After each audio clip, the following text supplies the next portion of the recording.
Good morning. The following steps are applicable to all delegates in a multilingual event. Click on the interpretation button. Select your preferred language. Do not toggle between languages once the meeting has started.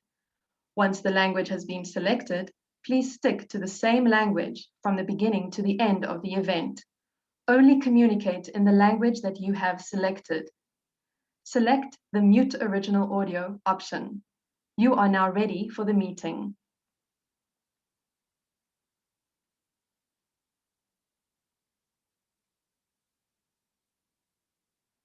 Bonjour. Les étapes suivantes s'appliquent à tout délégué participant à un événement multilingue. Veuillez cliquer sur le bouton Interprétation.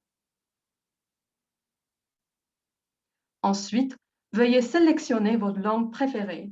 Ne passez pas d'une langue à l'autre une fois que la réunion a commencé. Une fois la langue sélectionnée, veuillez vous en tenir à la même langue du début à la fin de l'événement. Communiquez uniquement dans la langue que vous avez sélectionnée. Puis, sélectionnez l'option « Couper l'audio original ». Vous êtes maintenant prêt pour la réunion.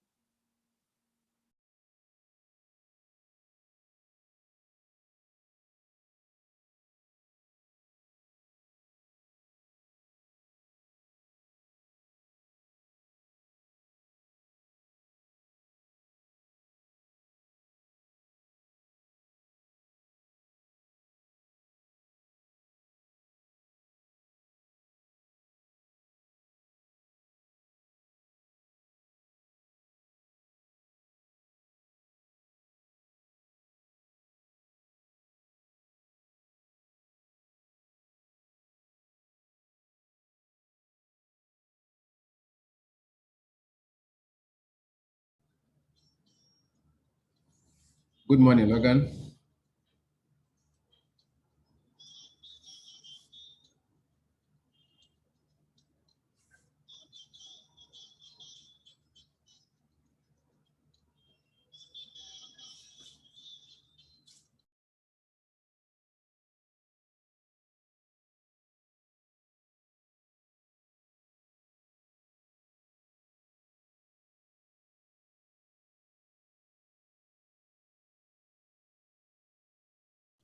Good morning. I was searching for my unmute button.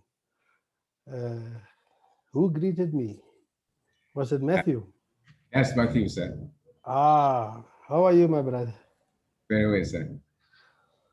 I don't know if you have that in your language, but here we say if somebody talks about you, and then if they see you later, they will tell you, did your ears itch? So I'm asking you if your ears was itching yesterday. I think we also have a similar belief here. I see. Because yesterday we had a meeting with Itai Greensburg. As you suggested we should. And Itai sent me an email a week ago asking for a meeting. And he spoke about the good discussions he had with you and Yanga. Can you hear me? Yes, I can hear you, sir.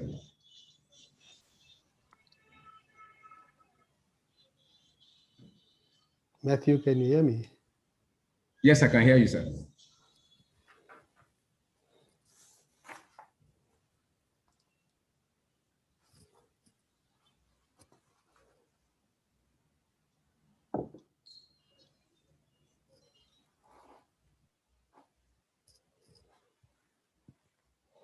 Is that Commissioner Muchanga? Good afternoon. How are you? This is Albert Mchanga, Commissioner for Economic Development. You are on mute, sir. Very good. How are you? You are on mute. So you tell us when to start. I cannot hear you, but... You cannot hear me? Ah. Wait, maybe it's me. We can hear you. I can clearly hear you. Get my language issues sorted out. Commissioner, I hope you can hear me. I'm so happy to see you. I can clearly hear you. I'm very happy to see you too. Yes, I don't know. I cannot hear Christine. good. In Hi, the, Executive Secretary. in the Yes, chat, there is some directions about what to do for everybody. But if you go onto the chat, there's an interpretation button. So if you press English and then after that, you press mute the original. But it looks like other people can hear you. I'm not the only one. I'm the only one who can't hear you. I will find out what is my problem, Commissioner. Sorry about that.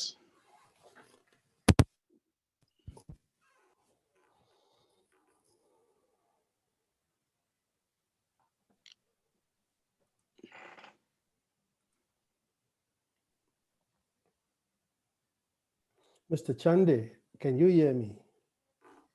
Yes, sir. I can hear you very well, and I can see and hear Yes, you I very can't well. hear Mr. Chande as well. Christine, what do you think my problem is? Can the rest hear me? so Executive Secretary, We are can you hear you. able? See you, Pranesh. Are you able to hear us? Hi, good morning. Yes, I can't hear anybody. Okay, we can hear you. I think perhaps it's on your own device. Perhaps it's your earphones are not Okay. connected. There, maybe I was on mute. I can hear you now. Can you hear us now? I can hear you. Maybe Alvin Great. can say hello and then I will know. Hi, Are you Logan. able to hear me? Hi. Ah, it was me all the time. I'm the problem. here. Sorry. So let me start again. Commissioner Muchanga, it is really lovely to meet you and thank you so much. It's really great to meet you. I'm sure we'll have a chance to meet. Sorry about the last time we couldn't, but I look forward to meeting with you. Also looking forward to meeting you in the near future. Yes, thank you so much. Mr. Musioma, Hi, Logan. how are you, sir? Still making trouble there in Kenya? No, we are lucky that the lockdown has been lifted, so at least there's some movement, particularly out of the city. Some of us have been suffering being I locked don't down know. within the city, but yeah. Mr. Chande, are you good? Yeah, I'm okay. So Alvin, I couldn't hear you. I don't know if it's you or me. I think it was you. I was hearing you very well. I can see and hear. Yeah, I can hear you, Stephen. Thank you. All right. Are you able to hear Pranesh, me now, I was Logan? saying hello to you as well. All right. Thank you very much. How are you? I'm good. I'm good, Stephen. Really good to Ni- see you. Nice to see you. But How are you? now that there's no lockdown, you can plan to come to Kenya. Exactly. He has no excuse. There may not be lockdown in Kenya. There's still lockdown here. All right. And please, We can look for a special pass for the yes. you know, special pass can be a death warrant. I'd rather stay here. Thank you. All right. Have you got your vaccination? Thank you, Stephen. I Logan? will, I will take your invitation as soon as we have some freedom of movement. Pranesh, how's SARS? Good morning, Logan. Yeah, everything is well and running and on its way So to I don't know if restoration. I can't hear you also, Pranesh. Okay, I'm on unmute. I'm unmuted. Can you hear me, Stephen?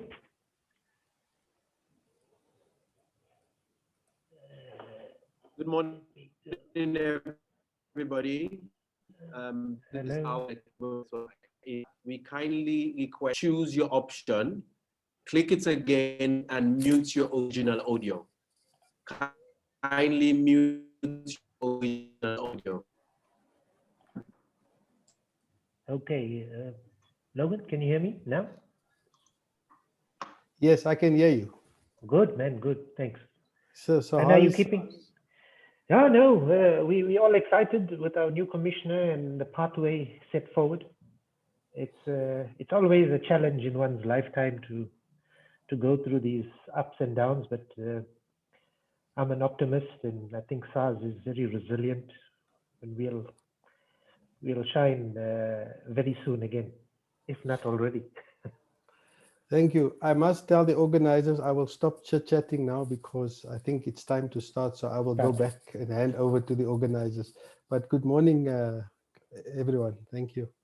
Tulani, I'll stop talking now so that you can run the meeting.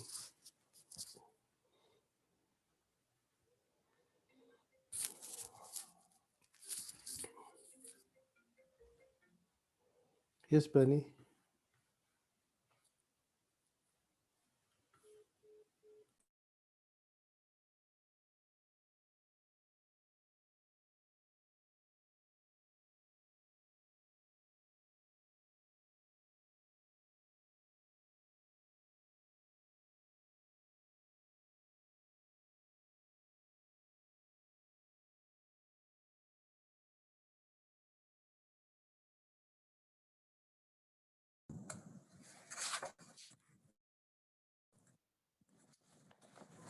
Good morning, good afternoon, and good evening to all across the globe. Welcome to the 5th High-Level Tax Policy Dialogue, a collaboration between the African Tax Administration Forum and the African Union Commission, funded by the African Development Bank. The theme of this year's dialogue is Post-Covid Taxation, Policy and Administrative Strategies for Mobilizing Enhanced Domestic Taxes in Africa. And we have an action-packed 2 days where we'll be going through a number of domestic tax issues and indirect tax issues that can assist countries in mobilizing domestic resources at a time where revenues are scarce due to the COVID pandemic. Without wasting much time, colleagues, I would like to give the floor to our opening panel. The opening session will be Mr. Logan Watt, the Executive Secretary of ATAF, Mr. Philip Chodier, the Chairman of ATAF and also the Commissioner General of the Office Togolese des Recettes, as well as His Excellency Ambassador Albert Muchanga, the Commissioner for Economic Development, Trade, Industry and Mining of the African Union Commission. I would like now to give the floor to the Executive Secretary of ATAF, Mr. Logan, to make his opening remarks. Thank you very much, Tulani. Good morning. Thank you very much, Tulani. Good morning, everyone.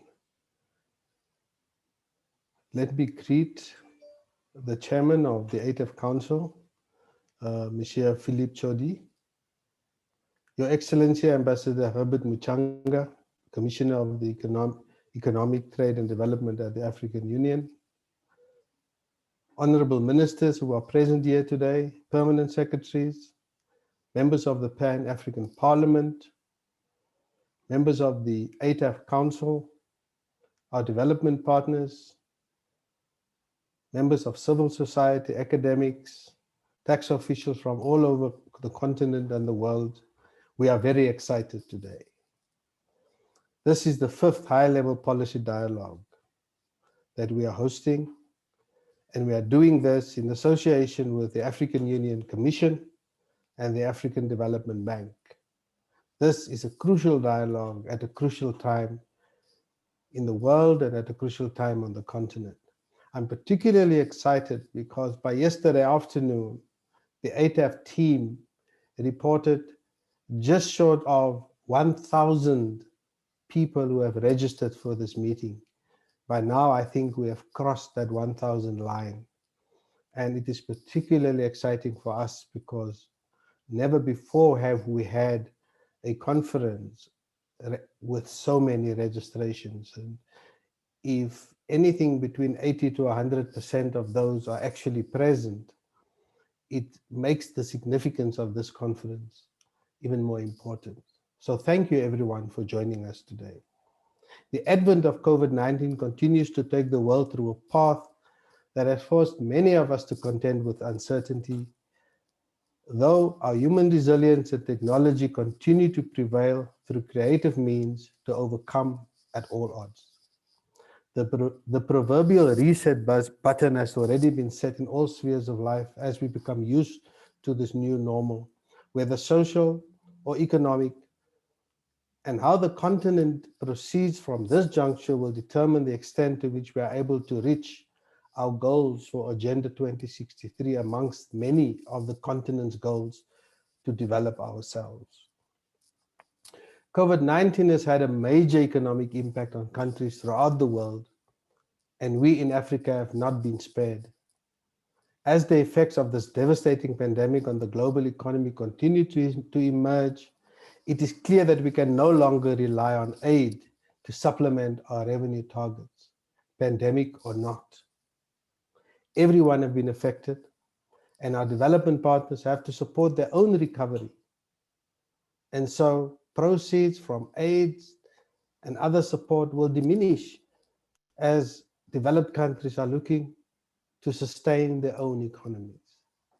So destiny demands an inward reflection and homegrown solutions to our development needs. We need to innovate and apply scientific methods and approaches to doing our business. If we are to weather the current challenges, we will have to ensure that we communicate better with our stakeholders, that we strengthen our own human resource capacity, as well as the efficiencies that drives domestic revenue mobilization. It is domestic revenue mobilization that is our future, not loans and aid. We have seen many commendable and responsive innovations from tax administrations in the form of tax payment, deferrals, rebates, exemptions, suspensions of penalties, waivers of interest for late payments, quicker refund processing, extensions of filing periods. These actions were actions to bring relief to taxpayers in a period where the world was in lockdown level 5 and the economies were at a standstill. Nobody was spending, the economy wheel wasn't turning. And from a revenue side, we had to do our part. So waiving penalties, giving extensions and rebates were all part of the methods to bring that economic relief. Indeed, these measures cut across major tax heads, including value-added tax, personal income tax, company income tax, import duties, and so on. Given the aggregated contribution to total revenue in terms of ATAF's own research, at 30.6% of total revenue, VAT at 18, personal income tax at 17.8, and company income tax at 9.8, there is a need for innovative measures to be devised to effectively collect taxes that is due.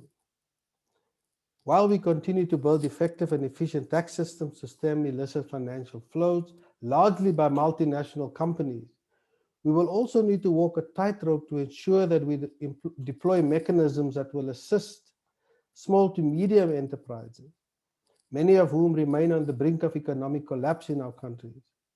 In a similar vein, we will have to creatively consider mechanisms that can be employed to expand the tax net to the lifeblood of many African economies, especially in the formal sector. And ATAF will launch in the coming days a guidebook for the taxation of the formal sector. I've just signed off on it yesterday. This is why ATAF chose to focus in this meeting, in this conference, on domestic tax at the behest of a large part of our membership. Our work over the past 10 years to assist members in building more effective tax regimes has provided an important foundation for African countries to build from as we fight this pandemic and in the post-COVID era, both in the tax policy and in the tax administration space. This is and remains a critical outcome. Tax transparency is a theme. As a theme, continue to take the center stage as this translates into equitable taxation for the good of all. The one part of a post-COVID recovery is to improve tax fairness, tax transparency, and equity. Everybody must pay tax. Politically connected persons, high net worth individuals, companies, especially those domestic companies who register themselves outside of our countries. We must make sure that everybody pays their fair share of tax. Transparent fiscal regimes will be critical in tilting the balance that is necessary for economic recovery on the continent. The effect of this will translate into economic gains as well as provide conducive space for attracting investment. It is not tax incentives that attract direct investment. That is a myth. Direct investment is attracted by a stable economic environment, good infrastructure, supply of electricity, a good educated workforce, political stability. Those are the things that drive investment, not tax incentives. We sign away billions of US dollars by believing that by giving tax incentives, businesses come. Businesses come because there's money to be made, not because of incentives. And we must stop thinking that that is the case. My colleague here from Tax Justice Network will tell you that I think in terms of Tax Justice Network research, just under 4% of GDP is signed away just through tax incentives. Ladies and gentlemen, the task ahead is obvious and in many instances will require a whole of government approach. Specialization will be critical in reaching the outcomes, and governmental silos will have to be revisited and removed because we have to work together in this way. Tax policymakers and administrators need to work together and assist the risk and strike the right balance between human capability and using technology across government. That will bring efficient tax policy and tax decisions and revenue collections. Governments must invest in tax administration and must invest in technology if we need to get the domestic tax regime right. We need to communicate better. We need to reevaluate our approaches to achieving voluntary compliance, combating illicit financial flows, profit shifting, and so on. And voluntary compliance is not just a question, on the one hand, is a question of ease of doing your tax business, ease of filing as many as the Zambians and the Kenyans and the Senegalese and the South Africans will tell you that ease of doing business encourages voluntary compliance with the Revenue Authority. But the biggest driver of revenue compliance, ladies and gentlemen, is the quality of how the tax dollar is spent.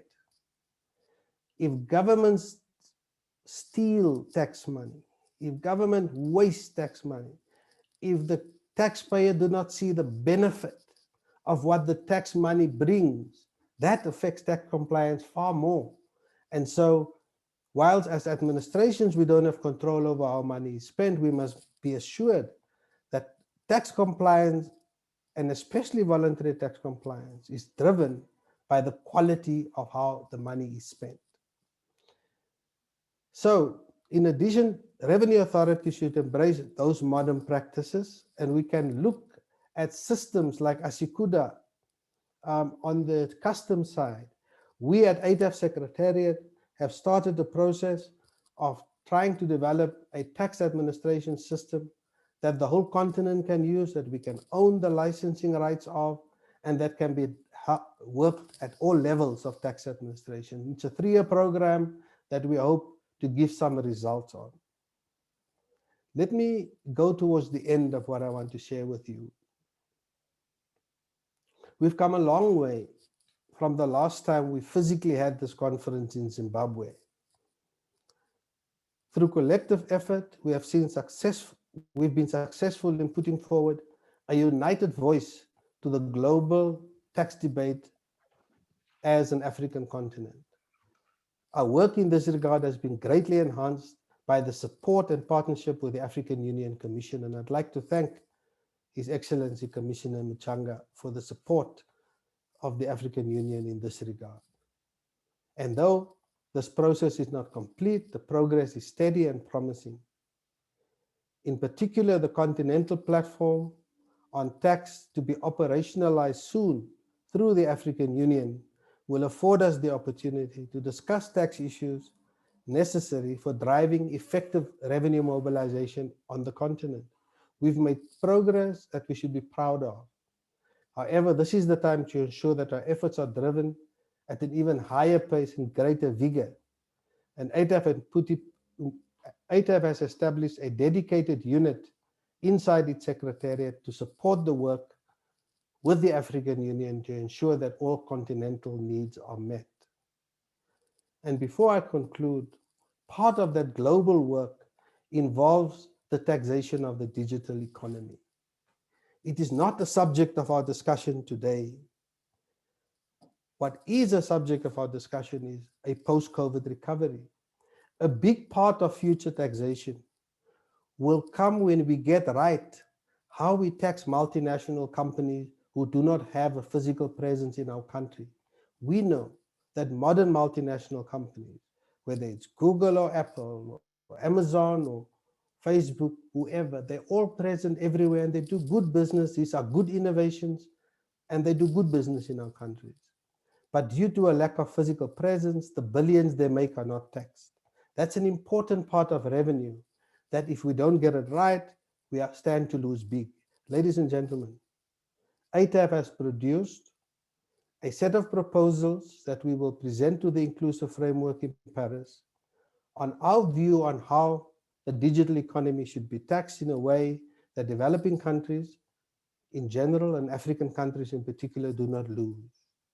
In this regard, just yesterday, at their request, ATAF had a meeting with the delegation of the Biden administration, US government delegation to the OECD Inclusive Framework, where we shared ideas on the US proposal on the taxation of the digital economy and the African proposal, and watch the space to see how these conversations are going, because we have to make sure that Africa do not lose out. The current set of proposals on the agenda do not offer much for Africa, and that is what we will continue to battle for. ATAF values partnering. We value our partnering with the African Union as the continental political leader, as well as the support we continue to enjoy from the African Development Bank, and my colleague, Michel Koulibaly, is here today. And this partnership is enabling ATAF to bring together tax administrations and policymakers over the years. And there's money in the bank, millions and millions of US dollars in the bank to prove the impact of this partnership, because we are gaining revenue through the work that ATAF does for African economies. Ladies and gentlemen, we hope that this dialogue over the next day or two will present a forum for novel solutions to existing challenges, and that it will be both informative and engaging while providing a comfortable space for continued engagement. We at ATAF remain ready to facilitate implementation of whatever recommendations, lessons, and decisions comes out of this. I thank you. Thank you very much, Executive Secretary, for those opening remarks. I will now call on the Chairman of ATAF Council, Mr. Philippe Chaudier, to give his remarks. The floor is yours, Mr. Chaudier.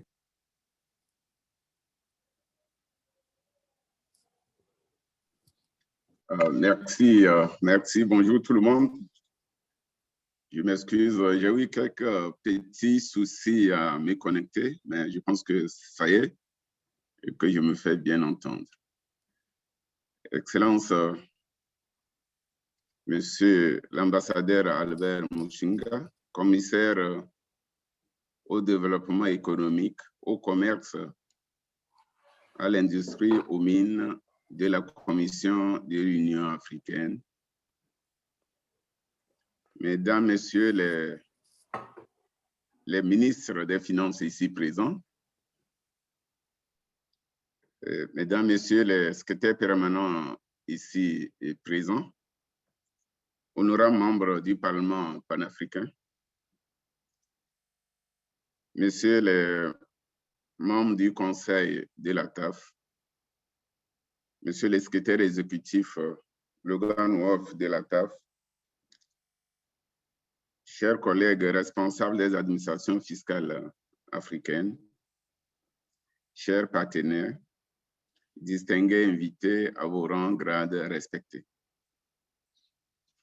J'ai l'immense plaisir et un grand honneur de souhaiter la cordiale bienvenue à tous les distingués invités ici présents, venus de l'ensemble du continent africain et d'ailleurs à ce 5e dialogue de haut niveau de la ATAF sur la politique et l'administration fiscale.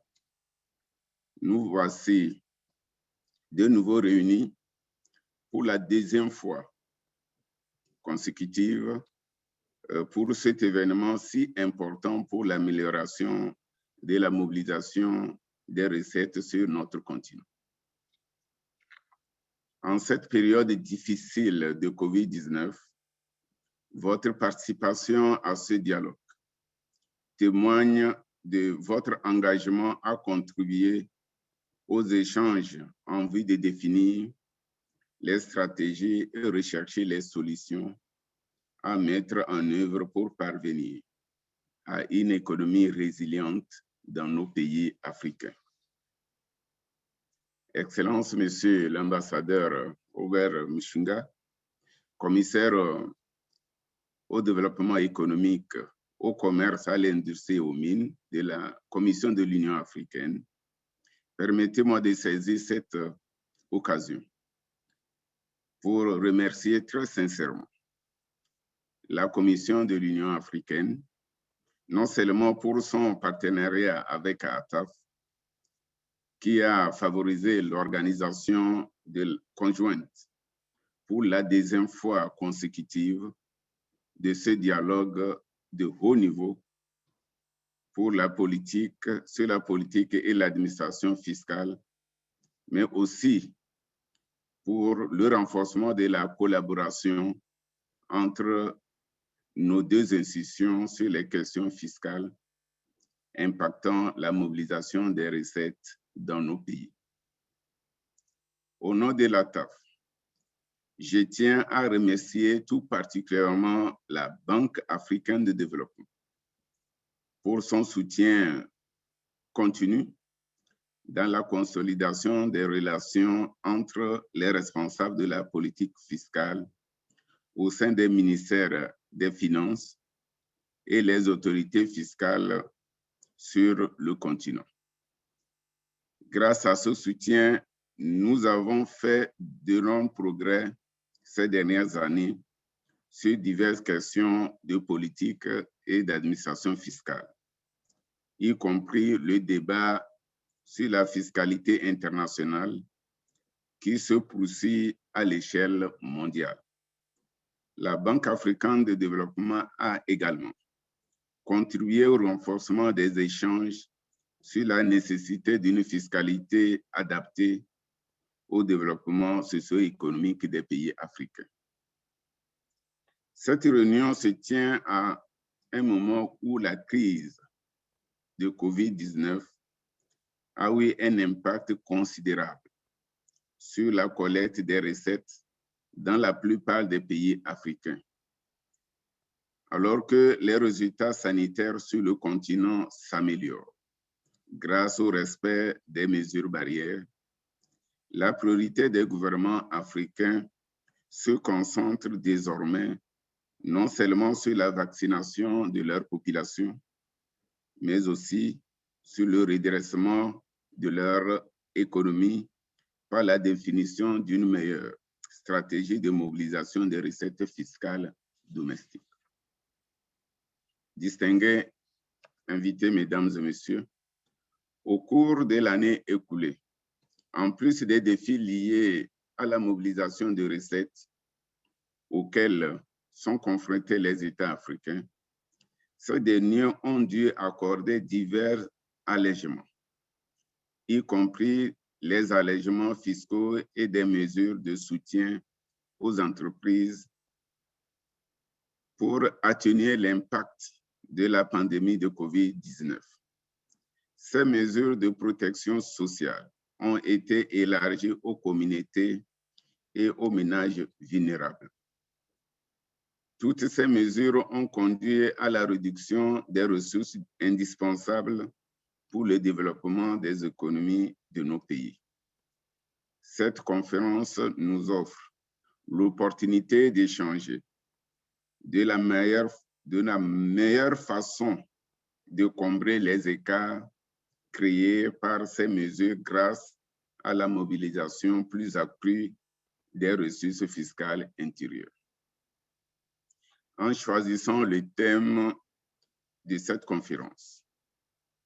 Nous étions conscients qu'il fera ressortir d'autres problématiques, notamment celles liées, entre autres, à l'imposition de l'économie numérique.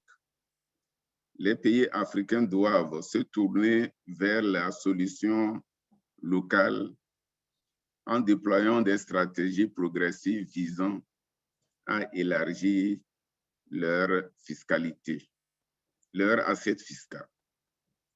Mesdames, Messieurs, distingués invités, il est bien entendu que les pays sont confrontés à des défis dans l'administration des impôts tels que l'impôt sur les sociétés, l'impôt sur les revenus des personnes physiques et la taxe sur la valeur ajoutée.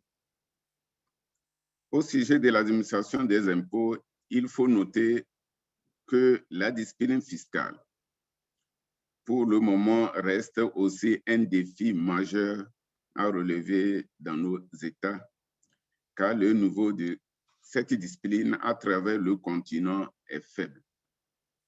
Pour mettre en place un régime fiscal beaucoup plus équitable et robuste, qui continuera à fournir aux citoyens les ressources dont ils ont tant besoin, nous devons promouvoir la discipline fiscale par le biais des mesures politiques et administratives pertinentes, claires et justes. En tirant parti des nouvelles méthodes adoptées par d'autres États, nous sommes persuadés que nos pays auront une voie plus claire à suivre dans la modernisation de leurs systèmes fiscaux et dans l'élargissement ainsi que dans la consolidation de leur assiette fiscale. Alors que le dialogue se penchera sur des diverses stratégies de politique et de l'administration fiscale qui aideront nos pays à combler les pertes de recettes engendrées par la COVID-19, les pays devront prendre conscience des domaines prioritaires dans lesquels les chercheurs en politique fiscale et les défenseurs de la fiscalité doivent se concentrer. Au cours de l'année écoulée, l'ATAF a proposé de manière continue des mesures pour atténuer l'impact de la COVID-19, tant en ce qui concerne la santé et la sécurité des citoyens que la réduction de l'incidence sur l'économie. Il est important de noter que les conseils spécifiques sur la politique et l'administration fiscale ont été transmis par le biais de plusieurs webinaires et documents. Afin de favoriser l'apprentissage par les pairs, plusieurs pays ont partagé les multiples mesures qu'ils ont mises en place. La réponse aux besoins des pays en matière de contrôle fiscaux et d'autres travaux liés à la fiscalité par la TAF se poursuivent à travers les webinaires.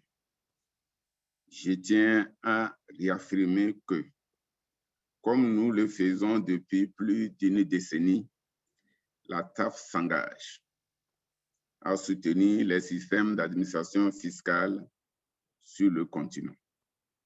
Au fur et à mesure que nous renforçons notre relation avec l'Union africaine, nous veillerons à ce que des actions critiques soient menées pour garantir que les questions de politique fiscale sur le continent sont portées à l'intention des ministres des Finances et des chefs d'État. Nous sommes convaincus que cette rencontre virtuelle sortiront des politiques et stratégies dont la mise en œuvre permettra d'accroître la mobilisation des recettes intérieures dans les pays africains. Travaillons ensemble. Élaborons des solutions ensemble. Ne soyons pas celui qui rattrape son retard, un phénomène que nous observons couramment sur notre continent. Continuons plutôt à collaborer afin que nous puissions atteindre les objectifs de l'agenda 2063 de l'Union africaine. C'est ce que je déclare ouvert le 5e dialogue de haut niveau sur la politique fiscale. Que Dieu bénisse nos deux institutions, l'Union africaine et ATAF. Que Dieu bénisse nos travaux de ce séminaire. Je vous remercie pour votre bienveillance et attention.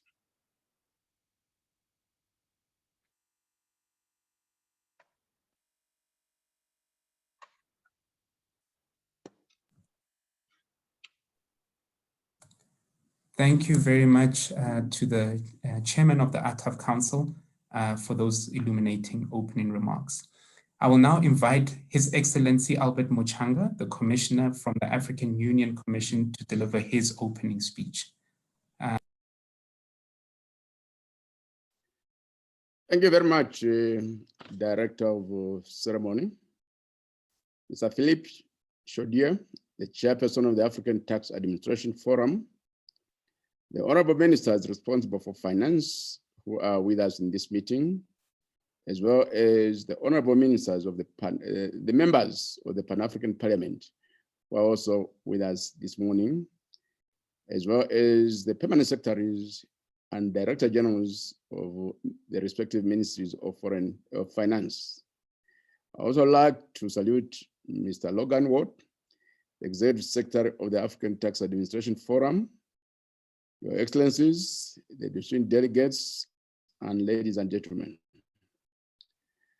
I'm very happy to address the 5th high-level tax policy dialogue, which has been jointly organized by the African Union Commission, the African Tax Administration, and the African Development Bank, which has provided the requisite financial support. This year's edition of the high-level tax policy dialogue is being convened under the theme, which was also read out by the Executive Secretary, Post-COVID-19 Taxation, Policy and Administrative Strategies for Mobilizing Enhanced Domestic Taxes in Africa. I think all of you will agree with me that this theme is very timely and very relevant. As African countries strive to build forward better, as we navigate the effects of the COVID-19 pandemic, it is very crucial that our domestic taxation policies and strategies are fully aligned. This will ensure that we collect the necessary resources for financing essential expenditures in general and our health and social welfare needs in particular. And in this regard, I think the Executive Secretary made a very important point. And his point is that the future of Africa lies in domestic resource mobilization. It does not lie in aid, it does not lie in loans. This is a very, very important point, which I fully subscribe to.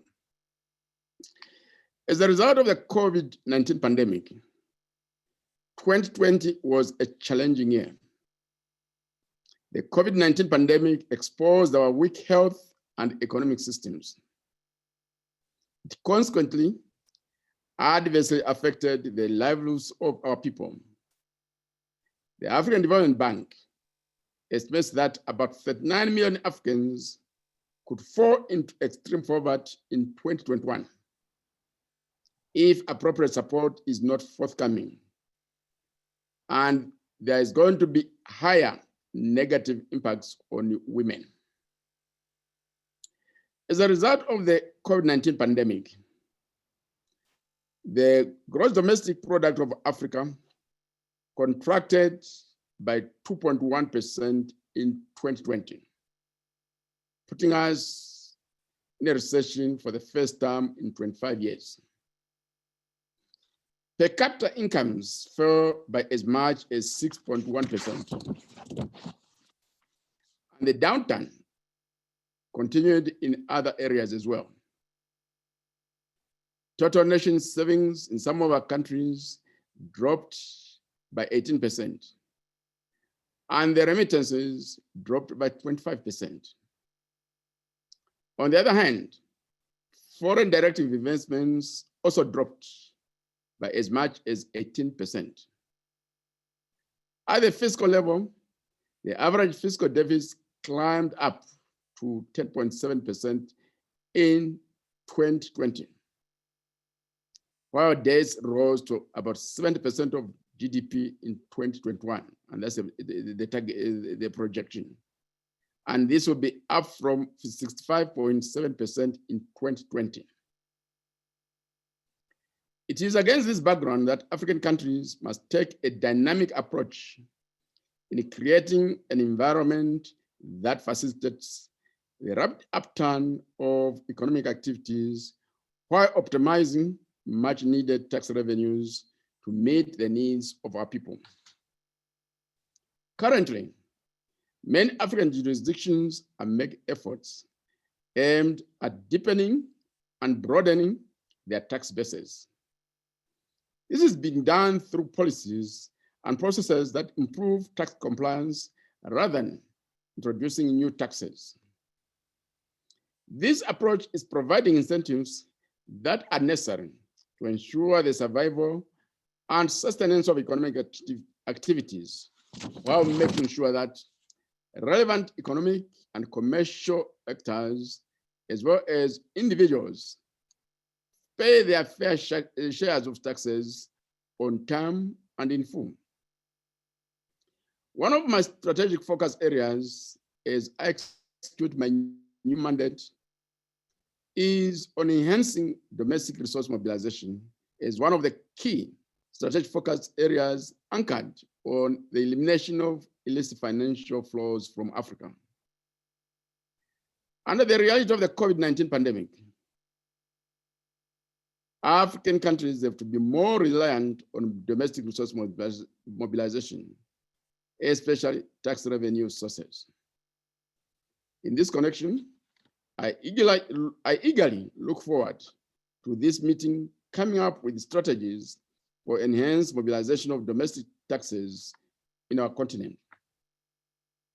Our estimates show that since 2006, tax revenues have been steadily growing on the continent, with the most significant contributor being taxes on goods and services, accounting for 53.7% of average tax revenues in 2017, and value-added tax representing 29.4%. However, this is tempered with other estimates which show that Africa could lose between 20 to 30% of fiscal revenue as a result of numerous leakages. I am advised that this high-level tax policy dialogue aims to bring together critical stakeholders from African finance ministries and tax administrations, as well as other key stakeholders to establish a network for continuous and focused dialogue on this issue. I warmly welcome the initiative. My belief is that the proposed network will enhance coordinated tax policy and tax administration decisions and actions in the ever-changing global tax environment. I therefore look forward to this meeting outlining priority and salient tax-related issues for collaboration among ministries of finance and tax administrations at the national, regional, and continental level. In view of the current challenges related to taxation within the digital economy, revenue losses through tax leakages and illicit financial flows, the first extraordinary session of the Specialized Technical Committee on Finance, Monetary Affairs, Economic Planning and Integration, held in December 2020, stressed the importance of discussing the issues of tax and illicit financial flows at the political level. To this end, the extraordinary STC recommended for the establishment of a continental platform on tax issues and illicit financial flows, as well as an expert subcommittee of the Specialized Technical Committee supported by ATAF and other stakeholders. The platform will replace this high-level tax policy dialogue from next year after the adoption of its terms of reference by the upcoming Specialized Technical Committee, which is scheduled to take place from the 17th to the 21st of May this year. The main aim of the platform is to enable discussions on tax issues that affect African countries and facilitate the creation of tax policies that strengthen domestic resource mobilization to contribute to the attainment of the Agenda 2063 program. As part of this and beyond this institution, one of my strategic focus areas as I execute my mandate is to ensure that we also contribute at the highest political level as possible. I have, in this connection, requested my colleagues to develop terms of reference for a champion and leader on mobilization of domestic resources and elimination of illicit financial flows from Africa. The champion and leader who will be at the level of head of state or head of government will be providing regular reports to the peers in the Assembly of the African Union Heads of State and Government. And in this process, enhance political dialogue on these pertinent issues. Once we have such a champion, I will ensure that he takes time to address you because you are the key players in this critical role. And he is, or she is going to fully benefit from your expert knowledge of the issues that he'll be dealing or she'll be dealing with. I'll conclude by calling on all stakeholders to forge strong partnerships and propose strategies for African countries to shore up tax revenues, to fill gaps exacerbated by the COVID-19 pandemic through effective administration of the various domestic direct and indirect taxes. I also highlight the importance of developing strategies on advocacy for increased tax compliance through direct engagements with the private sector, as well as applying the science model to taxation. And I'm going to end here and wish all of you fruitful deliberations. I cannot be with you because I have other engagements during the course of today, but I earnestly look forward to reading your outcome document. And I thank you for your kind attention, and I yield the floor. Thank you very much, Your Excellency, for those opening remarks and for the African Union's commitment to the work on taxation, particularly in Africa. On that note, ladies and gentlemen, I would like us to proceed to the first session of today, the first panel that is. And this panel is entitled Private Sector Development, a Balanced Approach to Tax Policy and Administration for Economic Stabilization. To assist us get through the discussion will be the Executive Secretary, Mr. Logan Ward.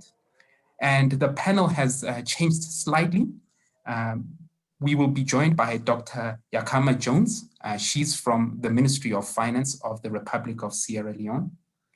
Mr. Rami Mohammed Youssef, he is the advisor to the Minister of Finance on International Tax Reform from the Arab Republic of Egypt. Dr. Abdullahi Koulibaly, he's the Director of Governance and Public Finance Management at the African Development Bank. Dr. Mohammed Umar, he's the Commissioner for Strategy, Innovation, and Risk Management at the Kenya Revenue Authority. And finally, making up that panel will be Mr. Kamagate Dauda. He's the advisor to the Minister of Budget in charge of taxation of the Republic of Cote d'Ivoire. I'd like now to give the chair of the session, Mr. Logan Ward, the floor to take.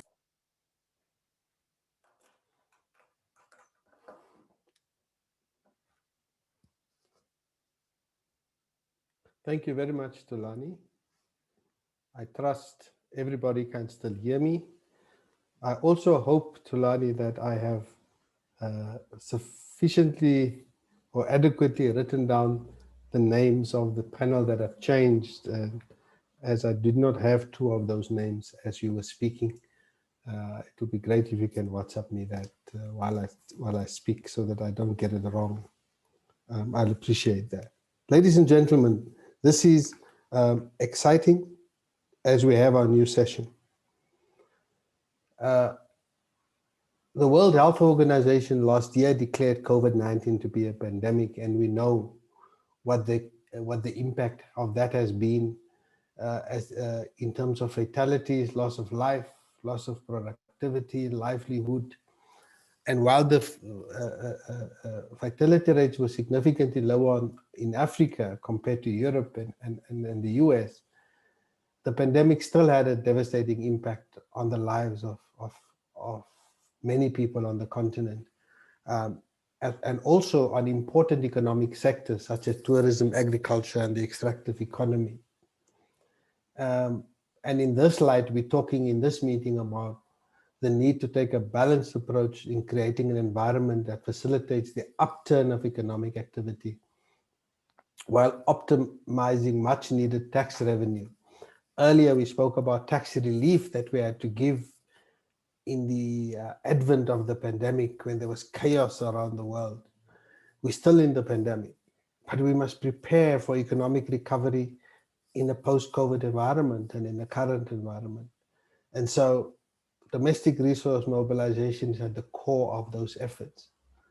And so looking to navigate this new normal, it is crucial for the continent to look at new and innovative ways to raise revenues to meet the critical needs of our citizens. In recent weeks, we've seen increased global efforts to tackle tax evasion at an international level. We've also seen, as I said in my speech, proposals by the United States administration for a higher minimum corporate tax rate. And that, for example, could mean increased revenue for the continent if applied properly. So in meeting the massive tax gaps resulting from global pandemic, some commentators have pushed for countries to tax the rich, and the IMF is proposing solidarity tax. So there are various proposals to try and deal with the post-COVID. We need to find sustainable measures because the social need is big, the development need is big, and yet we cannot unfairly burden one part of the population of our society. So today, I've got a great panel that's going to be addressing some of these, and I will be posing some questions to them. And so the first person that I'm going to ask to speak is from Sierra Leone, Dr. Yakama Jones. Honorable Jushu Safa cannot be with us today. And so I will pose my question to you, Dr. Yakama Jones from Sierra Leone. In the context of a balanced approach to a post-COVID environment, what has been the Sierra Leone experience with what proactive measures deployed by the government in Sierra Leone? Sierra Leone is only one of a handful of countries with a low COVID-19 incidence rate for infections and deaths.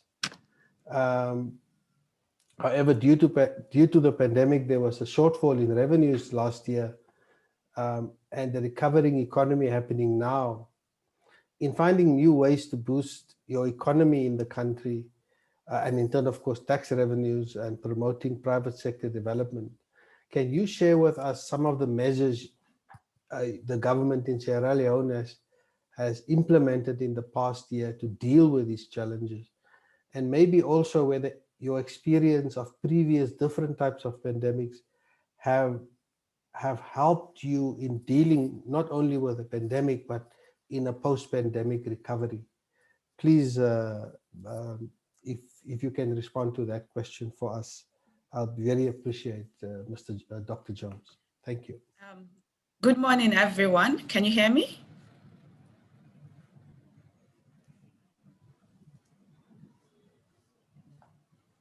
Yes. Okay. Thank you. I bring you greetings from the Ministry of Finance in Sierra Leone and sincerest apologies from the Honorable Dr. Jones. He was just Dr. called Jones, away. we kindly ask you to mute your original audio. It's by the interpretation button. At the bottom, there's something that says mute original audio. It's not active.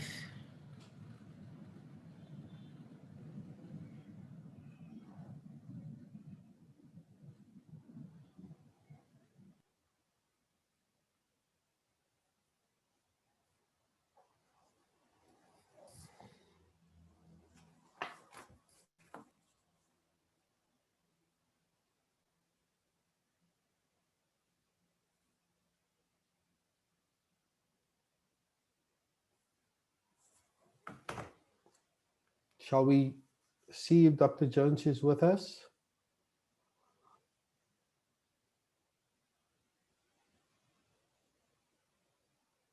Ah, there we are. Let's try again, Dr. Jones. Yes, is it okay now? No, we still can't hear you.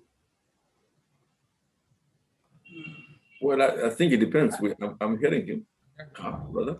Christine, what do you think is the issue? Hi, Executive Secretary. I think if Dr. Jones could just click on the English channel and choose the English channel, then we should be able to hear her. Can you hear me now? Yes, thank you. Welcome. Nice to see you. Hi, good morning, everyone. I hope you heard my question. Yes, I did. Thank you so much. We look forward to your reply. Thank you. Okay, so I bring you greetings from the Ministry of Finance and appreciation from the Honorable Minister, especially to the African Tax Administration Firm and the African Union. But I want to express on his behalf his most sincere apologies, because he really was looking forward to participating and sharing our experience in Sierra Leone with everyone on the call. But he was just called a few minutes ago to the State House and he could not decline.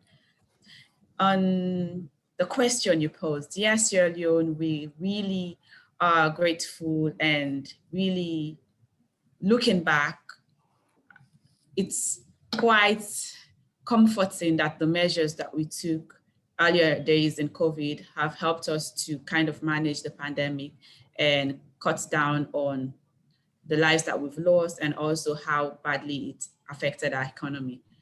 In terms of revenue and tax policies, in Sierra Leone, we view the private sector as our key partner in development. So when COVID struck and we were faced with the decision to see how we can keep the economy going and keep it stable, of course, we looked at how we can engage and work with the private sector, especially to continue in keeping supplies of essential commodities in country so that we can save lives and livelihoods. One of the first things we did was we worked with the National Revenue Authority to design a program that we call the Quick Action Economic Response Program that was focused mostly on maintaining macroeconomic stability and mitigating the impact of COVID-19 on businesses and households. As part of that program, the first pillar was focused on supporting the importation and production of essential commodities. And one of the ways we did this was introducing a tax deferral system wherein the governments defer taxes on the importation of essential commodities through a warehousing system that was managed by the National Revenue Authority.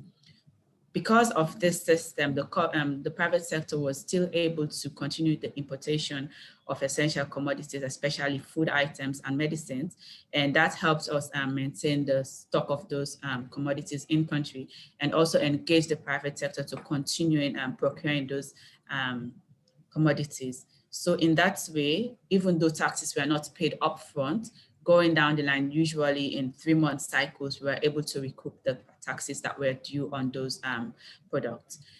Also, we defer taxes on different sectors that were mostly hard hit by COVID-19, especially the aviation sector, hospitality, tourism, and those businesses whose products are not readily available in the domestic market.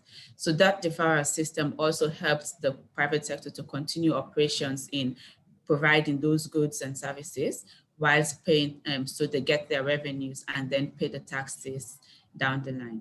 But in addition to those tax administration measures, we proactively engage the private sector to pay their taxes. And this was done mostly through the use of SMS, emails, and the NRA also introduced drop boxes because you knew of the COVID measures, we had to maintain social distancing. So using SMS, sending SMS reminders, email reminders to taxpayers, and also having that open platform for engagement. So some came in and paid their taxes, some were able to have the conversation with the tax authorities to ask for deferrals. So that ongoing engagement in a safe COVID-19 space also helped us maximize our revenue potential during the COVID-19.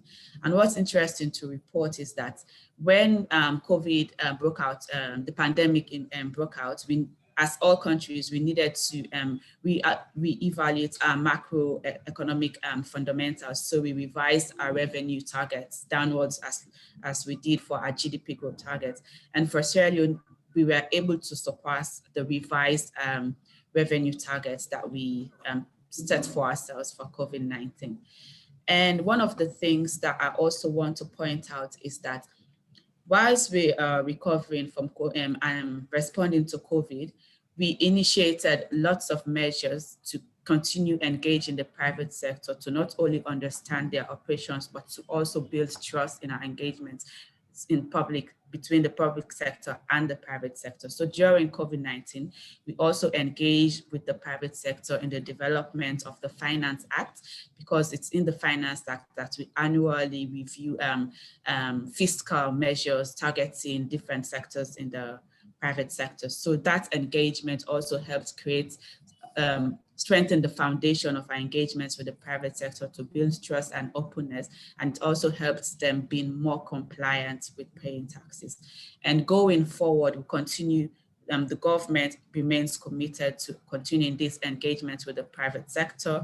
We have a public-private sector coordination platform that was key in our COVID response, and we also leverage in science and technology going forward. So we're rolling out the integrated tax administration system that will create a single platform for the payment of taxes. We're rolling out the electronic cash registers for the collection of goods and service taxes, that's VAT in other countries. We have the single electronic windows that is used at customs for the payment of taxes. We also have the Asikuda wall. And so our approach is building the tax administration system, building the relationship with the taxpayers, and leveraging science, innovation, and technology. So those three pillars is what we have been working with during COVID and what we'll continue working with going forward, so that we'll create the environment where there's trust, accountability, and transparency with the private sector that will help us broaden the tax base and also help us improve on efficiency and transparency in tax administration and management in Sierra Leone. Thank you. Thank you so much, Dr. Jones. It's interesting that you talk about the importance of good administration technology in this environment, because I think countries who did not have technology, we found, were the ones who suffered most in the COVID environment. You mentioned the use of science, and later in the conference, we will be having a presentation on the use of science in tax administration with the science lab from the Uganda Revenue Authority, and it'll be good if others like yourselves or members of the tax administration participate in that session, because this science application is really something that's going to take the continent forward in a big way. It's going to change what a tax administrator is going to become. Just a quick question for you before I go to my next guest, and that is, when, I mean, and the next guest will also talk about the private sector. You give a big emphasis and a good emphasis on the private sector and bringing them in. My question is, I've got two questions. My question basically was this predominantly domestic businesses that you brought into the partnership, or was it also multinational enterprises when you speak about the private sector that you brought into discussions around the Finance Act, et cetera, et cetera? That's the one question. The other question is, as we recover from this and companies start to file after the deferrals and so on, do you find possibly declarations of excessive losses? And how did you deal with this? Just those two questions very quickly, please. Thank you so much for your questions. So in terms of our engagement on the Finance Act, our engagement was mostly with the private sector, and it was a mix of companies. So there are companies that have that are subsidiaries of international companies that are operating in Sierra Leone, and we also have local companies. And our engagement was across key sectors, so manufacturing, agriculture, the energy sector, oil marketing companies, even trading and logistics. So we did not kind of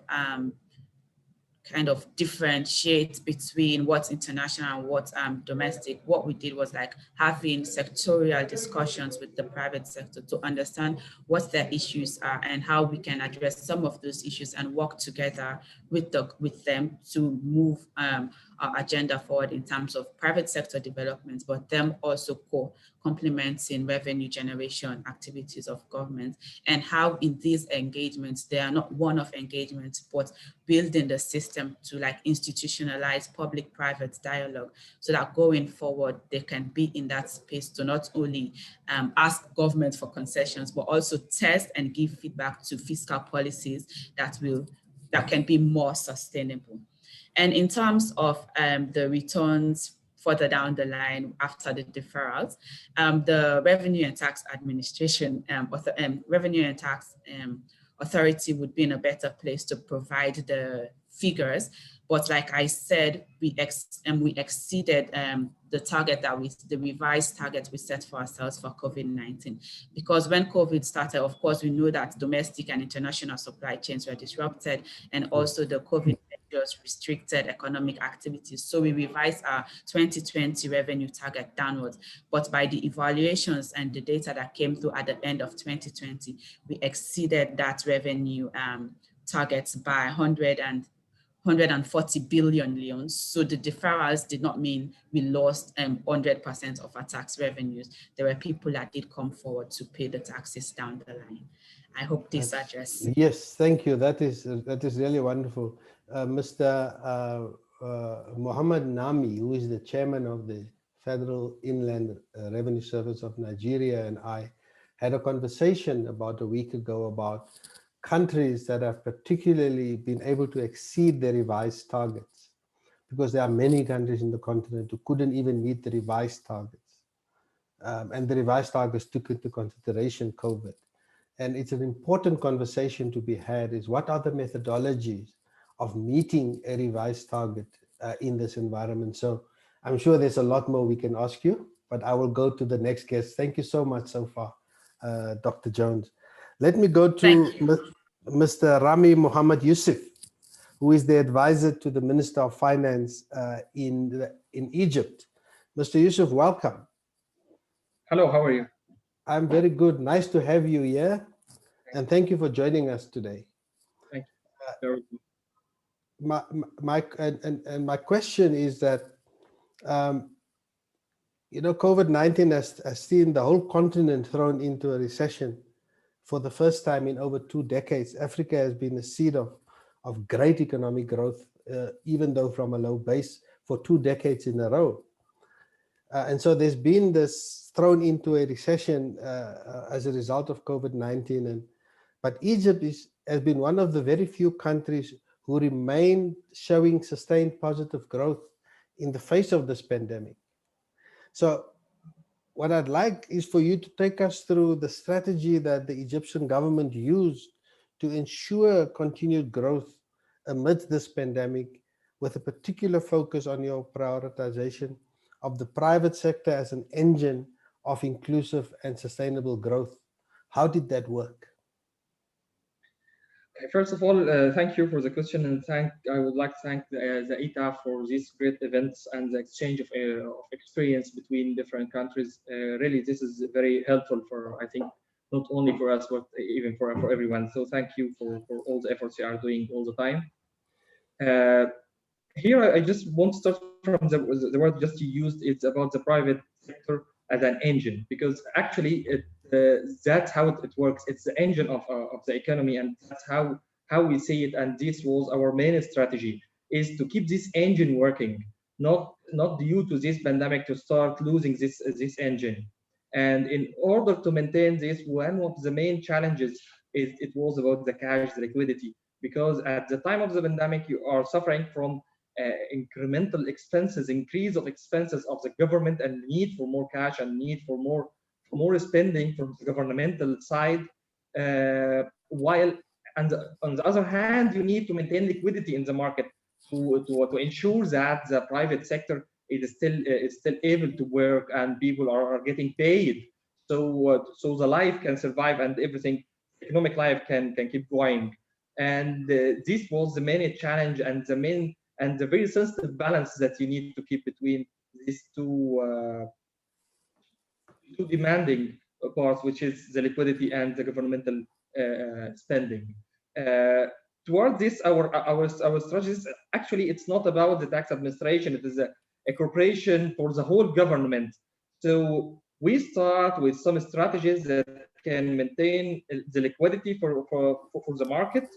And example of this, for example, the central bank start an initiative just to give a grace period for all the loans and all the installments and waiver for the interest for a period of 3 months. Then it was extended again for another 3 months for any loans, especially for the business loans.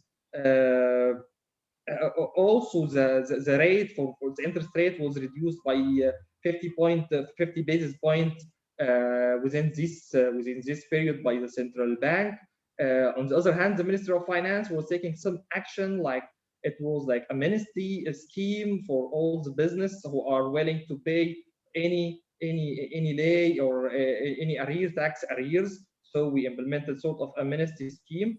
Maybe in general, the amnesty it's not a good practice, but in these circumstances, it was one of the good things that supported the business a lot. Also, there was like an exemption for 6 months from the real estate for all the business from paying real estate taxes.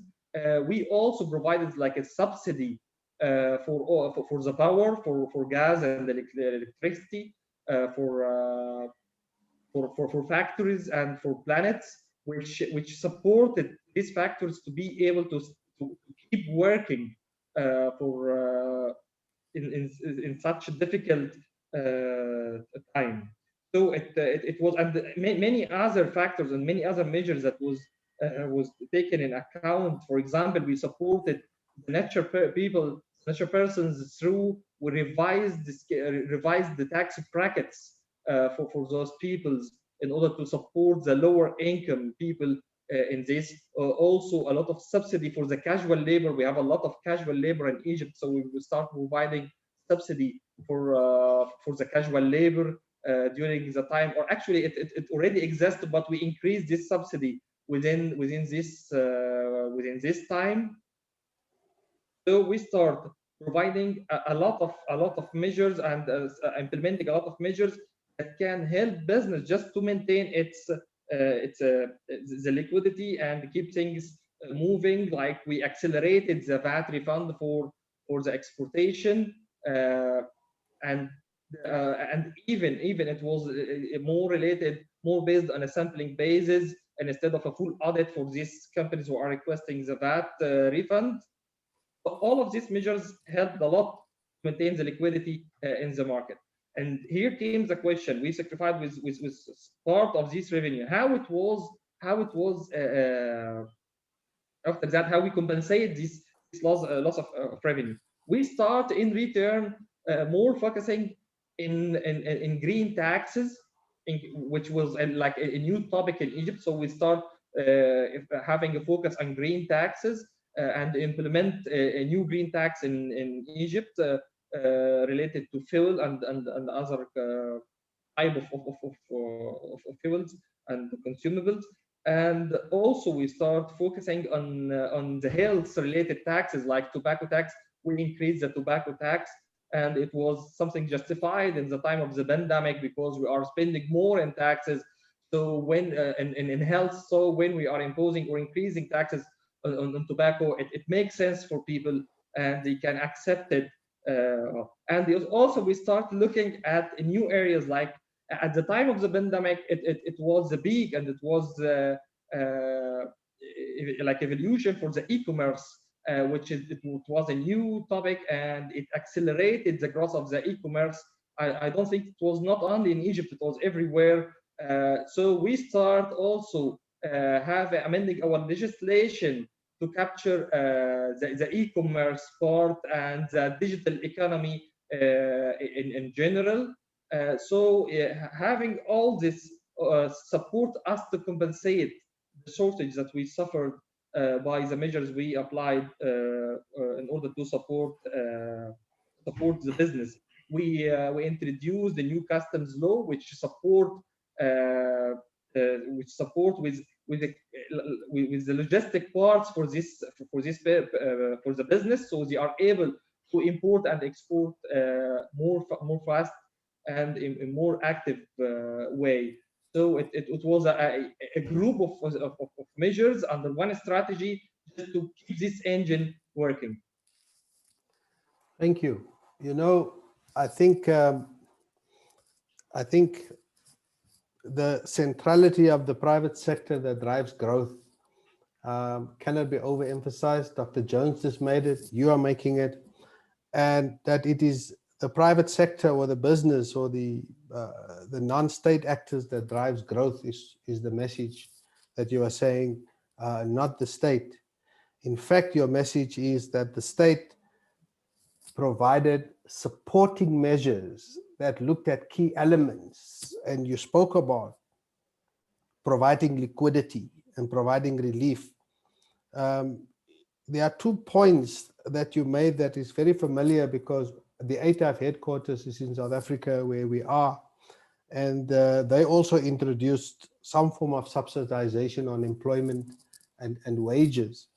Their take on taxes was on tobacco was slightly different, and I'm interested in your thoughts. You opted to introduce additional taxes on tobacco, given health and so on and so on. Here we found a ban on tobacco products. An unintended consequence of that was a huge increase in the illicit trade, and so instead of getting additional taxes like you probably did, there was a loss of billions to the illicit economy. And that would be an interesting debate with the South African and the Egyptian experience on the tobacco. So my question to you is, did you consider a different approach to dealing with tobacco, or was what was driving you, for example, not to consider a ban, but and did you make significant income from additional taxes on tobacco? That's my one. And my second question to you is, e-commerce and e-commerce growth has been a factor in COVID everywhere. And part of the discussion on taxation of the digital economy and what makes it urgent is exactly that. So you spoke about the introduction of new legislation dealing with e-commerce growth. So can you give us an idea what type of legislation, what did you do, what is this legislation, and did it lead to additional income? If you can quickly just respond to those two, I'll be very happy. Thank you so much. Thank you.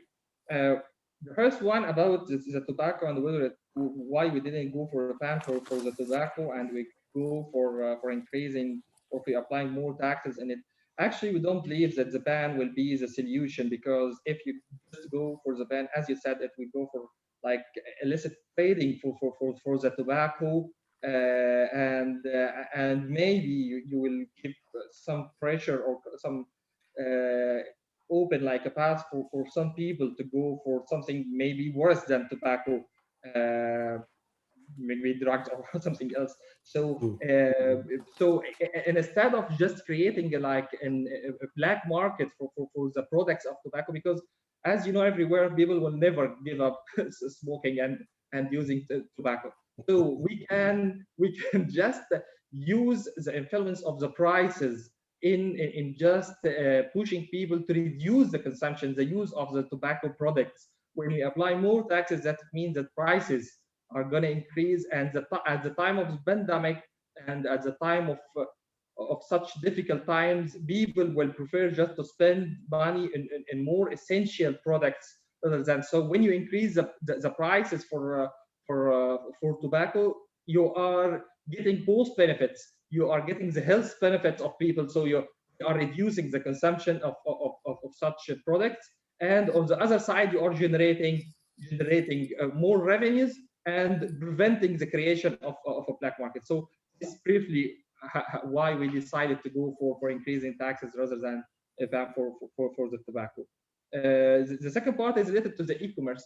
Just to be honest, at the time of the pandemic, the e-commerce, and here mainly I'm talking about the VAT on e-commerce. At the time when this pandemic started,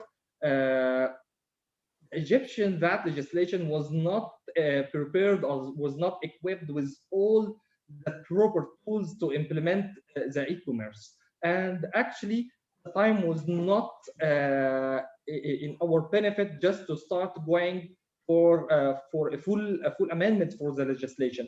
So we just applied two approaches. The first one is just to have a very quick amendments to the current legislation, so we are able to capture what we can capture immediately from the e-commerce, and that's what we did in our legislation. And on the other side, we start working with global organizations to have a full set of legislation for the e-commerce. This full set of legislation is currently in the parliament. So we expect just to be enforced within the next couple of months. But at the time of pandemic, we start having some essential amendments and major amendments, so we can capture most of the e-commerce market that we have in Egypt. And after that, with having the full set of the legislation, we are able to have a best practice and the good global practice VAT legislations in Egypt. Thank you very much. We prefer sequence at the beginning, then we moved for the full version. Yes, no, that's very interesting. Thank you so much. Let me go to and I was just asked that we must speed up, but so we'll do our best. Let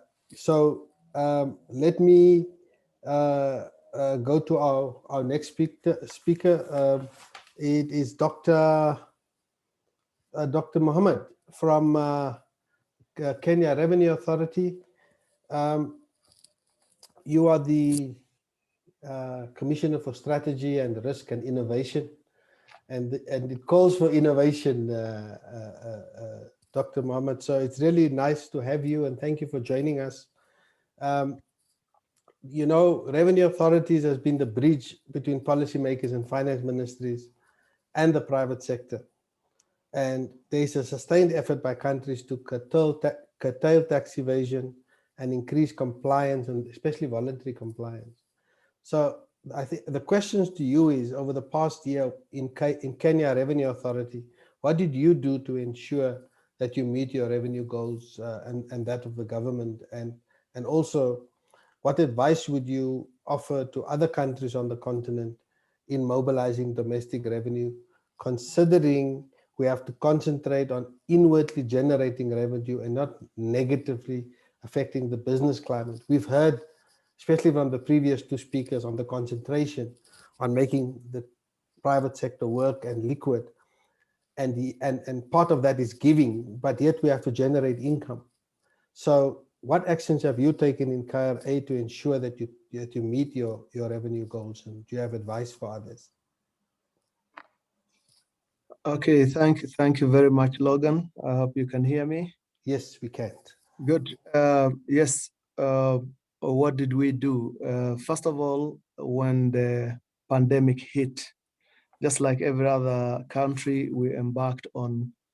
First, there's a recognition that revenue and tax is a function of the wider economy. So it wasn't just fiscal measures, but also even monetary measures. So the first thing was, of course, the tax measures in terms of now stimulating the economy by reducing the taxes.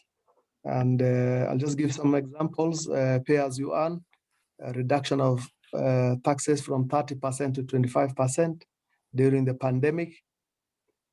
Also recognizing that there are vulnerable members earning less wages, there was a tax relief, 100% tax relief for persons who are earning below Kenya shillings 24,000 per month was also introduced.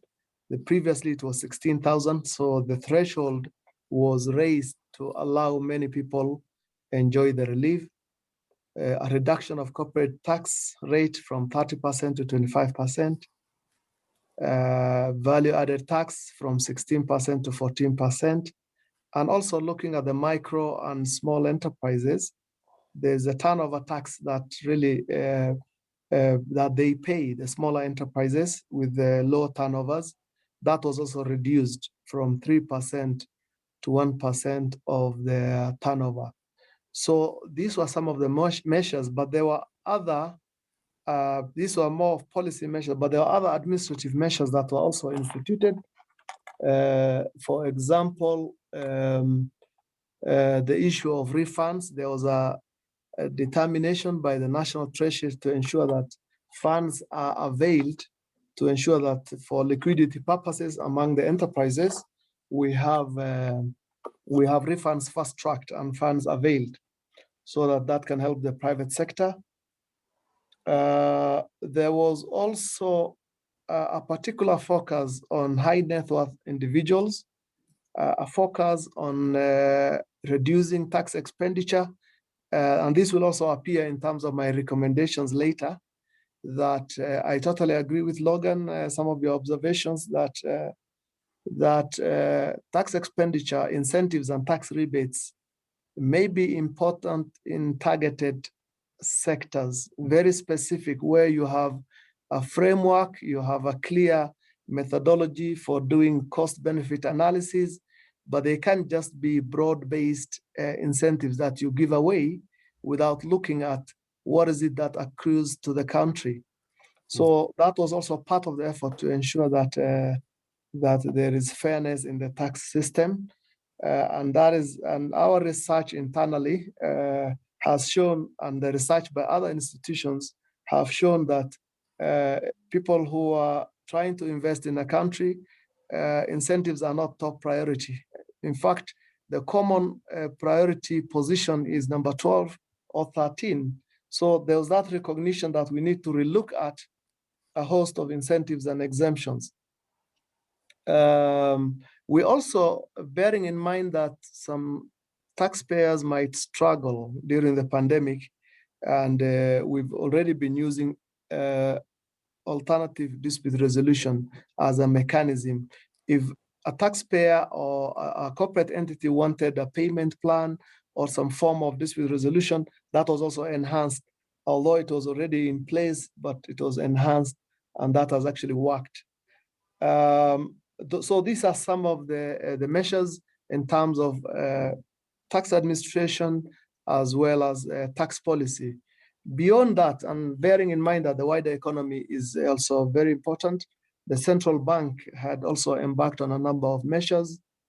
In April last year, the central bank rate was reduced from 7.25 to 7%. That really signals to the lending banks and also gives a direction on deposit rates. The reduction of cash reserves among the banks, the cash reserve ratio was also reduced from 5.25% to 4.25%. That really helped release about 35 billion Kenya shillings in terms of liquidity. So in general, a number of such administrative and policy actions, both fiscal and monetary actions have been, policy measures that were put in place. Now, if I move to your next part of the question, what is the advice that we have, or I have for Africa Tax Administration or African countries? First of all, just like my colleagues before me, collaboration with the private sector is very important. Partnership with the private sector. In Kenya, we have a series of platforms and fora where we engage them. Mainly, rather than engage individual companies, you engage the business management organization. So we have an umbrella body called the Kenya Private Sector Alliance that brings together membership from various sectors, accounting bodies, lawyers and accountants, different sectors, the manufacturers. So there is structured engagements. So at the revenue authority level, you have the Commissioner General's Roundtable, you have the Commissioners Roundtable, you've got the eventually the Board Roundtable and the Presidential Roundtable. So that is the mechanism through which we collaborate. And of course, when policies are drafted, there's a constitutional requirement, not just during the pandemic, but generally that it has to be subjected to public participation. So any regulatory introductions, provisions in the finance bill, for example, are subjected to public participation. And these business management organizations normally have very substantive input into that. The other that we need to look at as Africans is the idea of broadening the base. Our experience is that some sectors, the informal sectors, have proven to be very difficult because of the informality. Agriculture, for example, although agriculture has a substantial contribution to the GDP, the tax revenue is small. So tax-based expansion, first of all, to align with fairness and equity, but also to ensure that the burden is shared across the board. The ability to tax digital economy is very important part of tax-based expansion, but it requires the capabilities, the data analytics capabilities.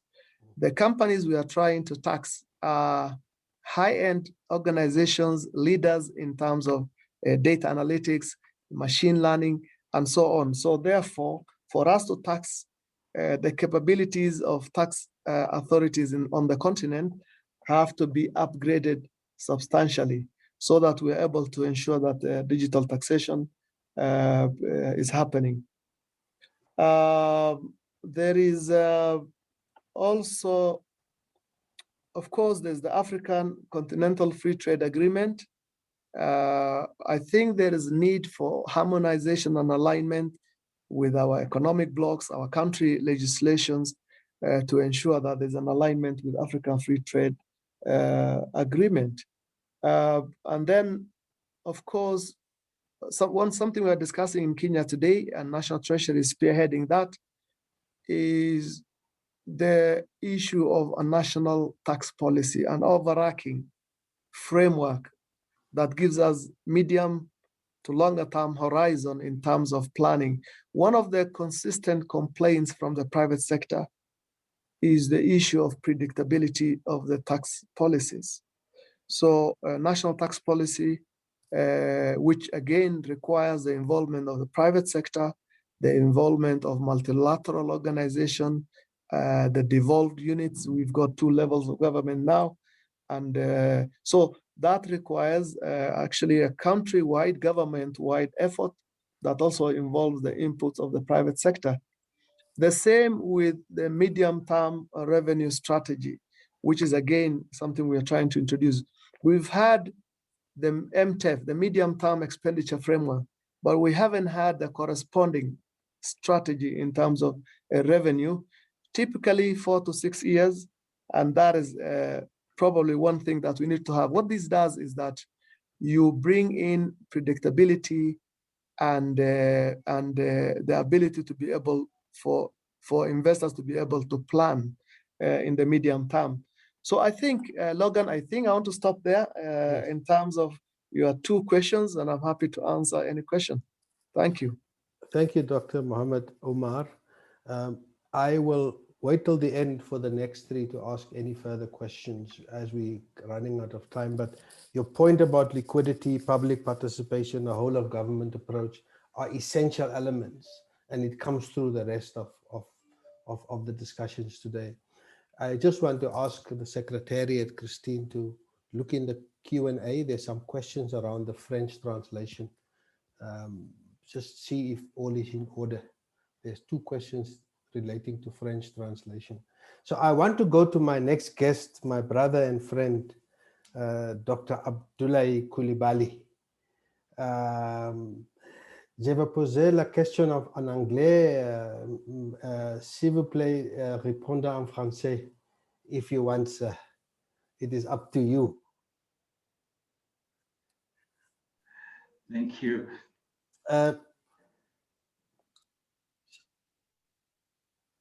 Yes, so Dr. Coulibaly, thank you again for joining us, and thank you for the partnership that we have with the bank.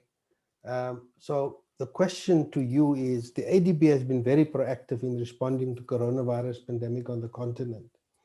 The launch of your $3 billion Fight COVID-19 social bond, the numerous programs implemented in various countries. These support measures have assisted countries on the continent with their economies. With the theme of the African Economic Outlook of 2021 being debt resolution for growth, the road ahead for Africa. The question is, what are the technical issues African countries have to consider when we prepare our economies for sustained economic growth in the new world order, and how can the private sector contribute to this process? Please, sir.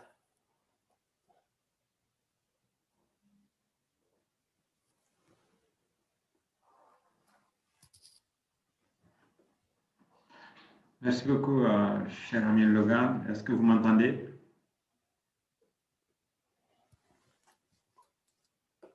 Oui, est-ce que vous m'entendez? Yes, I can hear the translator. I hope others can hear Dr. Coulibaly in French.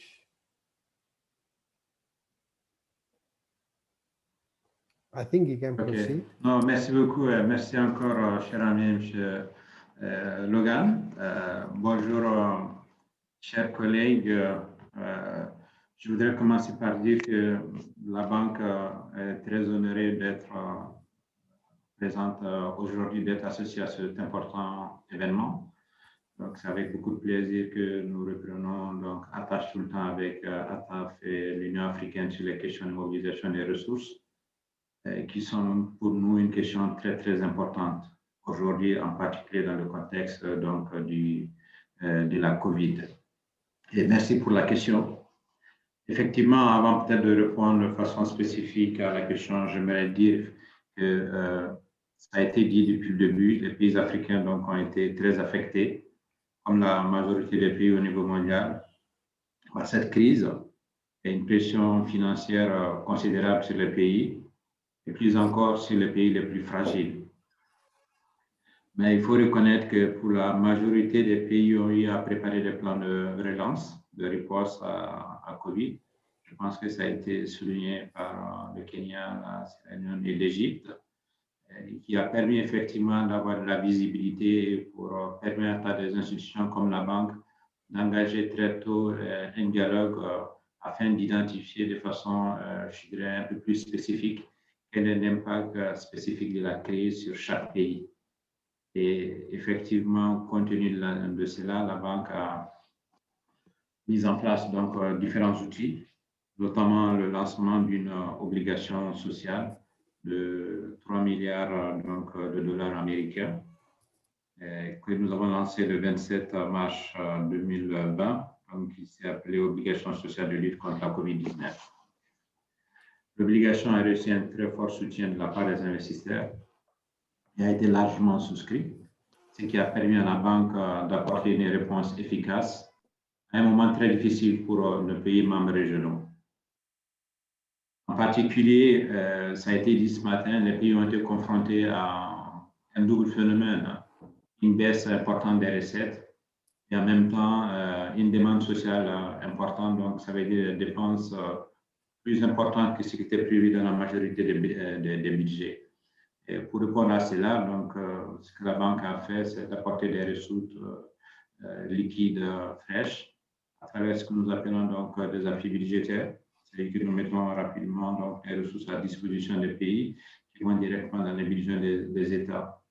Et ces opérations avaient principalement trois objectifs. D'abord, un, répondre à l'impact sanitaire de la crise. Il fallait rapidement donner les moyens à beaucoup de pays pour mettre en place des centres de dépistage, des éléments nécessaires en fait pour maîtriser donc la pandémie. Et le second volet de cela, ça a été dit donc par beaucoup de pays, c'est l'aspect social. Il fallait effectivement subvenir aux besoins d'une partie importante de la population qui, avec l'impact donc de la crise, avait un niveau d'activité très faible et les moyens donc effectivement des populations les plus vulnérables avaient sérieusement baissé dans beaucoup de pays. Et le fait que nous avons apporté, en partenariat avec d'autres partenaires au développement des ressources fraîches, ça a permis à beaucoup de pays donc, de subvenir à travers donc, des aides aux populations les plus fragiles. Et le troisième volet donc, de notre intervention était vraiment lié à la résilience économique. Et ça a été dit, il était important de s'assurer que les entreprises qui ont été impactées par la crise, on n'allait pas se retrouver du jour au lendemain avec beaucoup d'entreprises en faillite. Mais aussi en particulier beaucoup de pertes d'emploi.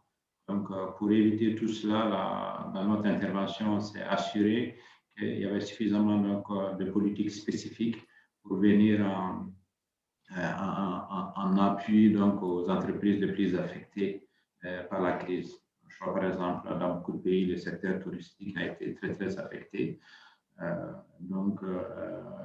L'objectif, c'était vraiment de s'assurer que pendant cette période, le gouvernement peut les aider à tenir. Maintenant, le second volet de votre question, c'est le point de la question du secteur privé de façon générale. Et en quoi ce secteur privé doit participer donc au redressement des économies africaines. Nous pensons toujours qu'une crise, c'est une opportunité de regarder ce qu'on a fait dans le passé, qu'est-ce qui a marché, qu'est-ce qui n'a pas marché. Quand on est en période de crise, on va mettre en place de nouvelles politiques publiques. Il est important de tirer les leçons du passé. Et si on a été, je prends un pays A, j'ai été affecté de façon plus grave qu'un pays B par la crise, peut-être que mes politiques publiques n'étaient pas suffisamment adaptées. Donc, tirer les leçons, voir dans l'élaboration de nouvelles politiques publiques, qu'est-ce qui n'a pas marché dans le passé, il y a quelque chose de très, très important. Donc, nous pensons effectivement que la crise est une opportunité pour beaucoup de pays pour mettre en place donc de nouvelles politiques publiques. Et en particulier de s'assurer que le secteur privé est effectivement très engagé donc dans ces discussions, dans les réformes politiques à mettre en œuvre, et en particulier pour s'assurer que l'État tient compte effectivement des besoins spécifiques du secteur privé. Maintenant, de façon, je dirais, particulière, je pense qu'à mon sens, il y a peut-être, je vais donner juste trois domaines où je peux considérer aujourd'hui comme étant un domaine important pour relancer les économies africaines. Le premier, c'est de renforcer la compétitivité économique à travers le développement des infrastructures. Je pense que si vous avez regardé les perspectives économiques de la banque, pas celle de cette année, mais celle de l'année dernière, on avait fait une étude qui effectivement mettait en exergue le fait qu'il y a un déficit très, très important en matière d'infrastructures sur le continent et qu'il est important de financer ces infrastructures pour être en mesure donc, de relancer ces économies. Mais nous savons aussi, et je viens de le dire, que nous sommes en période de faiblesse des ressources. Et pire, nous sommes en période où on a énormément de pays qui sont en situation donc, de surendettement ou de risque de surendettement. Donc, ça veut dire que la capacité en fait, de financement des investissements de ces États sont faibles. Donc, du coup, il est important pour les autorités de réfléchir, donc de mettre en place une politique innovante. Et nous pensons pensons que continuer à développer les partenariats publics-privés pour financer les investissements est une politique importante, même s'il est effectivement aussi important de s'assurer que les risques financiers liés à ces partenariats publics-privés sont des risques importants à gérer dans la définition de ces politiques. Le deuxième point, c'est un point qui a été très soulevé, très discuté ce matin, c'est la transformation numérique. Pensons aussi que c'est une opportunité, je pense que l'Égypte l'a dit. Donc, il est important de tirer bénéfice donc, du numérique pour mettre en place des politiques publiques qui permettent à l'État de fournir donc, des services à l'ensemble de la population, au secteur privé. Donc, ça donne des opportunités, mais qui permet aussi de créer un climat d'investissement, je dirais, plus fiable pour les entreprises. Je pense que quelqu'un a parlé de la prédictibilité donc, de l'impôt, c'est important, la facilité, la fiabilité, éviter donc, nous savons qu'il y a beaucoup de corruption, nous pensons aussi que la technologie est un domaine important qui peut aider effectivement les États à lutter de façon efficace contre la corruption, les flux financiers illicites. Donc, in fine, permettre aussi de créer un environnement plus favorable pour les entreprises les plus performantes, mais aussi pour l'État mobiliser plus de ressources. Voilà. Donc, ça, c'est le deuxième point. Le troisième, pour ne pas être très, très long, je l'ai dit tantôt qu'on a la majorité des pays qui ont préparé les plans de relance de l'économie. Dans ces plans de relance, les pays ont souvent identifié des secteurs clés sur lesquels, effectivement, le pays va s'appuyer pour relancer son économie. Donc, pour nous, la banque, il est important que ces secteurs soient bien définis. On ne continue pas à faire ce qu'on a fait dans le passé, mais qu'on se pose vraiment la question, quels sont les secteurs à fort potentiel? Et en fonction des secteurs à fort potentiel, il est important d'améliorer le climat des investissements dans ces secteurs de façon particulière. Et il est aussi important de s'assurer que les investissements nécessaires sont faits dans ce secteur pour être en mesure de relancer l'économie à travers ce secteur. Voilà, sans être très très long, donc c'est ce point que je voulais soulever. Et encore une fois, merci beaucoup pour l'opportunité offerte à la banque. Merci.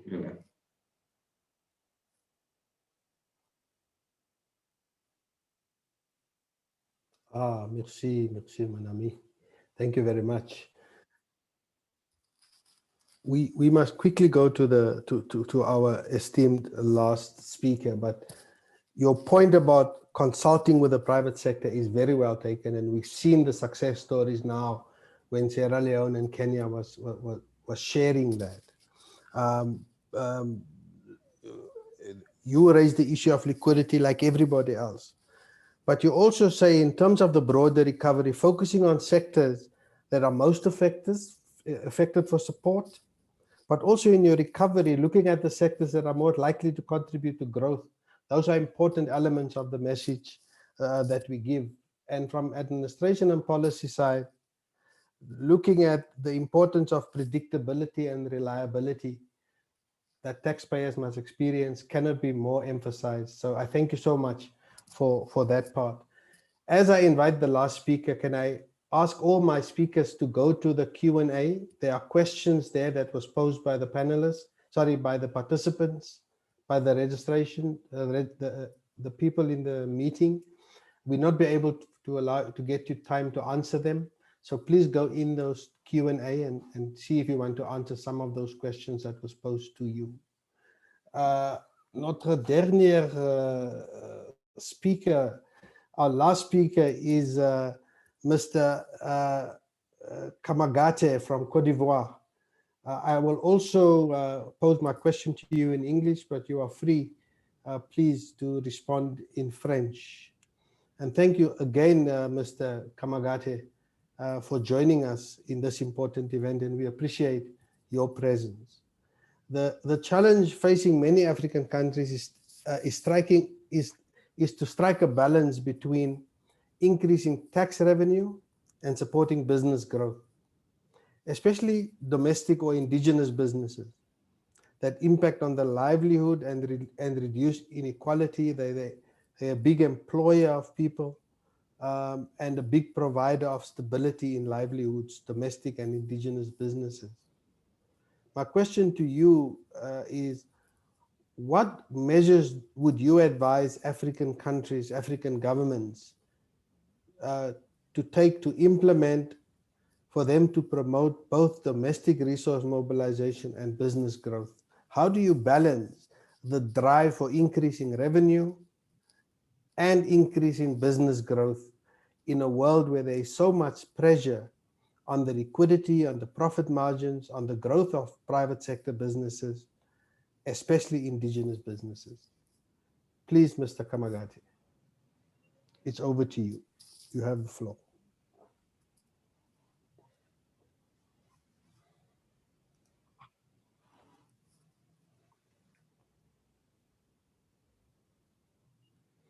Monsieur Kamagate, vous êtes ici?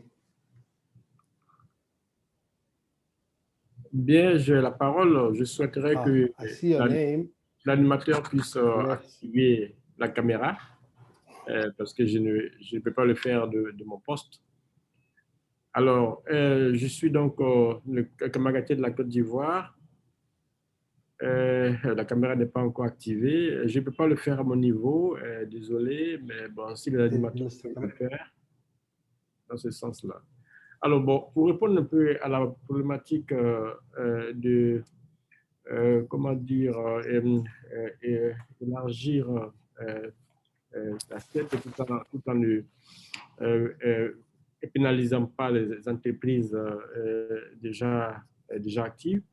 Alors, la Côte d'Ivoire a eu donc, pour revenir un peu à la question de la pandémie, nous avons donc mis en place, dès la survenue de la pandémie, un important plan de riposte sanitaire, économique, social, fiscal et douanier. Je ne vais pas m'étendre encore sur ces questions qui ont été largement abordées par mes collègues, par mes prédécesseurs, sur ces questions-là. Mais globalement, pour résumer, nous avons investi près de 1 700 milliards de francs CFA, environ 2,6 millions de dollars, d'euros, soit 3,1 millions, n'est-ce pas, de dollars dans ce sens-là. Et il faut signaler que la Côte d'Ivoire, quand même, sur le plan de la pandémie, en 2020, a pu quand même sortir sur le thème du jeu. On était l'un des 4 pays africains à avoir une croissance positive au sortir de la crise, au sortir de l'année 2020 avec un taux de croissance de 1,8. Bon, c'est vrai que c'est nettement bas par rapport à ce que nous avons eu à enregistrer depuis 2011, avec un taux de croissance qui voisinait de 8 à 9% par an. Aujourd'hui, pour revenir un peu à la question de la fiscalité, un ensemble, lorsque la crise s'est déclarée, nous avons fait une concertation du secteur privé. Il faut d'abord identifier quelle était leur problématique, quelle était leur difficulté en tant que telle pour mieux les adresser, pour mieux, n'est-ce pas, les solutionner. Et donc, il y a eu, disons, cette concertation-là qui a débouché sur un plan concerté et qui a donc été, n'est-ce pas, déroulé. Je ne citerai pas d'autres mesures, mais les mesures fiscales, les mesures douanières, notamment la suspension de certains impôts et taxes, les exonérations de certains impôts et taxes sur certaines périodes, également des mesures d'allègement de l'assiette en excluant certains éléments, etc. Mais surtout, on a accéléré certains process, notamment le procédure de remboursement de crédit TVA qui marche très bien en Côte d'Ivoire. Nous avons donc allégé les procédures et réduit les différents délais pour pouvoir rembourser assez rapidement les différentes entités. Et c'est un système qui a beaucoup marché puisque c'est dans la période de mars à juin 2020, nous avons eu une explosion de demandes de crédit de TVA compte tenu de cette déréglementation-là et que nous avons donc nous avons pu faire face pour donner de la liquidité un peu aux entreprises. Et cette situation a marché apparemment puisque en 2020, nous sortons avec des recettes fiscales qui sont en augmentation d'abord par rapport à 2019 et ensuite qui sont même en augmentation par rapport à nos prévisions budgétaires. Certes, pas très élevées, mais quand même, nous n'avons pas eu de récession importante en matière de recettes fiscales. les prévisions ont été respectées aussi bien les recettes fiscales de porte que les recettes fiscales intérieures. Alors maintenant, revenir à la question de savoir qu'est-ce qui peut être fait pour pouvoir booster l'économie tout en ne pénalisant pas les entreprises. Alors, nous avons essayé pendant, je pense que c'est l'une des préoccupations de nos États, la conformité fiscale est l'un des éléments les plus importants pour pouvoir avoir, disons, des recettes fiscales assez significatives. Dans nos pays, quand on regarde les contrôles fiscaux et autres, sommes autour de 2%, 3% maximum. Qui sont des taux qui sont similaires à des pays avec de très fortes conformités fiscales telles que le Canada ou même les États-Unis. On a 98% des personnes qui déclarent de façon spontanée leurs impositions. Cela voudrait dire que forcément, le niveau de civisme fiscal dans nos pays africains n'est pas forcément aussi élevé que dans ces États-là. Cela veut dire qu'il y a un véritable problème au niveau du contrôle fiscal dans ce sens-là. Et donc, nos actions, vraiment, pour pouvoir, disons, permettre une certaine dynamisme fiscal, c'est de mettre l'accent sur comment débusquer ceux qui sont encore à marge de la fiscalité. Soit ils sont sous-fiscalisés, soit ils sont peu fiscalisés, ils ne sont pas du tout fiscalisés. Je ne vais pas vous apprendre que nos États sont caractérisés par un secteur formel très développé, qui est très important. Et donc, certains l'estiment à 50% de l'économie, d'autres à 60%. Il faut donc aujourd'hui arriver à faire que tout cela puisse monter à bord. Alors, quelle est la politique mise en place dans ce sens-là? Bien sûr, créer de nouveaux impôts et taxes, ce n'est pas la solution, c'est une fuite en avant. Nous, dans notre politique fiscale que nous avons eu à dégager avec le secteur privé, notamment avec le dernier séminaire gouvernemental qui a eu lieu avec le secteur privé. Alors ça, juste une parenthèse, c'était un séminaire, un conseil des ministres qui a invité le secteur privé donc, à sa dernière session pour pouvoir, n'est-ce pas, participer et donner toutes ses préoccupations. Et nous, ça a eu lieu seulement que la semaine dernière. Et donc, des axes de réflexion ont été menés dans ce sens-là. Il s'agira pour nous, au cours des prochaines années, notamment de cette année même, de réduire le régime dérogatoire et de sorte à créer un système de référence beaucoup plus allégé. Alors, j'entends par régime dérogatoire tout ce qui est exonération, tout ce qui est allègement, de sorte que tout le monde ait une certaine égalité dans la compétitivité fiscale. Et donc, ça, c'était donc l'un de nos éléments. Nous avons commencé donc ce désarmement-là, de sorte à réduire progressivement le régime dérogatoire. Nous avons mis un plan ambitieux de 2021 jusqu'en 2024, pour au fur et à mesure démanteler un peu tout ce système de régime dérogatoire. Mais tout en le faisant, nous allons donc arriver à un système de référence qui soit homogène et qui ne soit pas avec des taux assez élevés. De sorte que la propension à frauder coûte plus cher, doit coûter plus cher que la conformité fiscale. Dès lors qu'on va arriver à cette inversion-là, de sorte que vous mettez plus d'argent à frauder, et avec les risques qu'il y a, et que de déclarer vos impôts, nous allons donc arriver à cela. Certes, on me dira que toujours payer l'impôt, c'est toujours quelque chose, mais c'est des éléments que nous allons, n'est-ce pas, essayer. Ensuite, il faut voir également la question de la stratégie même. Pour pouvoir faire monter à bord ceux qui sont toujours en marge de la fiscalité ou qui sont, pour donc pouvoir élargir la population fiscale, on a essayé toujours quoi? Les sanctions. Si vous ne faites pas ci, vous aurez ça comme sanction à travers les pénalités, les majorations. Mais ça ne marche pas forcément. Alors, on a donc étudié l'économie, dit que l'économie se régule d'elle-même. Une personne, une entreprise qui ne fait pas d'affaires avec une autre, dont les affaires baissent, a tendance à se réajuster, de savoir quel est le problème et donc n'est-ce pas, se mettre au diapason. Et donc, c'est cette stratégie-là que nous voulons transférer au plan fiscal. Non plus en utilisant des sanctions, des pénalités, des menaces. Non, je pense que cette époque-là doit être révolue. Aujourd'hui, il faut aller dans le sens d'utiliser les armes économiques. Alors, le premier qu'on va faire, c'est d'abord de faire en sorte que on va faire un scoring des entreprises, un scoring fiscal. Classer les entreprises.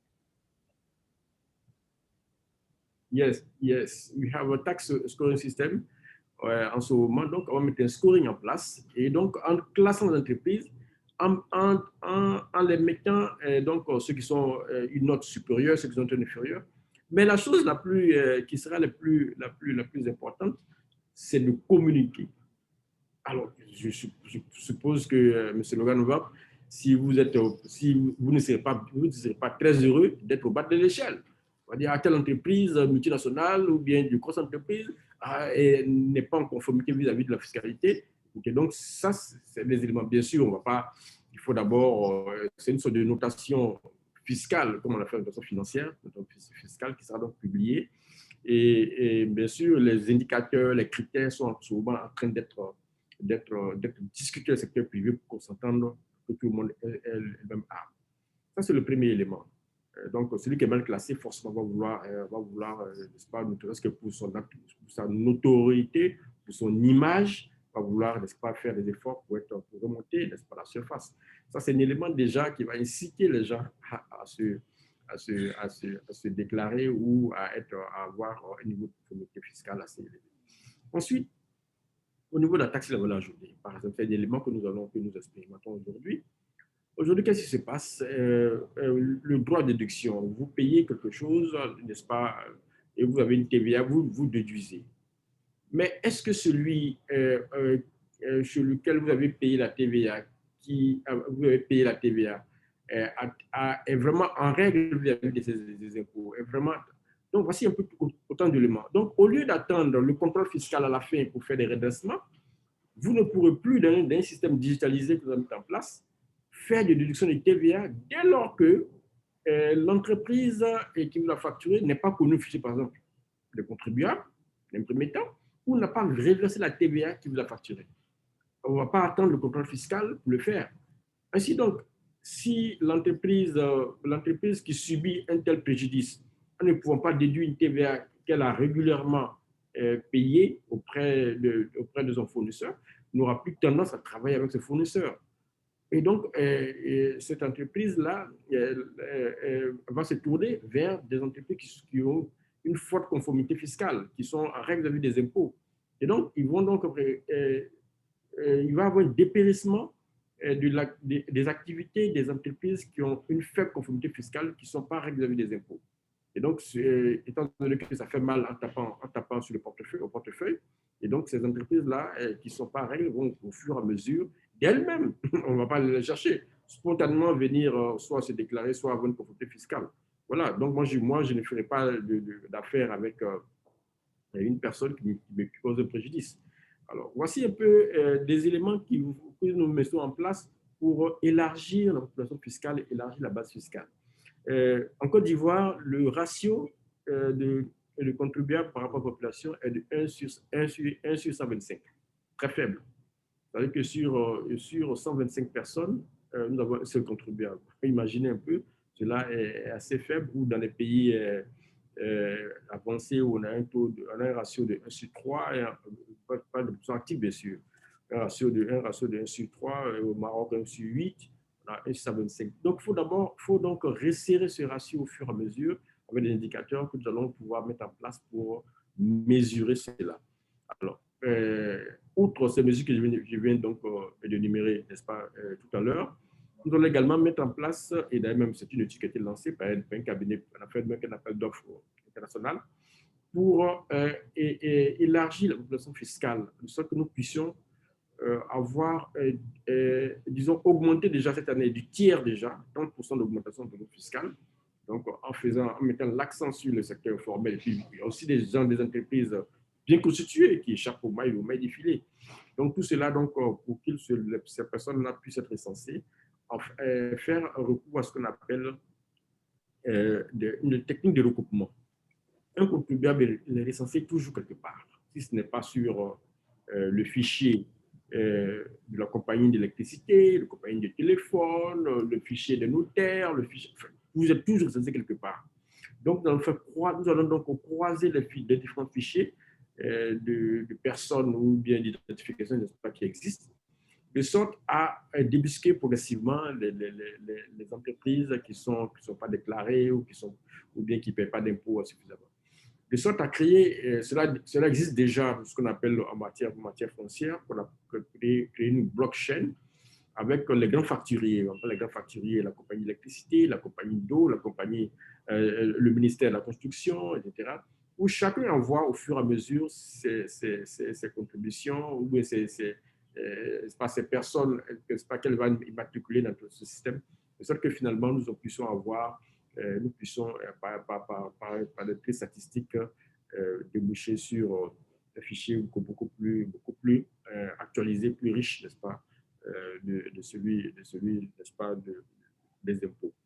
Comme on peut comprendre que, par exemple, le fichier des entreprises auprès de l'ordre des experts comptables est supérieur à celui des fichiers de la Direction générale des impôts de Côte d'Ivoire.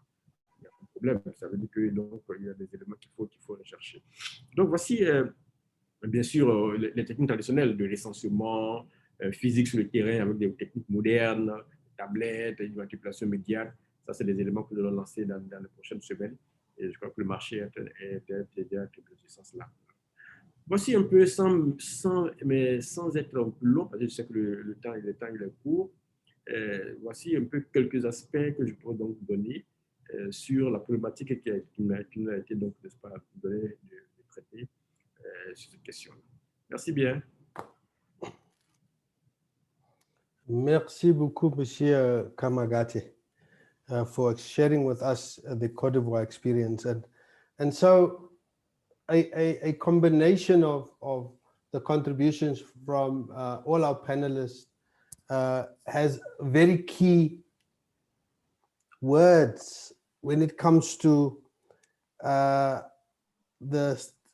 strategic mechanisms for increasing revenue on the one side, but keeping the balance between growing the economy and the centrality of the private sector in this whole process. So this session was really to drive that message and to look at the various methods the countries who participated and the African Development Bank has taken. And some of the key words we take away from this that came throughout all of this has been the importance of driving liquidity within the economy. In some cases, and I think in Kenya, they spoke about even looking at the central bank reserves in order to improve liquidity within the economy. Other central themes was the importance of broader participation, that government should include taxpayers, the private sector, in participating in measures that not only brings relief, but also in the post-COVID rebuilding of the economy, bringing in consistency and compliance, and especially linking compliance to the type of relief, I think was the last measure Mr. Kamagate was talking about. So I'd like to thank all my panelists, and I hope that those attending the conference and watching has gotten an idea of how African countries, and in particular the ones participating here, have gone about meeting the challenge of not only dealing with the actual pandemic and dealing with the economy inside that pandemic, but preparing for a post-COVID-19 environment, the importance of diversifying the tax base, the importance of broadening the tax base, in particular the tax policy and the administration and the broader economic policy being consistent with making sure that the key drivers of what makes the economy grow, the taxpayers, the individual taxpayer, the private sector, that those are able to perform, focusing on companies that are not making it in COVID, but also focusing on companies that because of COVID are actually doing better, and how that can contribute to a post-COVID recovery. So thanks everyone for participating in the session. Thanks to the panelists. And I hand back to Mr. Shongwe, the moderator. Thank you very much. Thank you very much, Executive Secretary, and thank you to the wonderful discussion that we've had. And as with these opening panels, we do tend to run over time, but that's because of the quality of the discussion we had. So without wasting much time, I'd like to invite the second panel of the day. This panel will be looking at the role of indirect tax policy and administration in mitigating the socio-economic impact of the pandemic. And we will be joined by the chair of the panel, Ms. Mary Baine. She's the Director of Tax Programs at ATAF. Mr. Stephen Chande, he's the chairman of the ATAF VAT Technical Committee and also a deputy commissioner at the Kenya Revenue Authority. Mr. Pete Batio, he's the head of consumption at the OECD. Mrs. Delia Ndlovu, she's the managing director at Deloitte, responsible for Africa, tax and legal business. And lastly, Mr. Pranesh Rampal, he's a senior manager who works on VAT products at the South African Revenue Service. Thank you very much, Tulani. Good afternoon, everyone. Tulani has made my job easy, so I will not be going through the introductions again. I want to say that much of what we're going to discuss in this session is really about indirect taxes. And we have learned through the discussions and heard through the opening ceremony that a key effect of COVID-19 has been the tax revenues dwindled significantly, with the exception, of course, of a few outliers like what we heard about Sierra Leone. But largely, tax revenues have reduced and reduced significantly.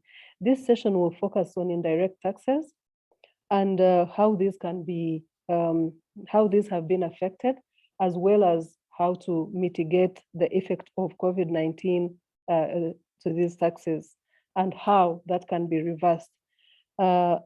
Indeed, one of the things that was highlighted is that VAT on its own contributes to about 30.6% of revenue for the African tax outlook countries that were looked at for the period of 2020 and 2019. And this then renders indirect taxes as significant to improve domestic revenue mobilization. So in a nutshell, this panel will look at two things. We will explore how more focus can be directed to indirect taxes to improve the administration and to boost recovery from the effects of COVID-19. And secondly, how revenue administrations can manage or administer indirect taxes in a way that will foster economic recovery to mitigate again the effects of COVID-19. And with me on this panel, very able ladies and gentlemen, and we will be discussing this, the effects of COVID-19, and we'll be specifically looking at indirect taxes. But we'll start with a presentation that will be done by the African Tax Administration Forum colleagues, Emeka Nwankwo and Nick, and this will be done in 12 minutes. And thereafter, I will introduce the panel to make some comments. So without further ado, I want to call upon Emeka to make his presentation. And if you can use as little time as possible, we will be most grateful. Thank you. Thank you, Mary. Good day, my colleagues. Due to the urgency of time, we would keep the presentation short and straightforward at the high level. With me will be Nick, who would take the second part of the presentation. As Mary has just explained, indirect taxes, specifically VAT, is the highest contributor to revenue for ATO countries. And this also makes it a very important fiscal tool for raising revenue for governments. So in the face of COVID, it's important we look at, while it's the best performing tax type, it's important we look at it knowing that COVID has affected economic activities and then thereby consumption within the economy. And there's a direct relationship I could interrupt you. Yeah.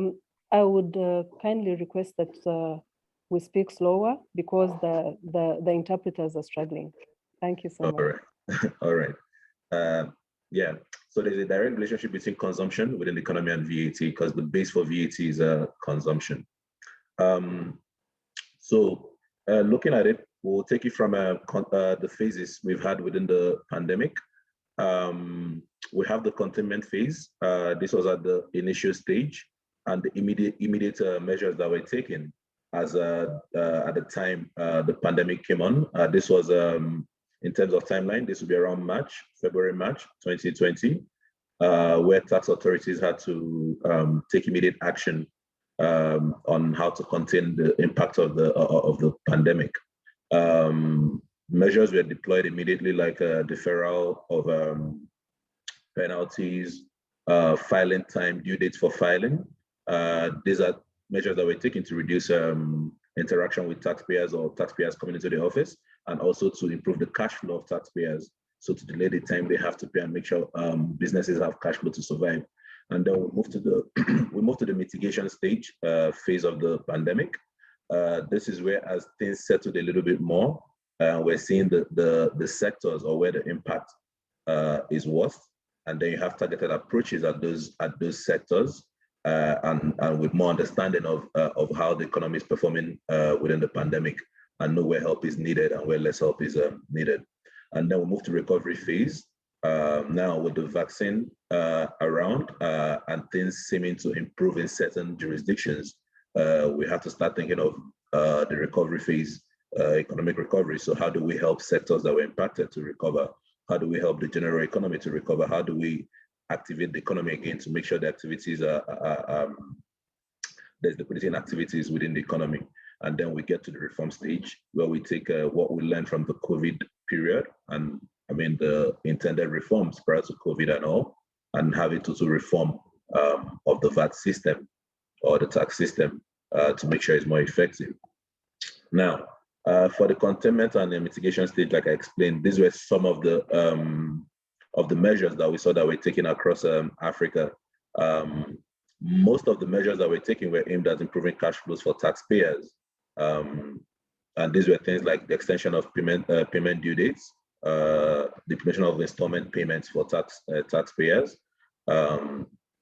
For VAT purposes, expedition of refund process, making sure that refunds are paid on time, or introducing thresholds for automatic refund payments without verifications or audits. And then some jurisdiction reduced tax rates. You have measures that were taken to ease compliance burden. Again, this has to do with either time of filing, reduction in required documentation within the period, and all, or suspension of procedural procedures. And then we have business continuity for tax administrations, how tax administration are able to adapt to be able to still provide services with the limited movements in most jurisdictions, and they need to take health and safety precautions. So some jurisdictions provided testing facilities for staff, provided the PPEs required like masks and sanitizers and the rest of them. And also there was a huge adoption of digital channels as means of communicating with taxpayers. This includes setting up of the legal framework where it didn't exist, or the policy framework to make sure it's acceptable to communicate with taxpayers through digital platform. These included rulings and clarifications on technical tax issues.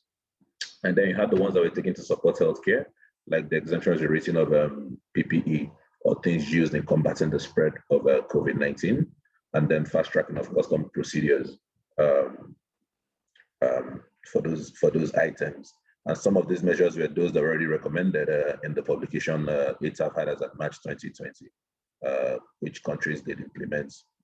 Now, having implemented those and having been about 1 year now since the pandemic, the question now is what has worked, and then what has been a challenge, and then what's the way forward? How do we look forward? Like I mentioned, what has worked mostly at those measures that improve the cash flow for taxpayers, because at the containment and mitigation stage, the main concern was making sure that businesses survive the pandemic. We reduced business activity or economic activity. This meant that less transactions were being done. So how do you help the businesses to survive this period? By having more cash to sustain the business. So those measures seem to be the one that had the most impact for businesses, the cash flow, the ones that improve cash flow. And then what were the challenges? Where there were changes of rates, this meant that taxpayers probably had to change their a whole system to implement that rate, or where there are major changes to compliance requirements that requires the taxpayers to make a change to their processes. That created a burden on taxpayers. Due to the changes in at various stages of the measures that have been implemented, there was also the issue of a bit of either confusion or contradiction by lack of communication. Because whenever changes are being made in short periods, there is need to, have enough communication with taxpayers to know what is being changed, who is it going to affect, and for how long. So there was the issue of constant changes to measures and inadequate communication on those measures. And then in jurisdictions where there was delay in payment of refunds, where it was still insisted that most refunds will still have to go through maybe audits and verifications that took time, that created a cash flow issue for taxpayers during the pandemic, where the cash is much more needed. And then there was the issue of interagency coordination, where you require different agencies for the implementation of certain measures. Sometimes the understanding of the measures or the timing and other various parts of it is different across various government agencies. So this was also a part of the challenge for taxpayers. Now, looking at post-pandemic, what should we be doing to improve the effectiveness of the system? The first thing is to have inclusive measures that takes into consideration most of the stakeholders, or all the stakeholders, and how the measures being taken or what needs to be implemented and how it impacts on them, and making sure that we speak to the various sectors of the economy and individuals in this process. So the inclusive approach would help. Now, looking at all the measures that have been taken so far within the pandemic, is to look back and look at what has worked, what could be made permanent that has improved the system generally, apart from just momentarily helping taxpayers or the tax administration. What has generally improved the system, the effectiveness of the system, and should be made permanent. So like things like adoption of digital channels for communication, the ICT infrastructure, even in terms of compliance activities and monitoring where that has been implemented, then those should be made permanent and improved on as they've generally improved the system.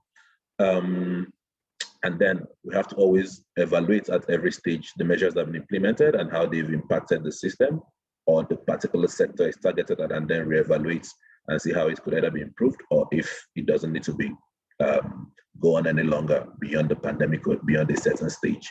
So constant evaluation, that will be at the recovery and reform stage, constantly evaluating and seeing the new reforms or what needs to be implemented.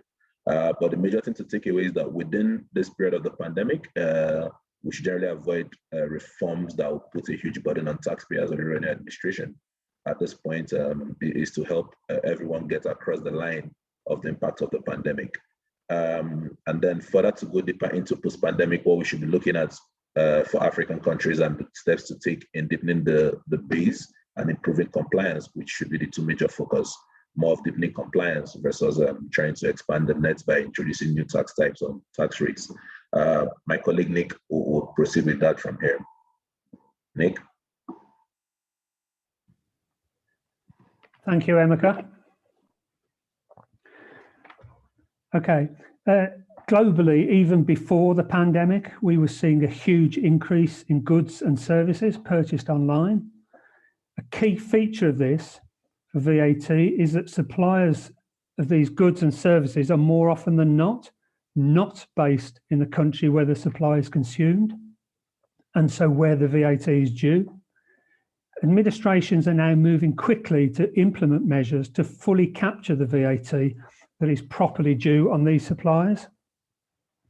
And these measures include a legal framework consistent with international good practice, includes a scope, obligations and rights, an administrative framework that offers simplified processes and procedures, for example, on registration, and an inclusive approach.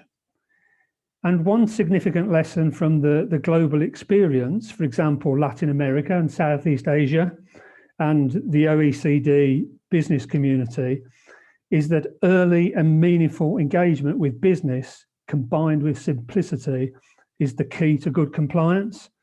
And I think this was something that the ES referred to in his opening remarks. ATAF itself has published its own technical note, which you can see on the slide there, and that aligns with the OECD good practice guidelines. It is working with the OECD and the World Bank Group to develop a VAT digital toolkit for African countries. And it's currently working with 5 African countries to support the design, development and implementation of their measures. Next slide, please, Emeka.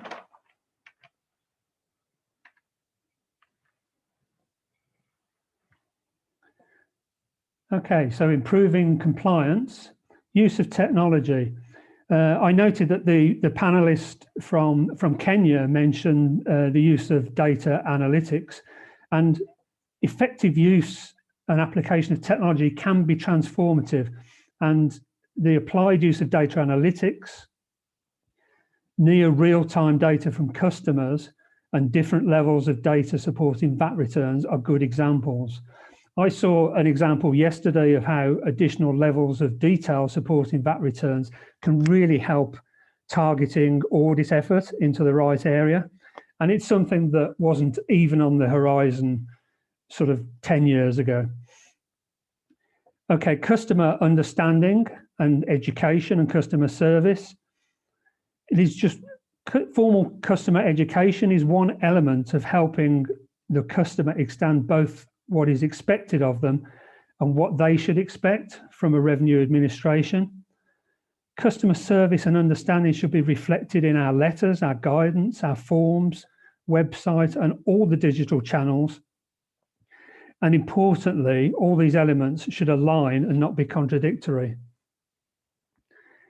On resourcing, the African Tax Outlook shows that auditor resourcing is well below international levels.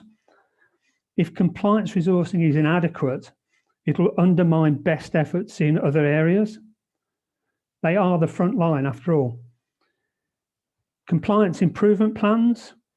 A clear compliance improvement plan that joins all the compliance elements and recognises relative risks presented is essential.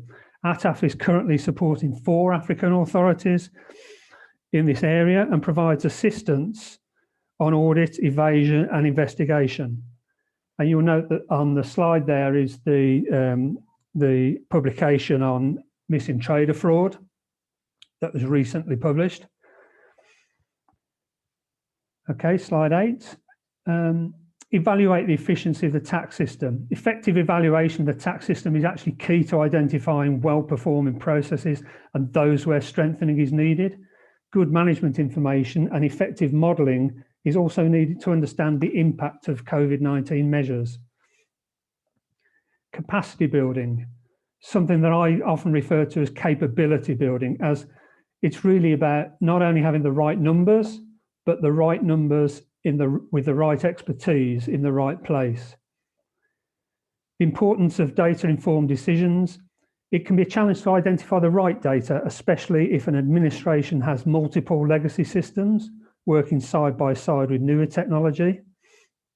As key organisational and resourcing decisions are based on your data, it is important to challenge the integrity of the data, as we know that sometimes it's easier to measure the data we have rather than actually find the data that we need.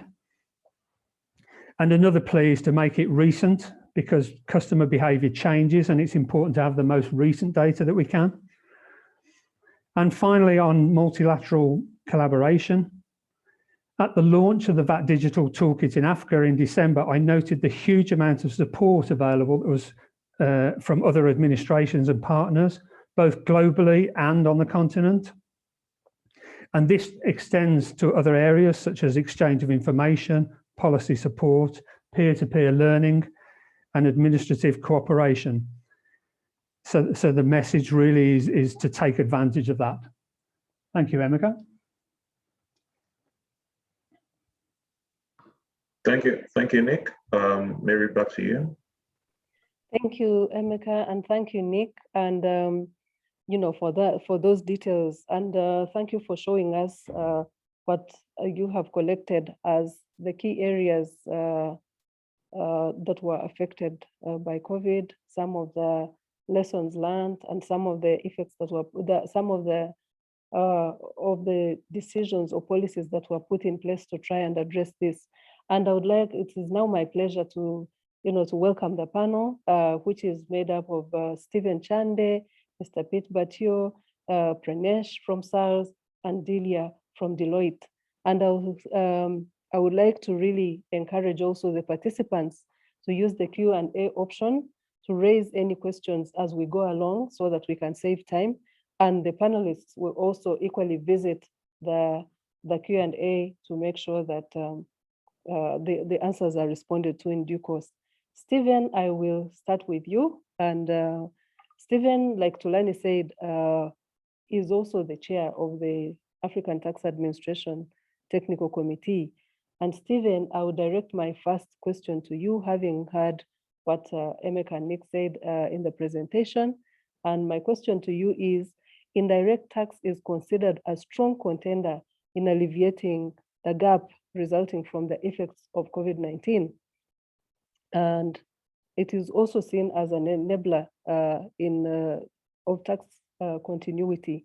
In your opinion, and through your observation as the chair of the ATAF VAT committee, what tools could enhance this, and what key areas of focus for increased VAT compliance should be employed during the pandemic and post the pandemic? Over to you, Stephen, and if you could use slightly under 7 minutes, I would be most grateful. Thank you. Thank you, Mary, for this opportunity to share my experiences in this important topic. As it was mentioned in the presentation, in Africa, the revenue contribution from VAT is 30% or thereabout, and therefore it is an important source of revenue in the African tax administrations. When the COVID-19 struck in the whole world, every tax administration, government took measures to contain the same and also to mitigate against the effect. And this went through different levels. ATAF is an organization which gives a platform for African countries to share experiences and best practice on how to mobilize revenue, and specifically on VAT.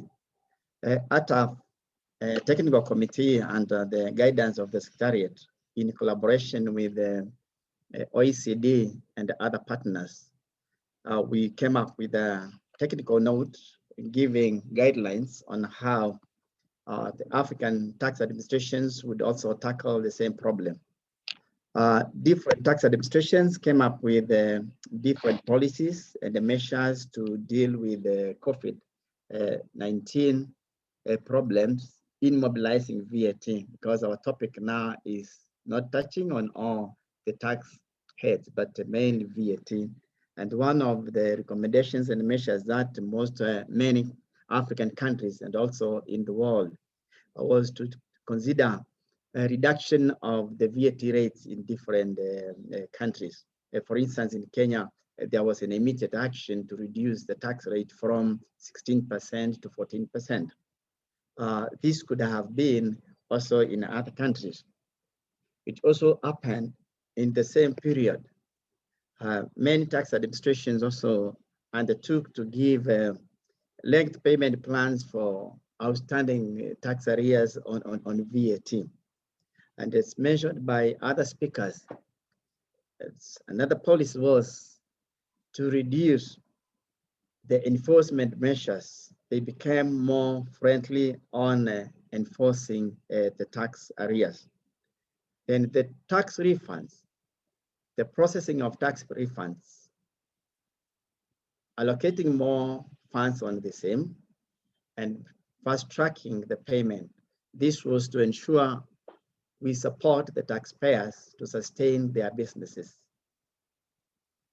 Also, another issue which was discussed by the committee and several tax administrations got into practice was with the increased pandemic, there was an increase in digital transactions.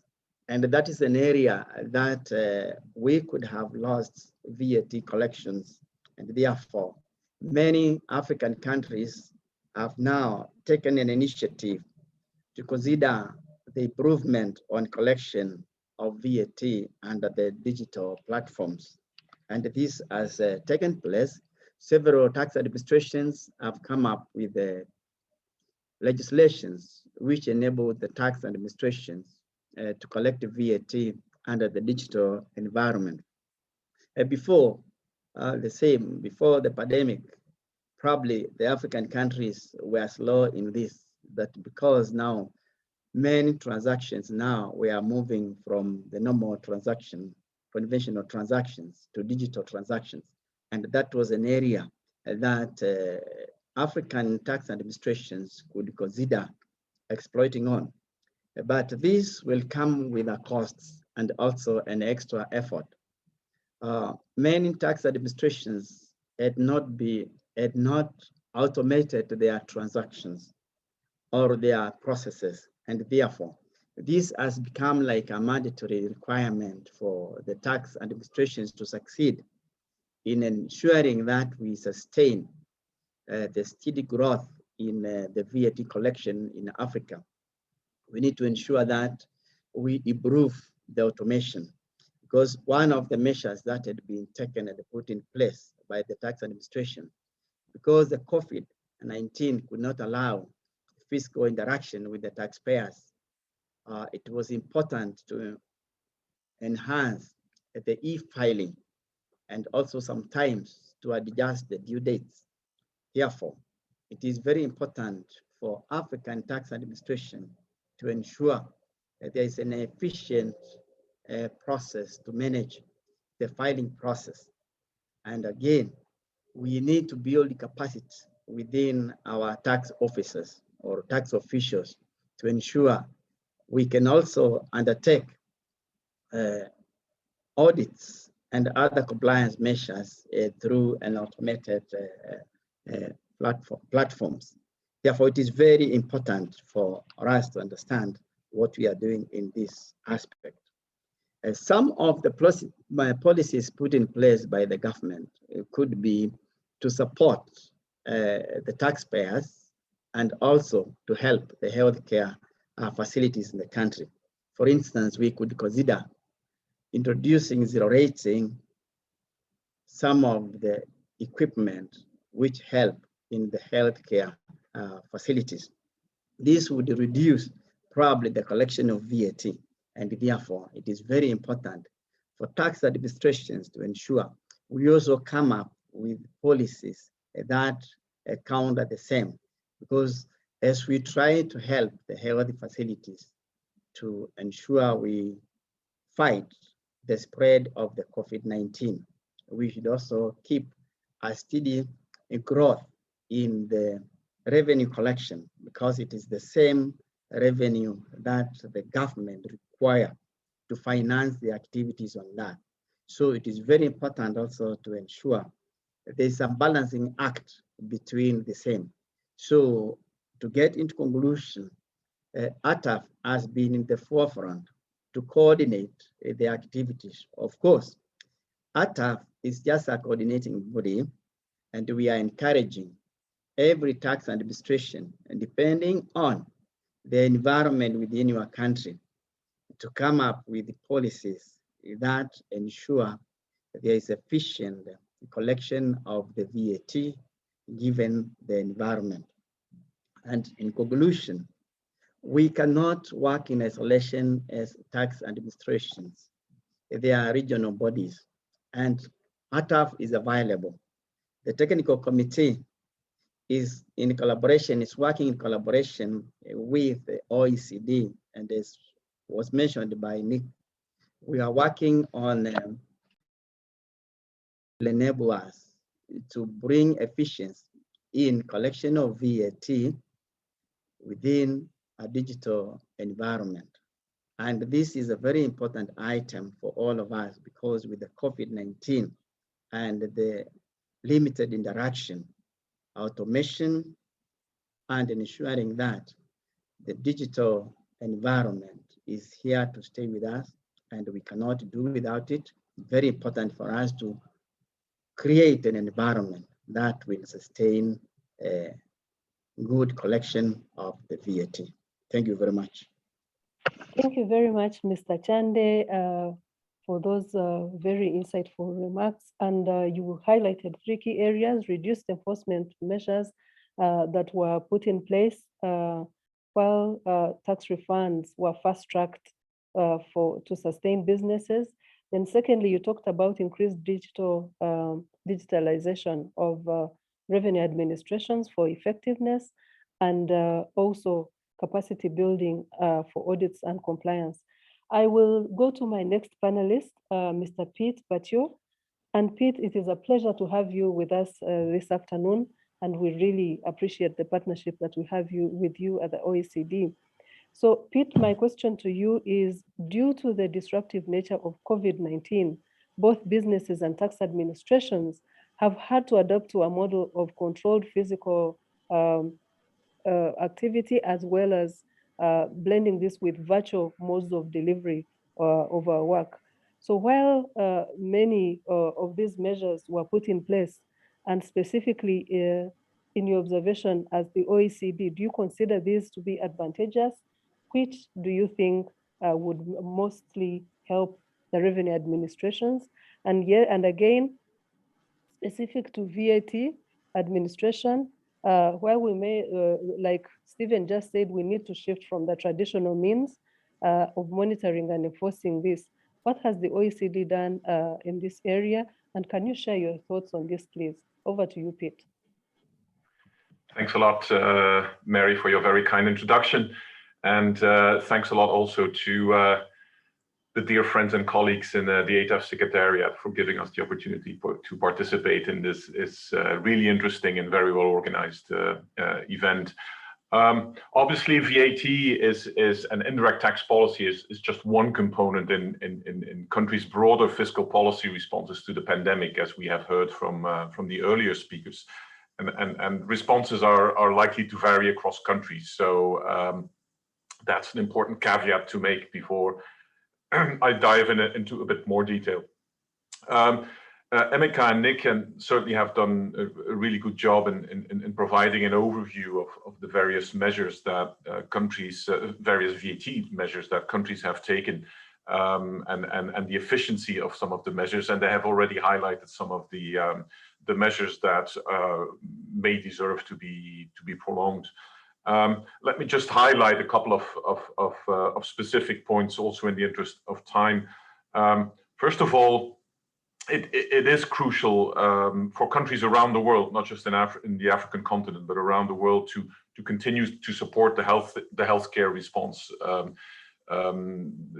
Healthcare recovery is crucial to stimulate, to provide a good basis for a good economic recovery. And this obviously includes the dissemination of vaccines, but also ensuring that that normal non-COVID healthcare can continue. And also VAT policy can play a role in this, and broader indirect policy in ensuring that indirect taxes do not create any undue obstacles to an efficient healthcare response. And I think here particularly about ensuring the efficient importation and dissemination of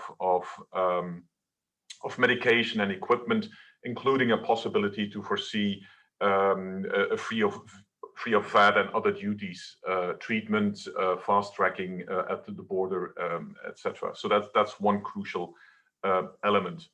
The second crucial element, of course, is, as we have already discussed, is to stimulate business recovery and investment. And also here, VAT can play an important role, can be an important component in policy packages. And the role of VAT in this context can be pretty straightforward, in the sense that the best way for VAT to stimulate investment and business recovery is just to ensure that VAT operates properly, so that the VAT staged collection process functions properly and efficiently, so that it minimizes any liquidity costs for businesses, and more generally minimizes cost of compliance, minimizes costs of VAT on business investment and overall activity. And obviously a core measure in this context is to ensure an efficient functioning of VAT deduction, VAT recovery and refund mechanisms. So the mechanisms that ensure a speedy and efficient recovery of VAT incurred on costs and investment. And particularly in countries with perhaps a challenging compliance situation and perhaps limited administrative capacity, countries could consider, tax administrations could consider focusing here first on making refunds and recovery available efficiently to those businesses that are considered low risk and that have a positive compliance record. And I believe we have heard some examples there from during previous sessions. We have seen several countries, including the African continent, having taken measures in that direction, and that, by all accounts, appears to have worked quite well in indeed facilitating business activity and business recovery, and it certainly merits consideration to continue and prolong those measures. And third, and not least, consumption also needs to recover, while at the same time those that have suffered most from the crisis will need to be protected and supported. And here I'm talking about the growing number of households that have been pushed in poverty as a consequence of the pandemic, people in vulnerable employment. So that's a careful balancing act that has to be made. On the one hand, theoretically, VAT is not an ideal tool to achieve these objectives. Typically, VAT rate reductions would be considered or exemptions to achieve those objectives. And we all know that very often these measures are very costly, and the benefits might often go primarily to those that need them least. On the other hand, we need to be pragmatic and realistic also in reality, in the sense that in many developing economies, there are simply no viable, reasonable alternatives, certainly for providing relief to the poorest shares of the population, than through VAT exemptions and reduced rates. And giving recognition to that, these countries may want to opt for a reduced rate or even a zero rate for a specific basket of consumption items that are essential for poor and low income households, and ideally to design that in as simple as possible way to operate. On the other hand, the use of VAT reductions as a tool to stimulate business activity, for instance in tourism, has not proven to be that efficient, and on the other hand, it has proven to be costly. So I would generally, and we have to caution about overgeneralizing, but I would generally advise against that, and rather look at applying VAT at the standard rate or at the normal regimes to those activities, making sure that revenue is collected, but then use part of that revenue to stimulate and to support specific the operators in that sector. Concluding and to sort of respond to your second part of your question, Mary, on digitalization and the role of digitalization in VAT policy responses.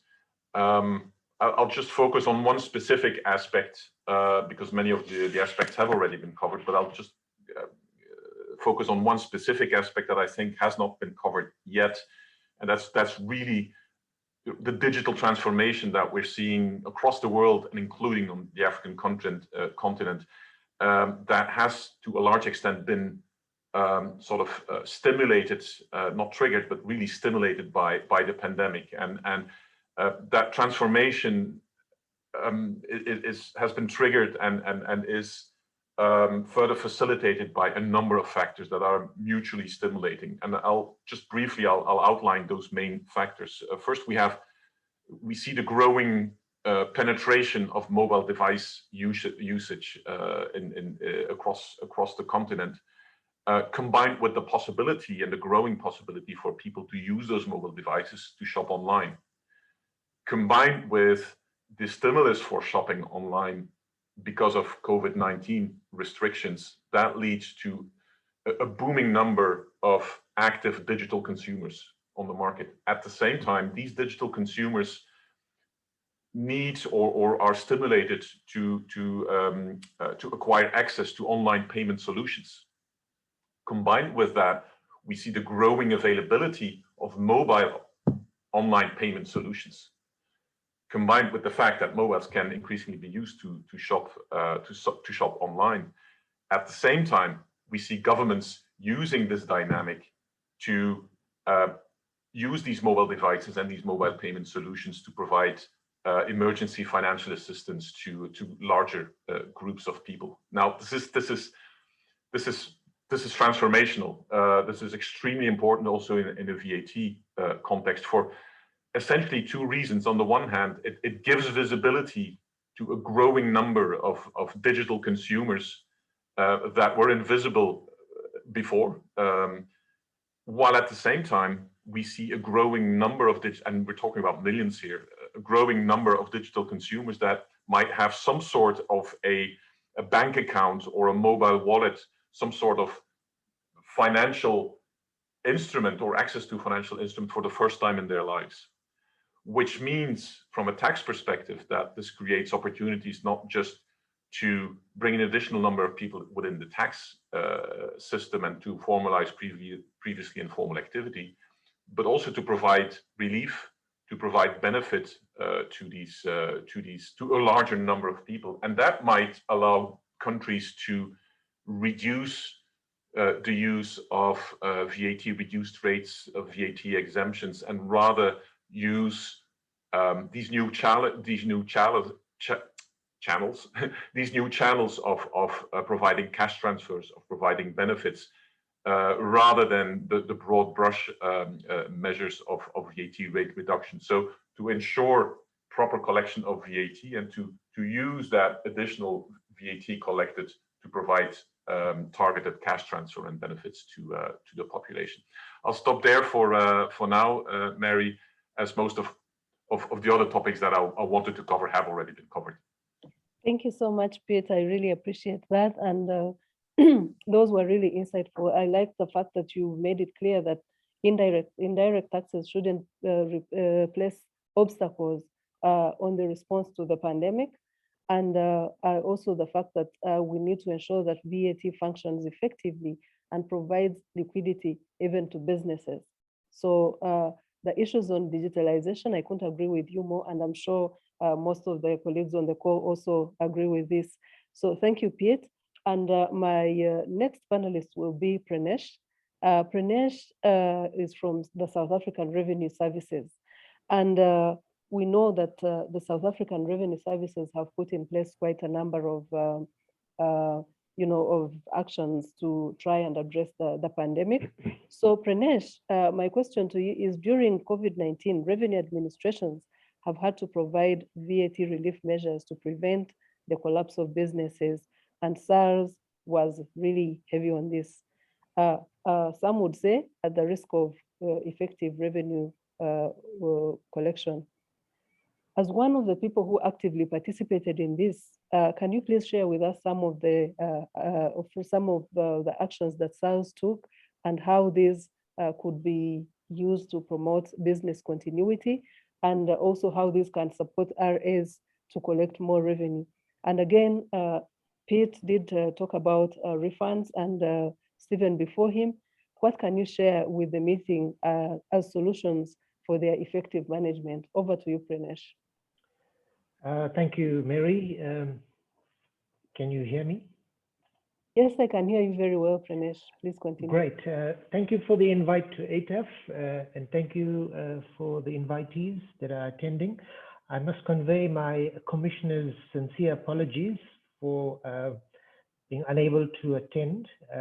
He had other engagements, so I will hopefully give you some insight into the questions and how we, as the South African Revenue Service, lived through the challenges of the pandemic and continue to do so. So at the start, our tax and our VAT regime is one of a very broad-based VAT systems in the world. And needless to say that when the COVID-19 hit South Africa, like many other countries, it was unexpected. But the minute our president announced a lockdown, a hard lockdown at the beginning of April, we were already in very deep discussions with our National Treasury and the Minister of Finance on how the tax system could be used to assist traders and by consequence of that, employees who then support households. At the forefront, the VAT rate was by no means an option to reduce, purely because due to our prior years' slower than anticipated economic growth and the budget priorities that were needed, there was no effort in reducing the rate to alleviate the burden of the VAT at a consumption level. Besides, in 2018, our rate increased by 1% from 14 to 15%. Pitt mentioned the VAT, and theoretically, yes, it's a very blunt instrument. It seeks to tax the consumption, and in our view, at a policy discussion with our policymakers, the National Treasury, the VAT was not considered to be any sort of silver bullet to help businesses, bowed through the pandemic, except for obviously the facilities of alleviating the severe cash flows that they will have, experienced during the hard lockdown and the ensuing months thereafter. So, needless to say, the common deferral of VAT payments has always been an option. It didn't need a special mention because that facility is available throughout our tax regime, and those facilities could be accessed through our e-filing, digitalized communication channels. Just to give you a background on our VAT base, we have approximately over 400,000 active VAT traders in our system. About 99% of our traders who are registered for VAT have chosen the e-filing electronic method of submitting returns, communicating with SARS via the e-filing, making payments to SARS via EFT or through the e-filing process, as well as registering and managing the debt with SARS, which includes the refunds. So our president earlier last year in April announced that one of the significant measures would be to fast-track refunds, specifically VAT refunds, which was to assist the traders to be more cash neutral at most, so that they could plow those refunds into working capital, namely pay their employees at least for the period under hard lockdown. But more importantly, the VAT wasn't the ideal candidate for creating the cash flow. Just to digress, the pay-as-you-earn regime, deferral regime, was, in my view, a far more beneficial deferment plan, where the pay-as-you-earn of the employer/VAT registered trader was deferred for a significant amount of time, which obviously served to achieve two purposes. One, to put as most cash into businesses' hands, together with the faster VAT refund, so that wages could be paid, somewhat negotiate on the operating overheads to the creditors, and simply to keep the doors open for that really hard lockdown period. So our fast tracking of the refunds were done by automatically allowing through our VAT system for vendors to submit out of tax period a return without them having to go through the belabored administrative process of changing tax period categories. These lasted for about 4 months, ending in August, where the system was automatically changed to a or a 2-monthly filing, but there was nothing stopping any trader from now opting to go permanently onto the monthly filing category. Obviously, if you're a monthly filing category person, your refunds will get to you sooner rather than waiting for at least 3 months to get your refund. This seemed to have had some level of success. Obviously, the next practical scenario was to receive requests for VAT deferral payments on tax periods during the COVID period, which actually is still a tax period as we speak. Currently, it is still a COVID period.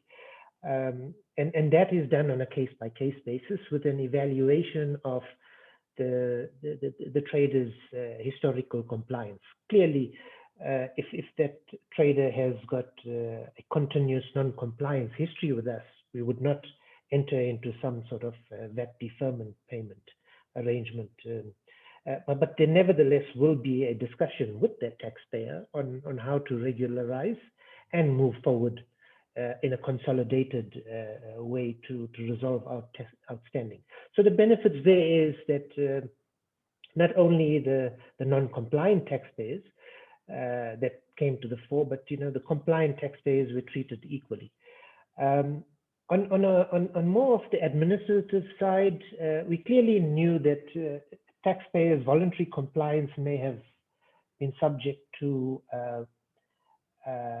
transgressions in certain parts of the legislation, and SARS moved to amend certain clarity documents, affording the traders extra time to obtain documents that are needed as part of refund audits or as part of proving their transactions. For example, to change the rate from a standard rate to a zero rate. These are encapsulated in many of the clarity documents, which we call interpretation notes. In terms of the framework in which the VAT operated, we took the lead was really taken by the Disaster Management Act, which was proclaimed by the government. And pursuant to that, Treasury and SARS co-developed legislation to allow these special dispensations in our, to get it obviously ratified at a legislative level. One of the areas that came under a very stringent request was at the early days of the pandemic, where we have a provision in the VAT Act that says goods can be imported free of VAT if they are for purposes of any natural disaster or pandemic. And we sought to utilize that in a very proactive way as a whole of government approach with the Department of Cooperative and Governance and Traditional Affairs, as well as our Department of Trade and Industry, commonly known as with the subset group, the International Trade and Administration Commission, where they assisted us in identifying essential goods that could be put onto a list and imported free of VAT, so as to alleviate the cash flow can burden. I please ask you to move a little faster? Yes. All right. Thank you. So that worked well because it effectively exempted a lot of the protective personal equipment, which was very important for the COVID period. And in terms of refunds, I can say that our refunds statistics for the last year averaged around 23 days during the COVID period up until April this year, which is actually a very short period of time considering the volumes that we get. And just to give you an understanding, our average volume of refunds during this COVID period is sitting around 60,000 refunds per month. And we've successfully tried to give a turnaround time of physically giving the vendors back their refund within a 25 average day turnaround time. And yeah, so there are other measures, just briefly.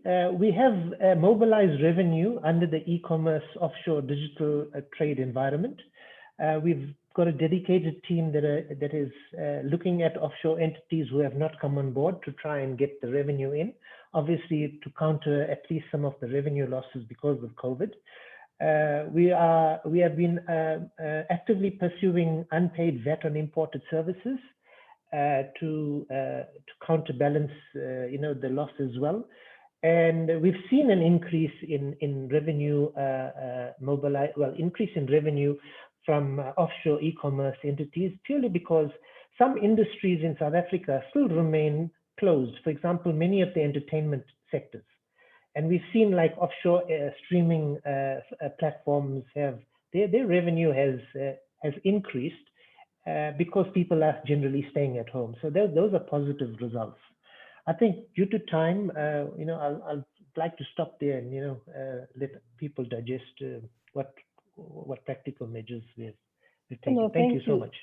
Thank you so much, Pranesh, and please take a look at the Q&A because there are a couple of questions there, so that you continue to share with us the very good experiences of the South African Revenue Services.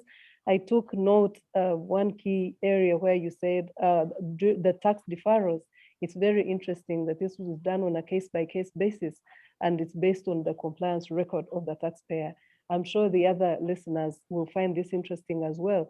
And the fact that this has brought non-compliant taxpayers to the fore, and therefore you're able to kill two birds with one stone. Thank you so much, Pranesh.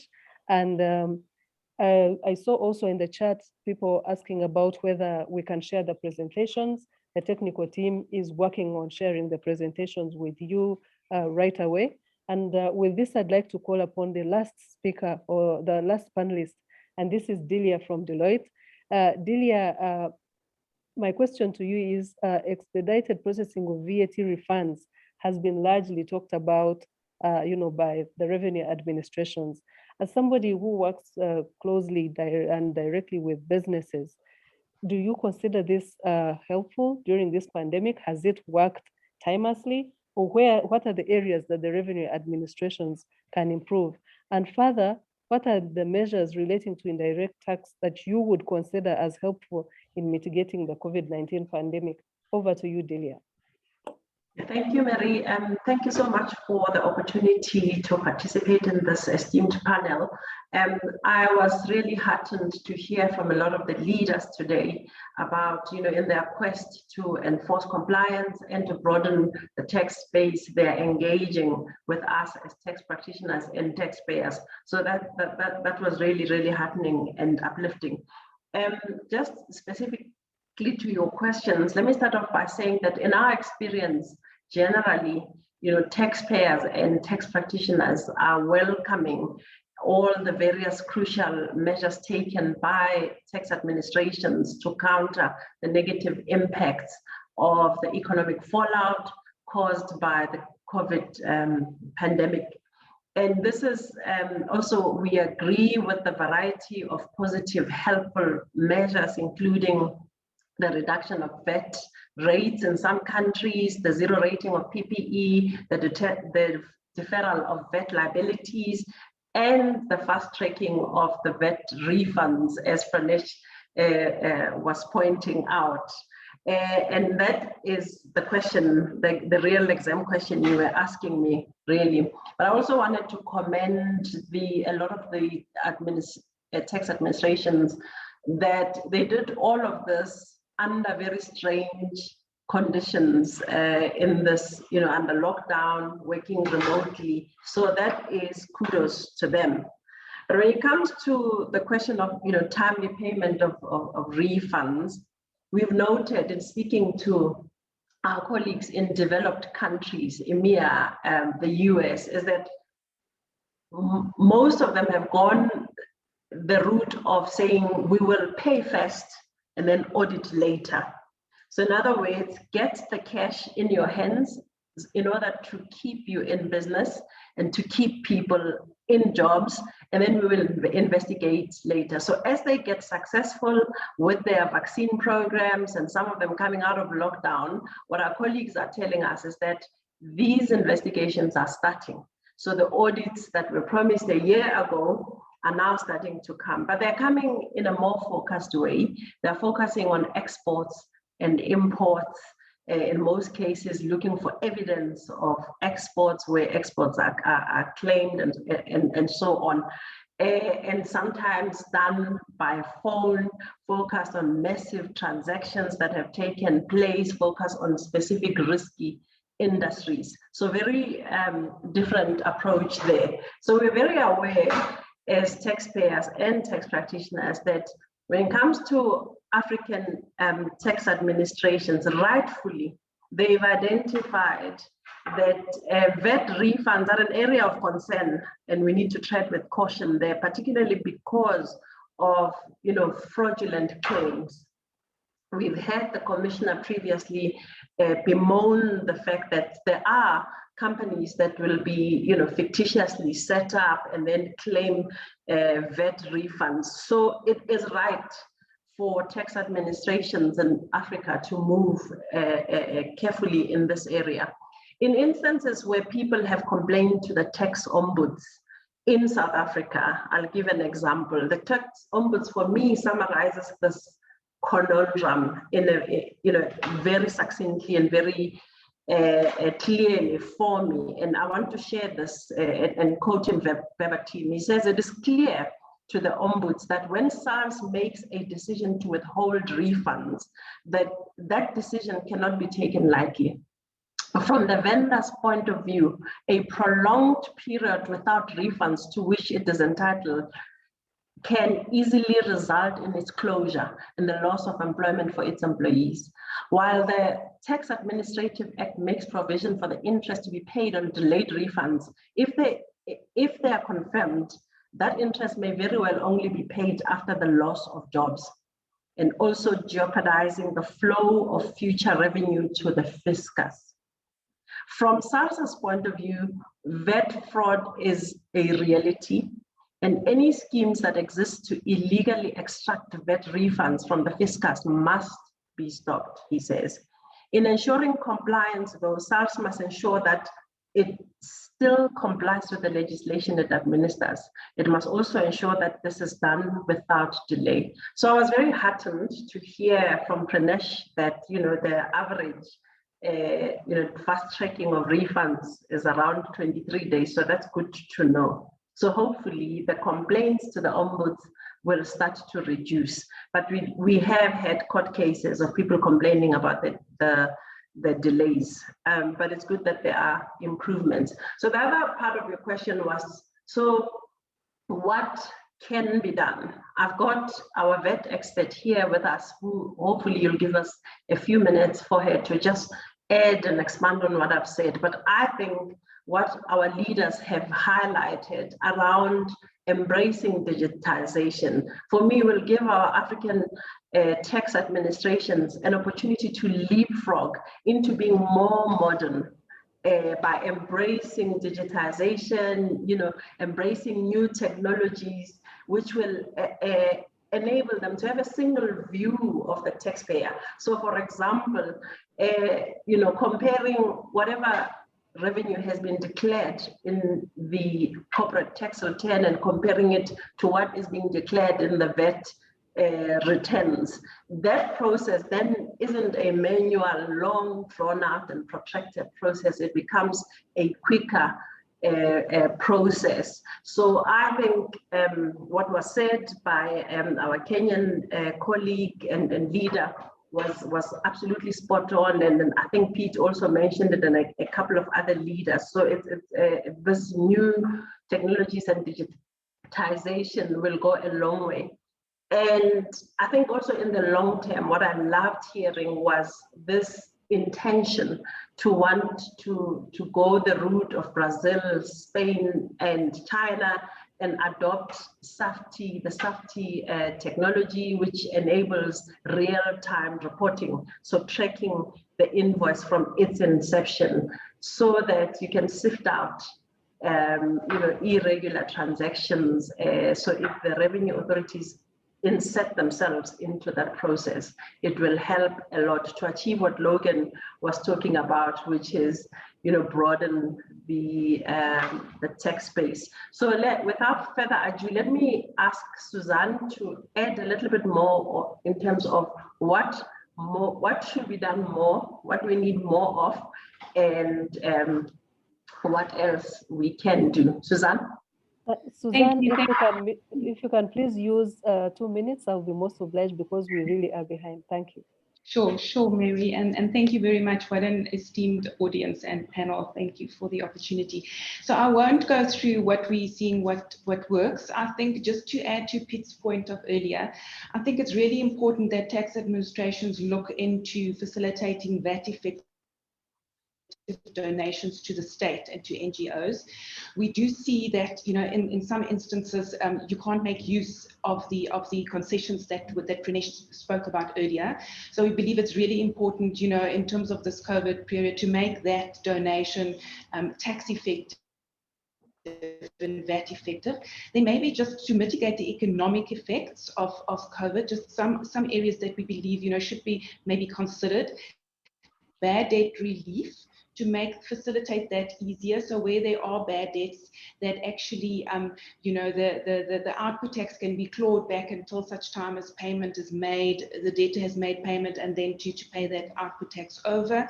We've spoken about the, expanding the list of zero-rated items, but as we've said, and as Stephen as well as Pete said, that needs to be balanced in respect of, not making the legislation too technical or complicated or open to abuse. So then the other area we just wanted to note specifically, that has been affected by the economic, COVID and the economic fallout, is the construction industry. And in several jurisdictions, when you are in the construction industry and you construct domestic dwellings, etc., that's a taxable supplier when you supply that. But when you're not able to supply and to sell those units because of the economic conditions, you are then forced to let them out. And in several jurisdictions, that is an exempt supply. So overnight, these industries are going from fully taxable, being able to recoup their VAT, etc., to fully exempt or partially exempt, and that creates a real burden for this industry. And then just to the last point, to foster economic growth sort of after COVID, we think it would be really, really good for tax administrations to look at allowing vendors and a bigger class of vendors to account for VAT on a payments basis. So versus the invoice basis, being able to pay VAT when you receive payment and claim VAT when you pay. And then also, I think one thing that I think tax administration should also look at is VAT grouping, and that talks to the refund question as well. VAT grouping, for example, it's not allowed in South Africa, but in other jurisdictions it is allowed, where you've got a group of companies, different legal entities, but you're allowing them to account for VAT under one VAT number. And so transactions between companies are out of scope. They don't need to be audited. There's no refund that needs to be made by the tax authorities, etc. So there's obviously advantages and disadvantages to VAT grouping, but we do believe that, that is something that is worth looking into. And Mary, I'll stop there because I know, as you say, we are running over, but I thought those were some of the issues that didn't come up, and I thought I must just maybe sort of highlight those. Thank you so much, Suzanne, and we're really appreciative, and really those were very insightful, and I'm sure the revenue administrations have taken note. And it was really heartening to hear you and Delia say that the measures that the revenue administrations have taken are really, really effectively helping companies, and more could be done. I'm sure everybody's taking note of that. And so we've come to the end of our panel. There were about 5 areas that were highlighted here in the discussion. One is that investment in technology and automation will go a long way in helping revenue administrations to meet their goals of collecting more revenue, especially in indirect taxes. Secondly, the faster processing of VAT refunds took center stage as a means to mitigate some of the effects of COVID on the economy. And 3, capacity building within revenue administrations to undertake audits and compliance measures effectively. Then the 4th, using the refund measures as a way of addressing non-compliance, where the request will be done on a case-by-case basis. And then the 5th is vigilance to avoid fraudulent the VAT claims, because most companies have had these deferrals, and so it is important that this is looked into. Then 6th, consider bad debt relief. I think countries can also look into that, and specifically the construction industry was looked at. So I'd like to particularly thank the panelists, Steve, Delia, Pete, and Pranesh, and of course our very own Emeka and Nick. And I really wish everybody fruitful deliberations, and thank you for your kind attention. Over to you, Tulani. Thank you very much, Mary. And colleagues, I know that a lot have posted questions in the chat box and on the Q&A. These are being answered by some of the panelists and the technical staff at ATAF, and we continue to encourage you to post those questions for the panelists. Once again, a big thank you to the panel of session 2. I'd like to our last session of the day. This one is entitled The Future of Resource Taxation. And it comes at a time when we are seeing that a lot of African countries have mineral resources and extractive industries. But of course, the world is moving towards carbon taxes and more carbon neutral elements. But while the effects of the pandemic rage on, countries need to collect those revenues, particularly from the extractive and mining sectors. This session will be chaired by Mrs. Varsha Singh. She's the advisor to the Executive Secretary of ATAF. And joining her on the panel is Mr. Kingsley Chanda. He's the Commissioner General of the Zambia Revenue Authority. Mr. Jose Leira is a member of the board of the AGT, that's the tax administration in Angola. Mr. Bartholomew Arma, he is the Director of Macroeconomics and Governance Division at UNECA, and Ms. Alexandra Redhead, who is the lead on tax and extractives at the IGF. A presentation will be made in the session by Dr. Ezra Matsivanyika from the ATAF Secretariat. Over to you, Varsha. Thank you, Chilani, and very good afternoon to the ATAF Chairperson, the Executive Secretary, Commissioner Generals, and colleagues. The future of resource taxation is of critical importance to the continent. Natural resources have an important role for attaining sustainable development. The revenue that can be generated from natural resources can help governments increase their revenues for financing public goods as well as social services. However, we have seen that developing countries struggle to fully realize that the expected revenues from the sector due to a range of challenges experienced, both external and internal. In the last 2 sessions, we've heard a lot about COVID and what it has done to the economies over the last year and continues to do so. The area of natural resources is also an area that has been impacted.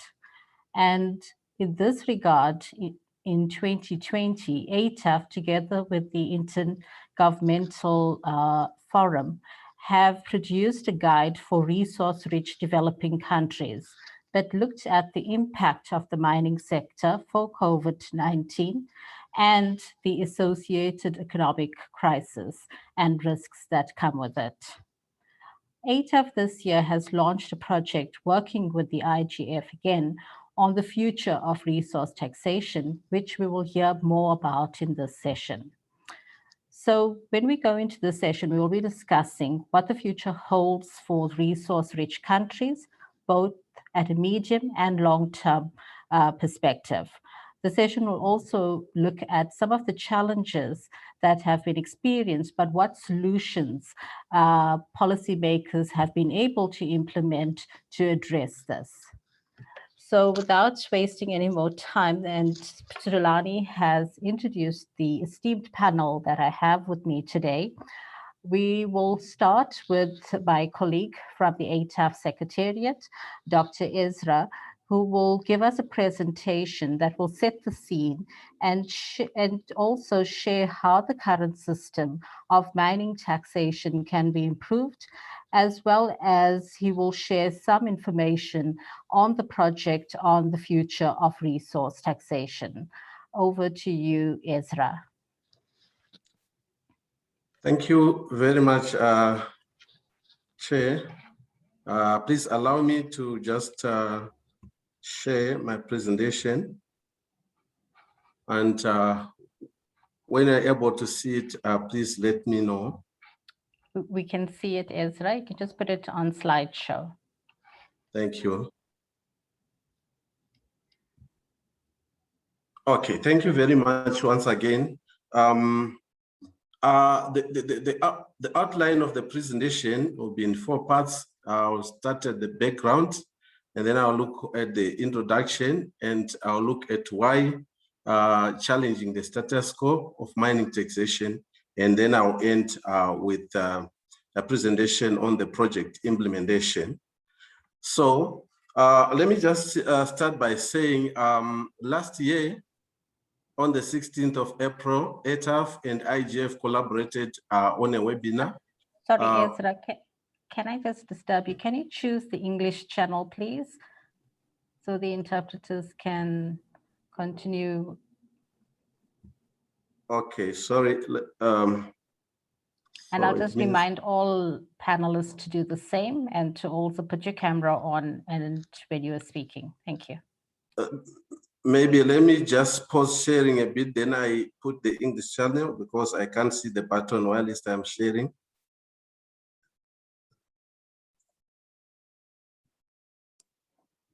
Ezra, can you kindly click the choose English and also mute the original audio?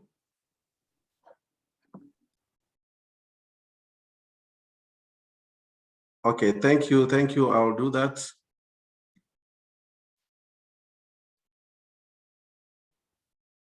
We can now hear you. Okay, thank you. I'm not sure whether you are still seeing the presentation or I can reshare. Let me try to reshare.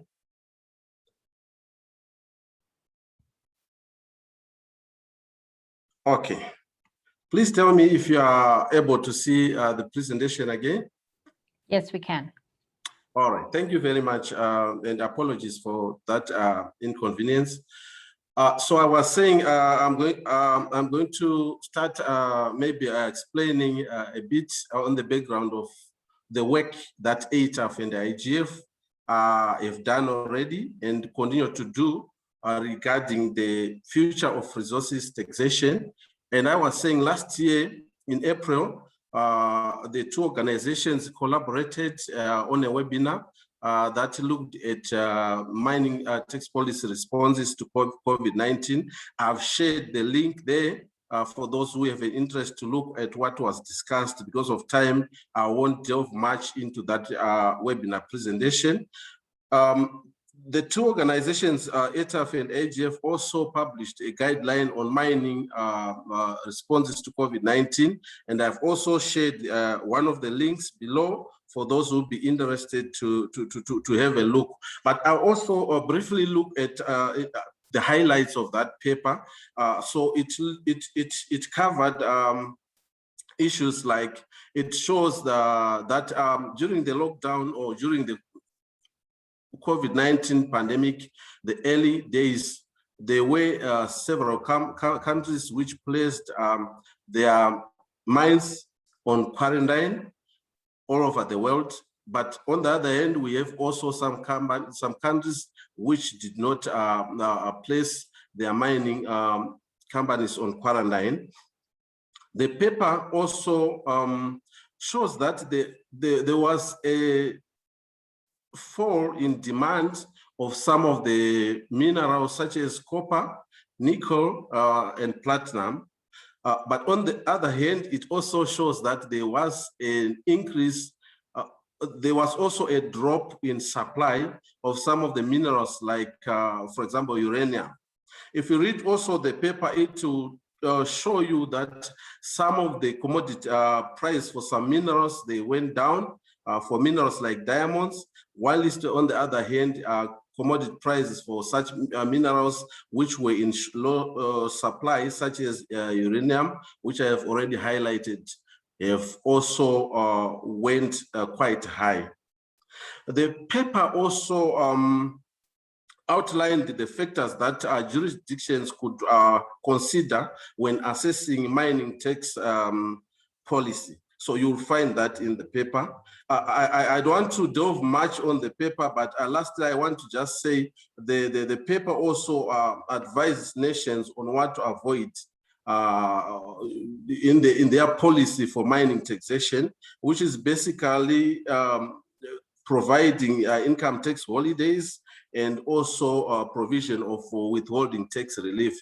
Those are some of the issues that are highlighted as not the best moves that jurisdictions could do. I have shared here for those who have the slide or the PowerPoint presentation. I've shared links to 2 videos. One is a 2-minute promo and the other one is a 7-minute one. It's just talking also about the future of resources taxation. Now I'll delve to the 2 critical issues of the project. So the project, which is entitled The Future of Resources Taxation, basically seeks to answer 2 critical questions. So the 2 critical questions that the project seeks to answer are: how can the current mining fiscal regime be improved? So that is one of the questions. How can we improve the current mining fiscal regime? And the second question that the project seeks to answer is: what are the alternative options for resource-rich countries, mainly in Africa? Now I look at why do we want to challenge the status quo of the mining taxation? So we all know that industry is undergoing major technological transition.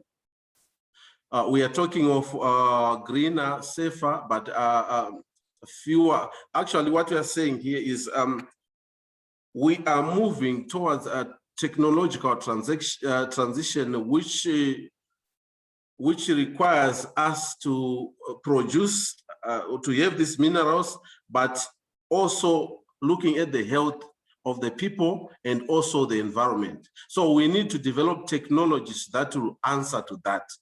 And by developing those technologies, what we are going to envisaging is that in future, we may have a lot of work being done by machines, and then we'll be losing on the area of payroll tax, because there will be lower skilled jobs.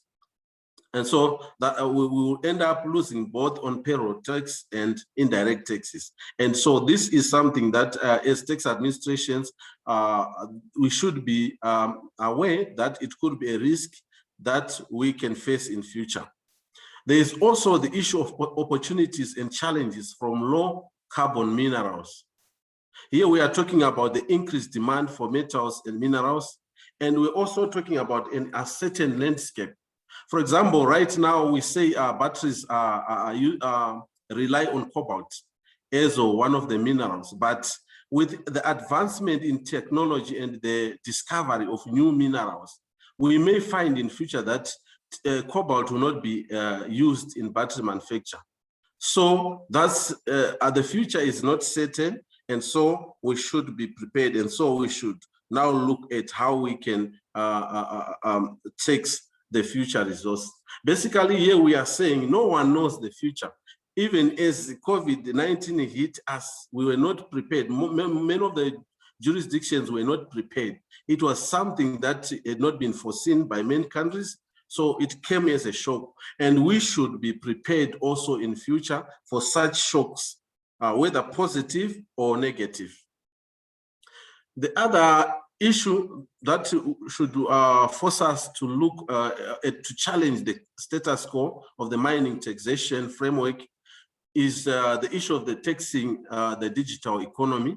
I think this issue has already been discussed by previous presenters, but what I'm just saying here is in the ongoing deliberations at the inclusive framework, we have seen that the extractives has been left out of the digital taxation of the digital economy. So this gives us some reason to find ways or separate process in order to review this resources taxation, because if it has been left out, then what is the way forward for mining taxation? So the other reason why we should challenge the current position or the status quo of the mining taxation relates to the revenue collection challenge. And here I'll go for some time because I've outlined basically 3 challenges, but there are more, but I'll give examples in my next slides. But basically the fact is the issue of illicit financial flows. The Executive Secretary of ATAF in his opening remarks also mentioned about the illicit financial flows, and I'll just in the following slide show you how deep this problem is. We also are suffering from the inadequate laws and harmful tax incentives. This has already been alluded to by previous speakers. And also the fact that we have limited human and financial resources.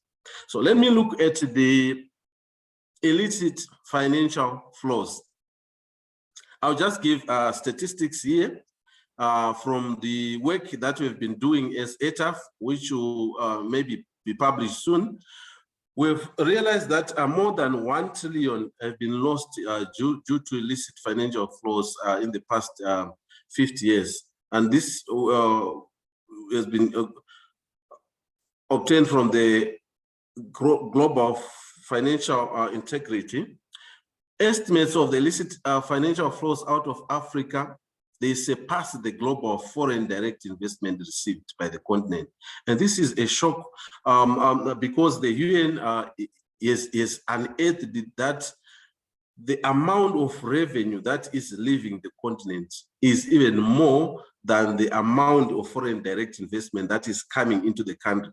And this should give us as Africa a point to rethink the taxation of the mining and even not only mining, but even other sectors in order to protect the revenue that is that we are losing through illicit financial flows.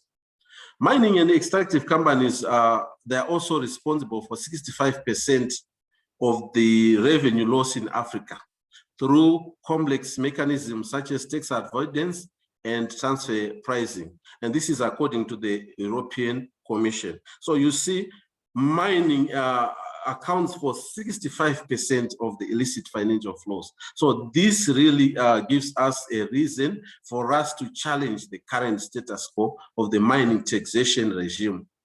There is also the issue of base erosion and profit shifting. And here I'll give an example of one African tax jurisdiction where a single company in the gold mining sector made a tax loss of around US 84 billion between 1998 and 2017. This is a huge loss that we cannot just look down upon. So it makes us again rethink how we can redesign the taxation of the future, of the natural resources or resources of the mining sector. Now I am looking at how the project is being implemented, the Future Resources project that ATAF and IGF have collaborated with the funding from the Ford Foundation.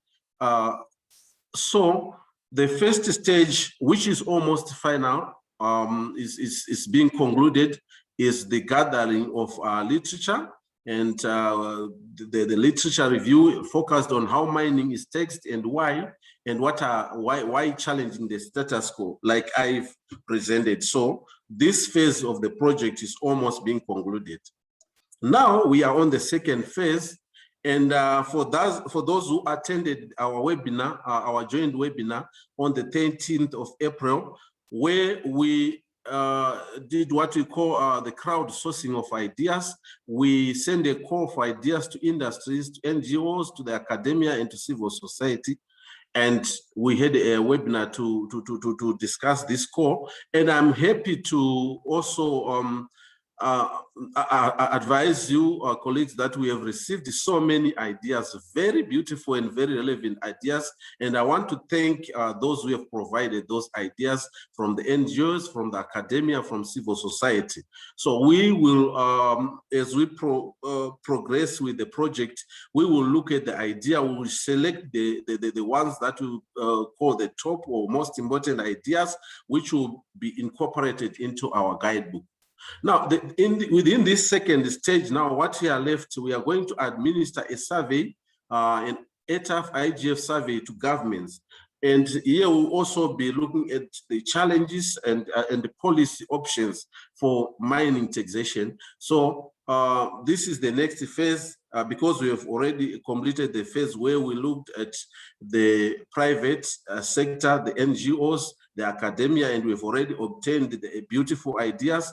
We will then administer the survey to government departments. So to government, this is a separate process, and we're already working on the survey that will be administered to you. After that, we will then have what we call the evidence-based policy and administrative solutions. Here we will select, I've already alluded to what we will do. We will select the most innovative ideas that will be included in the handbook. And then we will also call for another public engagement to discuss the preliminary results. And then we will have also validation webinars with technical committee of experts. And then finally, we will have the guidebook that we will share with everyone, the guidebook on taxation of the extractives. Yeah, so basically this is how our project will go. And I want to thank the chair for allowing me to share, and I'll now hand over back to you. Thank you, Chair. Thank you, Ezra, for that presentation. And colleagues, you can go to the chat, and Alex has shared with you the links that Ezra has referred to, especially on the work that has been done during COVID-19. This is certainly an ambitious project. We look forward to the outcomes, and especially how more revenue can be mobilized in the sector. I would like to move to our panel, and our first panelist is Commissioner General Chanda from the Zambia Revenue Authority. Thank you, Commissioner General, for being with us today. Ezra, if I can ask you to stop sharing your screen. Okay. Commissioner General, in recent years, Zambia has embarked on a number of institutional reforms that has also seen an improvement in tax administration as well as revenue collection. Part of your reforms has included tax changes in the extractive industries with revision to tax rates within that sector. My question that I'd like to pose to you is, what lessons can other resource-rich countries looking to move in a similar direction that Zambia has learn from your experience? Over to you, Commissioner General. Thank you very much, and we appreciate your invitation. Commissioner General, if you could, I think, select English. Okay. And mute the original.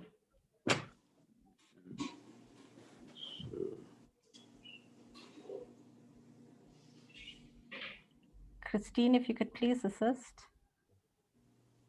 Thank you, Varsha. Good afternoon, Mr. Kingsley. If you could just speak, we can just check if you are coming through. Okay. Is this okay now? Yes, thank you. We are hearing you on the English channel. Thank you very much. Thank you. Much appreciated.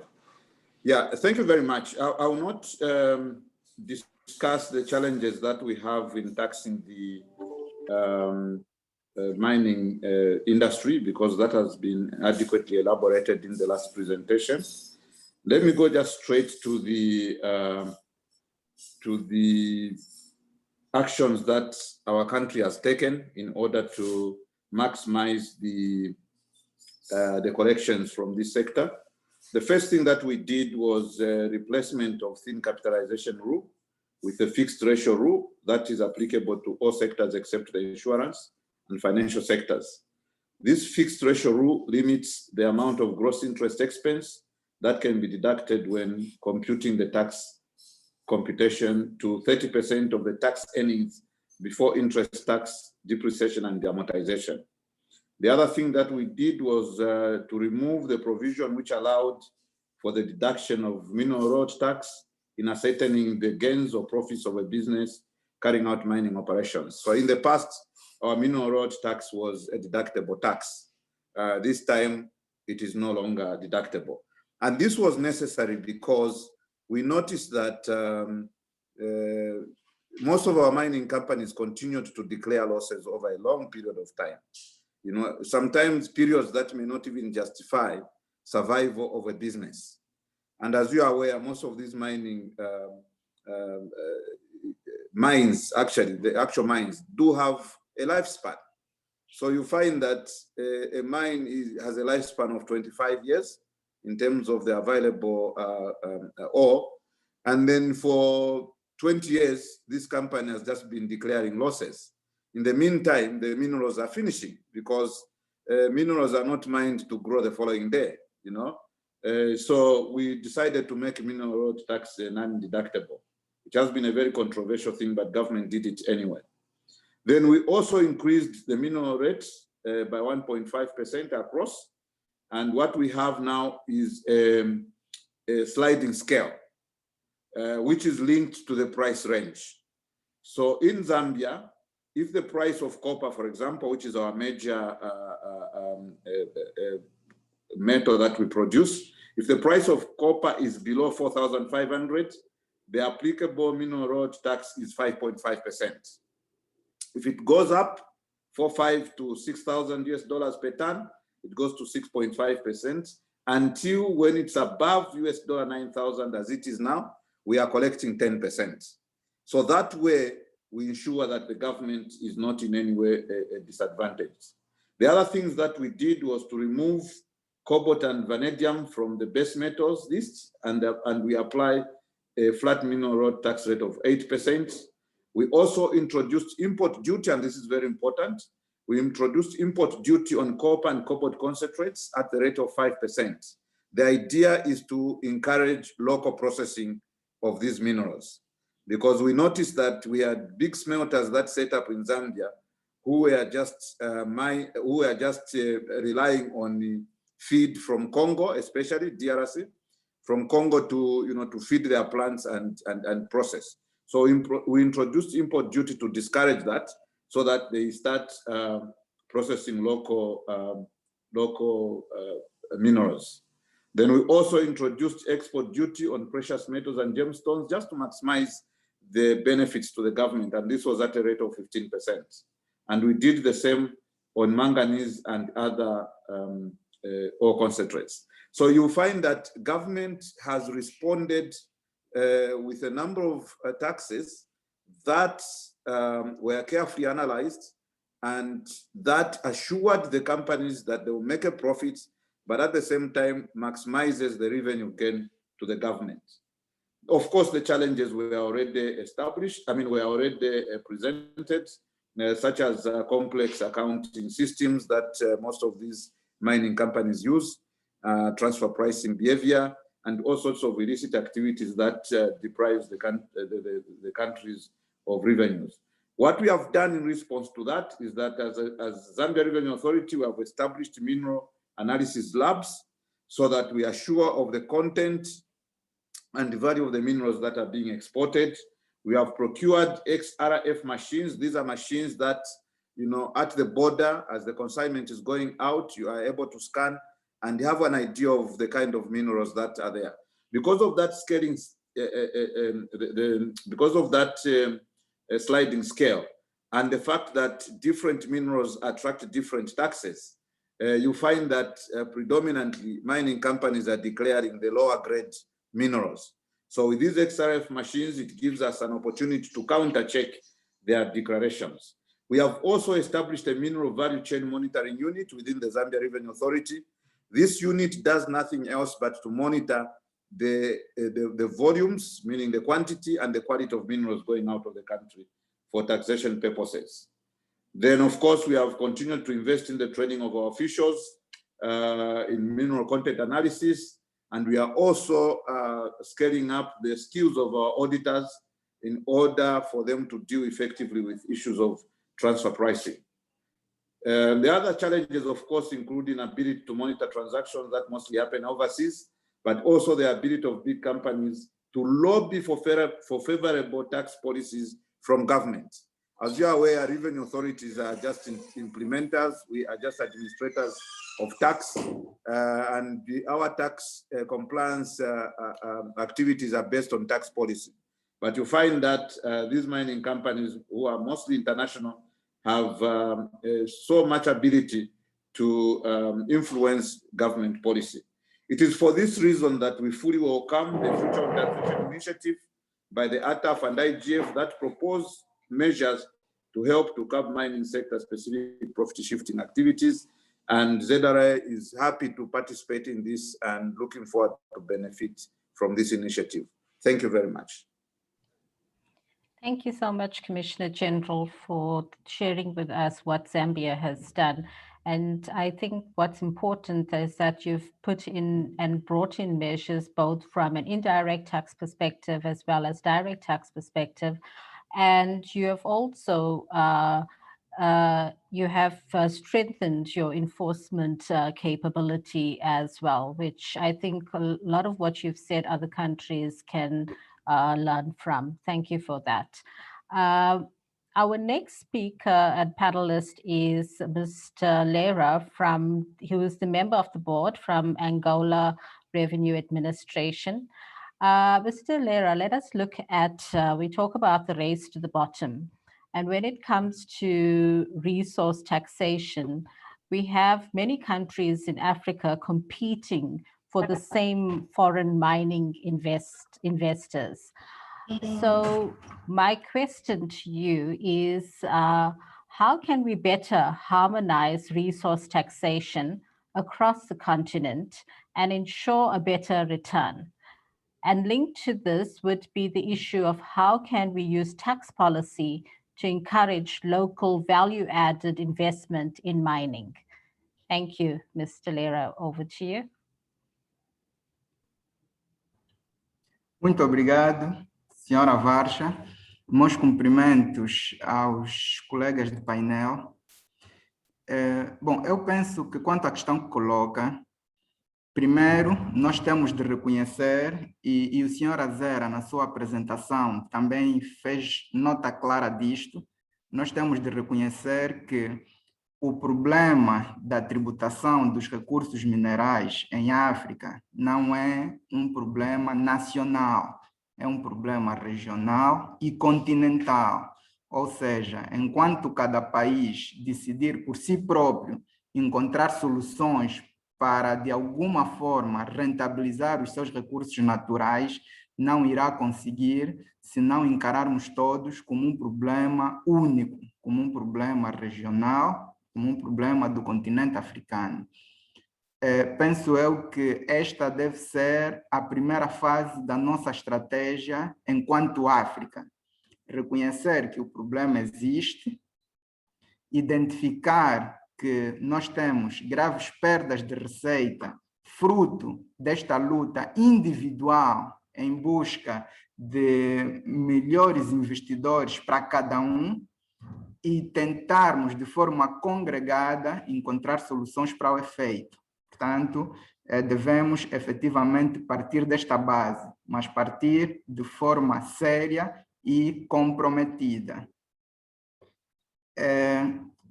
A segunda questão, ou o segundo elemento que nós, enquanto países africanos, devemos considerar é que, força desta minha abordagem, o tratamento a ser dado deve ser um tratamento único, deve ser um tratamento de bloco. Por isso, existem alguns eixos que facilitam esta evasão e fazem com que os países em África tenham menos receitas do que deviam ter, fruto da exploração dos seus recursos. É necessário que tenhamos todos mecanismos de preços de transferências paritários, em que podemos, de forma muito congregada e de forma única, com uma metodologia quase que uniforme, analisar os dossiês de preço de transferência com equipas devidamente preparadas, no sentido de verificarmos se os preços para os serviços e para os bens que são reportados ao Estado, que têm e que acabam por ter influência no apuramento do imposto a ser pago, são ou não são efetivamente preços de mercado. Portanto, esta abordagem deve ser também uma abordagem continental para a África. Sabemos que é uma abordagem mundial, e a própria OCDE tem levado muito em atenção as questões dos preços de transferência a nível internacional, mas é importante que a África, enquanto continente, encare as questões de preço de transferência no que diz respeito à exploração dos seus recursos como uma questão continental, cuja resolução deve ser feita em bloco por todos os países em África. Um outro eixo que nós também devemos considerar é criarmos regras gerais ou criarmos padrões de elaboração de normas fiscais para tributarmos as empresas que vão explorar os recursos minerais. Os europeus têm, e muito bem, o que eles chamam de diretivas para garantir que todos os países beneficiem de forma uniforme e os recursos na Europa sejam tratados de forma igual e para benefício interno da Europa. Eles criam várias diretivas em que todos os Estados-membros devem vincular-se a elas. Portanto, a África também tem de olhar para si como um continente que, para efeitos de tributação dos seus recursos minerais, precisa também de uma espécie de diretivas, porque o que tem acontecido é que cada país, como vai sozinho na luta de atração de investimentos, começamos a criar regras que levam a que haja um nível muito elevado de evasão fiscal.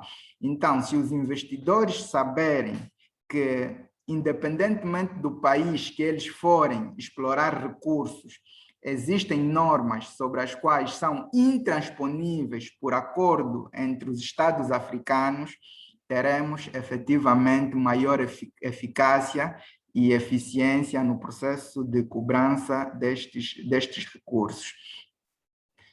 Outro tema que nós também não devemos descurar prende-se com a necessidade de, paralelamente às questões de preços de transferência, termos mecanismos de fiscalização uniformes. O que acontece é que cada Estado acaba por ter o seu processo de fiscalização, no sentido de análise para confirmar se as obrigações fiscais das empresas que vêm explorar os nossos recursos minerais estão ou não estão feitos de acordo com o que deve ser. E isto leva a que não haja alinhamento sobre a forma como essas fiscalizações devem seguir, o que dificulta, inclusive, o processo de troca de informação e diálogo sobre os melhores caminhos. Penso que, em relação a este ponto, seria importante sectoriarmos as áreas, portanto, a extração de petróleo, a extração de diamante, a extração de ouro, e criarmos de forma congregada, de forma conjunta, balizas de fiscalização com troca de informação e troca de experiência entre os países, que levariam a que os investidores soubessem que todos os estados comunicam-se entre si e estão atentos para se evitar a perda de receitas no continente africano. Já para terminar, e não podemos também deixar de descurar esta medida, é importante que os líderes africanos percebam que os recursos minerais devem ser valorizados em prol das comunidades africanas. Isto é muito importante. E aqui a questão da comunidade, a questão do apoio à sociedade em que estes recursos são extraídos é fundamental. Nós verificamos muitas vezes que naquele local onde o recurso é extraído, é exatamente neste local onde esta extração é menos representativa, não é? Então, aqui há mesmo a necessidade de os líderes africanos saberem que estão em defesa das comunidades, estão em defesa dos países e não devem favorecer de nenhuma forma qualquer mecanismo de evasão de recursos, quer para fora destas comunidades onde eles são explorados, mas também e sobretudo para fora dos países que devem beneficiar desses recursos. Portanto, há aqui a necessidade de haver uma consciência moral elevada, no sentido dos líderes saberem que os recursos são um bem da comunidade nacional onde eles são explorados. Não são bens particulares e, portanto, devem integralmente serem utilizados em benefício destas comunidades. Já para terminar, eu penso que, no essencial, é termos uma ideia continental, entendermos que o problema, enquanto for encarado como um problema dos países, ele vai persistir, devemos encarar isso como um problema continental e os líderes devem estar fortemente empenhados no sentido de se criarem estratégias continentais.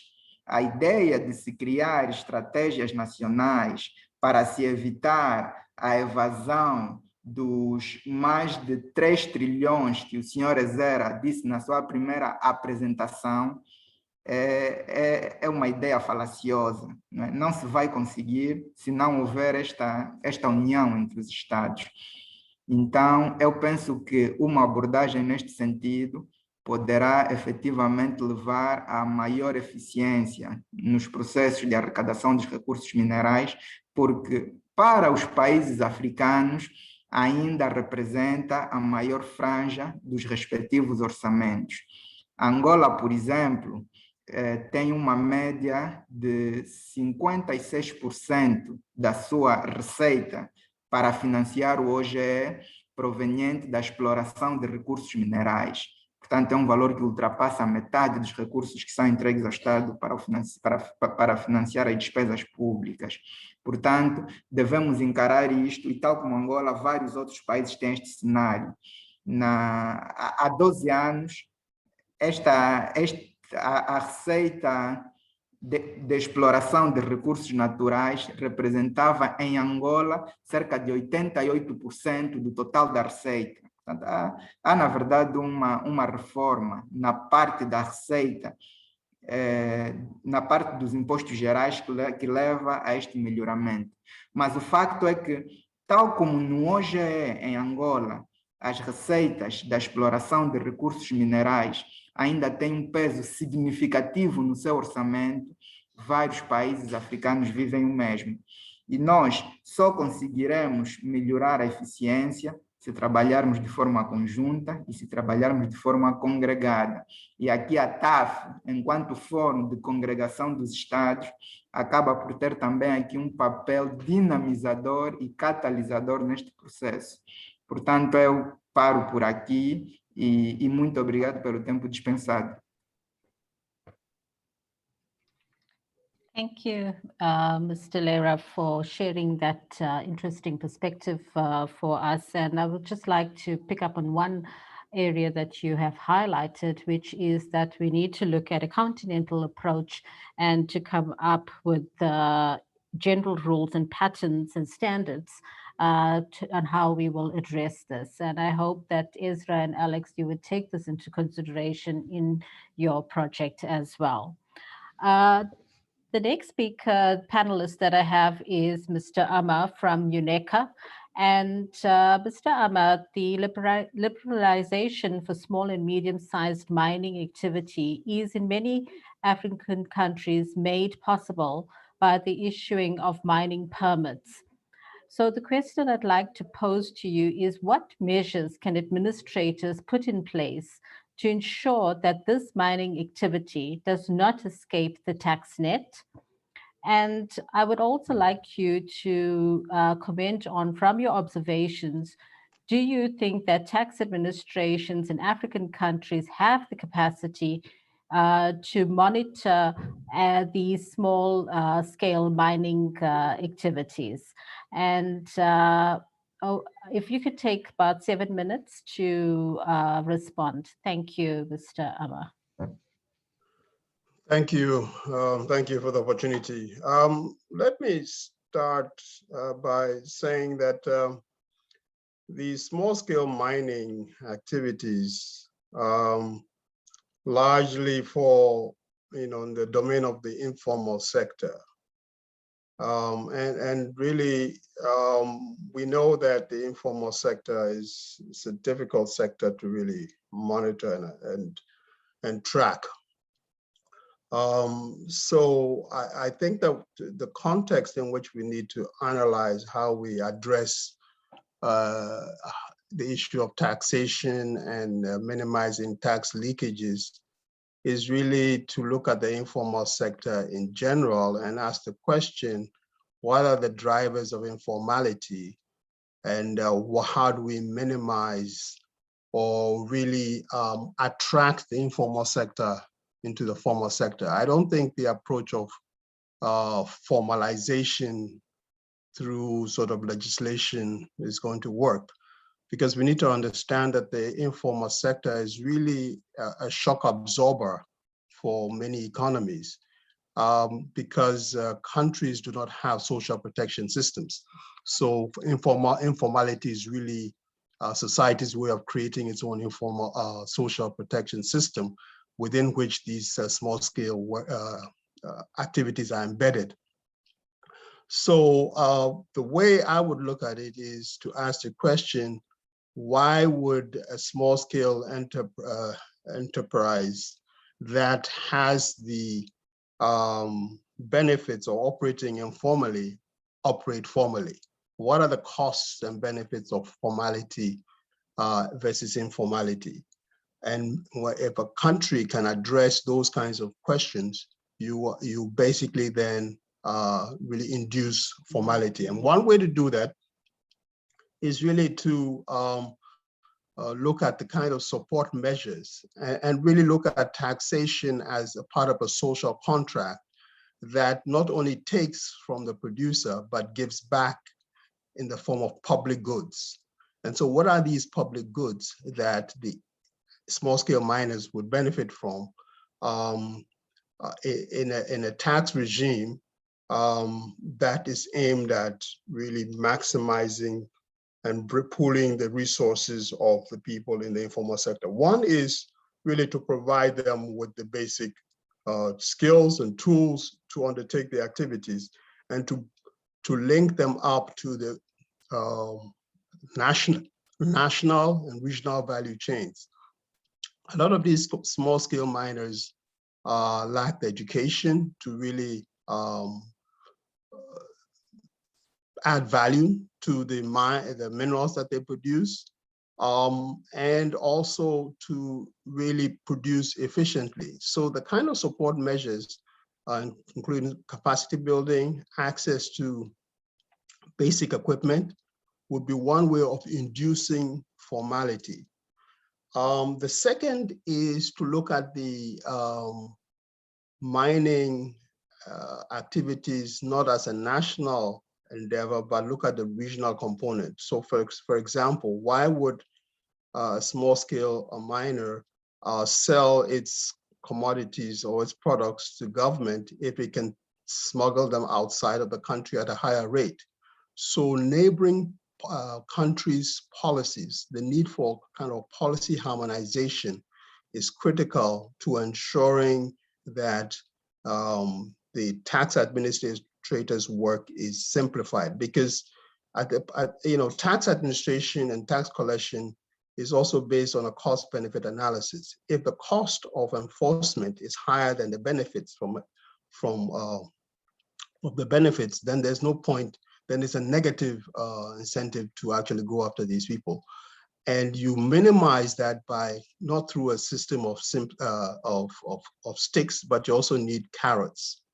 So basically, to answer your question, it is through providing the kinds of incentives and public goods that makes the work or incentivizes the artisanal miners to produce efficiently and to sell their products through the formal channels as opposed to sending it outside. This helps the tax administrators work by reducing the cost of enforcement. Now, some specific measures that have been done to actually improve these, it is once that these have been done that you can then talk about the policy measures. So for example, policy measures such as taxing the quantities produced of the artisanal miners as opposed to taxing the profits. Maybe one way to do it, Ghana has done this by deducting 3% of the purchase price from artisanal miners. So the Precious Minerals and Marketing Corporation of the country uses this method. The second is a tax at the point of exports. Sierra Leone and Liberia charge a 3% royalty on diamonds produced by artisanal miners. But again, this assumes that the artisanal producers are actually going to come to the country to these formal points of exchange to sell their products. And so there needs to be, there are prerequisites for all of this. Now, we also need to take advantage of some of the technologies that are available. Because, to be able to identify and track producers, you need to have information about them. And some of the basic prerequisites about that are necessary for this to happen are: one, a lot of countries, do not even have digital IDs to identify their people, let alone addresses. So again, coming back to the issue of the informal nature of these processes, we can begin the process of formalization using, one, the cell phones as a way to identify, and not only to identify individuals, but to provide the kinds of incentives to them, either through transfers for artisanal miners that are beginning the process of production who need support. If you use these digital technologies to provide, as one of the means to provide them the support, that kind of information begins your process of collecting information about them. Now, once you get that information as a means to supporting them, that information becomes ultimately a source of information to tax them when they hit a certain threshold of profitability.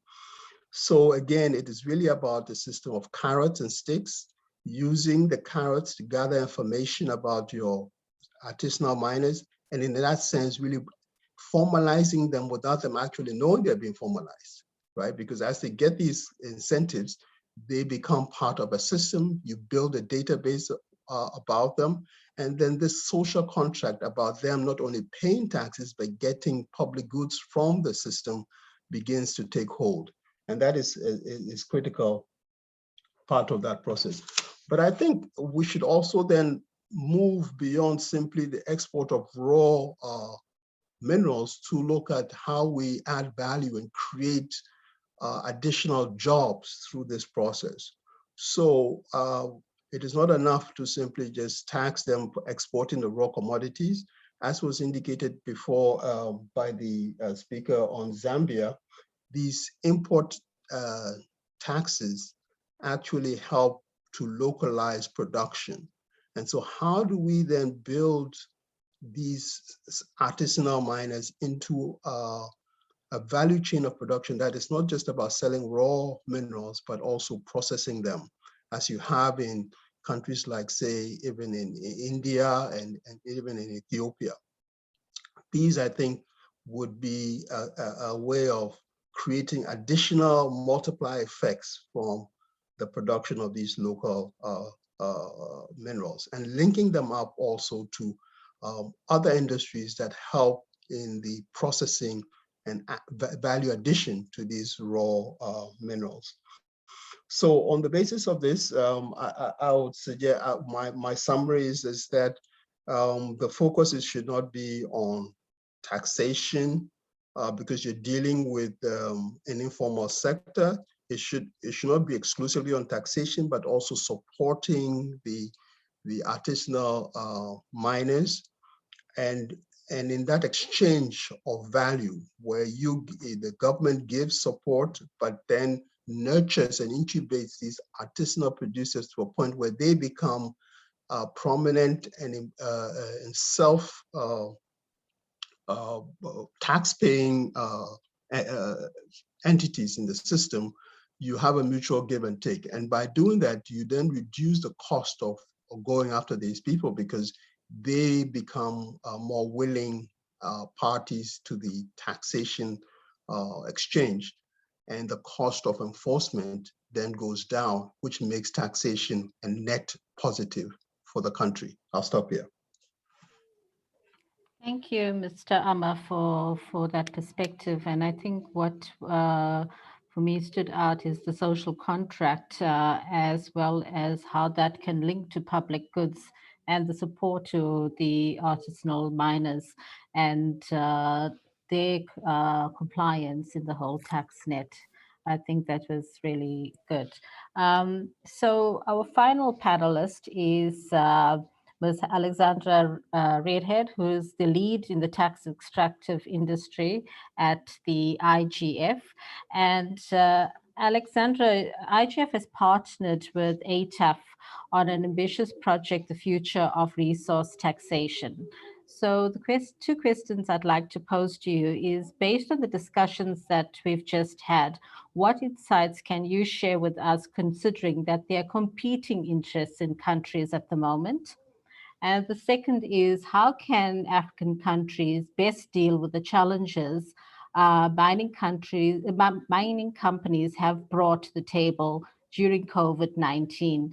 And so if you can give us a little bit of your perspective and what the future holds for the industry. And just in the interest of time, I will ask all other panelists to please look at the Q&A and to answer the questions. So over to you, Alex.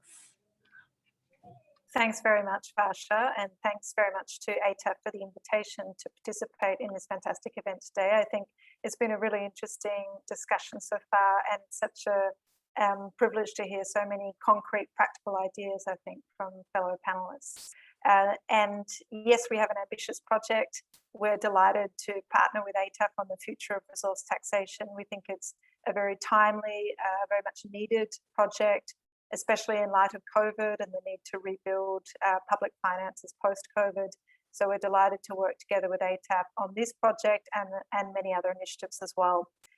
So with regards to the questions that you put to me, I think the first question is a very challenging one, and it's how do we balance the competing interests of, on the one hand, needing to attract investment, and on the other hand, making sure that that investment actually generates government revenues. And clearly investment is critical, particularly post-COVID. It's essential for countries to be able to rebuild, to continue to provide public services. Investment's key. But I think the key question for us to consider is what type of investment do we want? And one of my fellow panelists, I think earlier, Jose, said, we want better investors going forward. So what type of investment do we want? We want investment that's going to be productive, it's going to generate revenue, that's going to generate jobs, potentially infrastructure.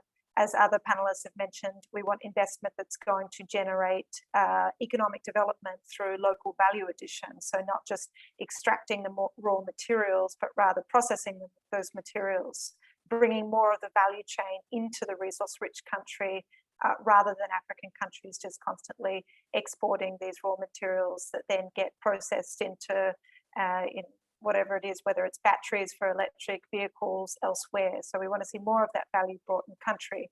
What we don't want is companies that invest, extract the minerals, leave the country, and there's nothing left, because there's something special and unique about this sector, and that is that these are publicly owned, finite, non-renewable resources. So it's critical that countries benefit from resource extraction. And what we don't want are investments where we give away so much revenue in the form of tax incentives that, again, there's very little to show for these projects once they come to an end. So I think that's the first point, is what type of investment do we actually want here? Secondly, avoiding the same mistakes. Let's not repeat the mistakes of the past. Mining is undergoing a renaissance at the moment. It is a critical part of the low carbon transition. Things like cobalt, copper, bauxite, many of the minerals in which African countries are rich are essential to the energy transition, and it's vital that resource-rich countries on the continent take advantage of this. Their minerals are strategically important now in a way that they perhaps weren't previously.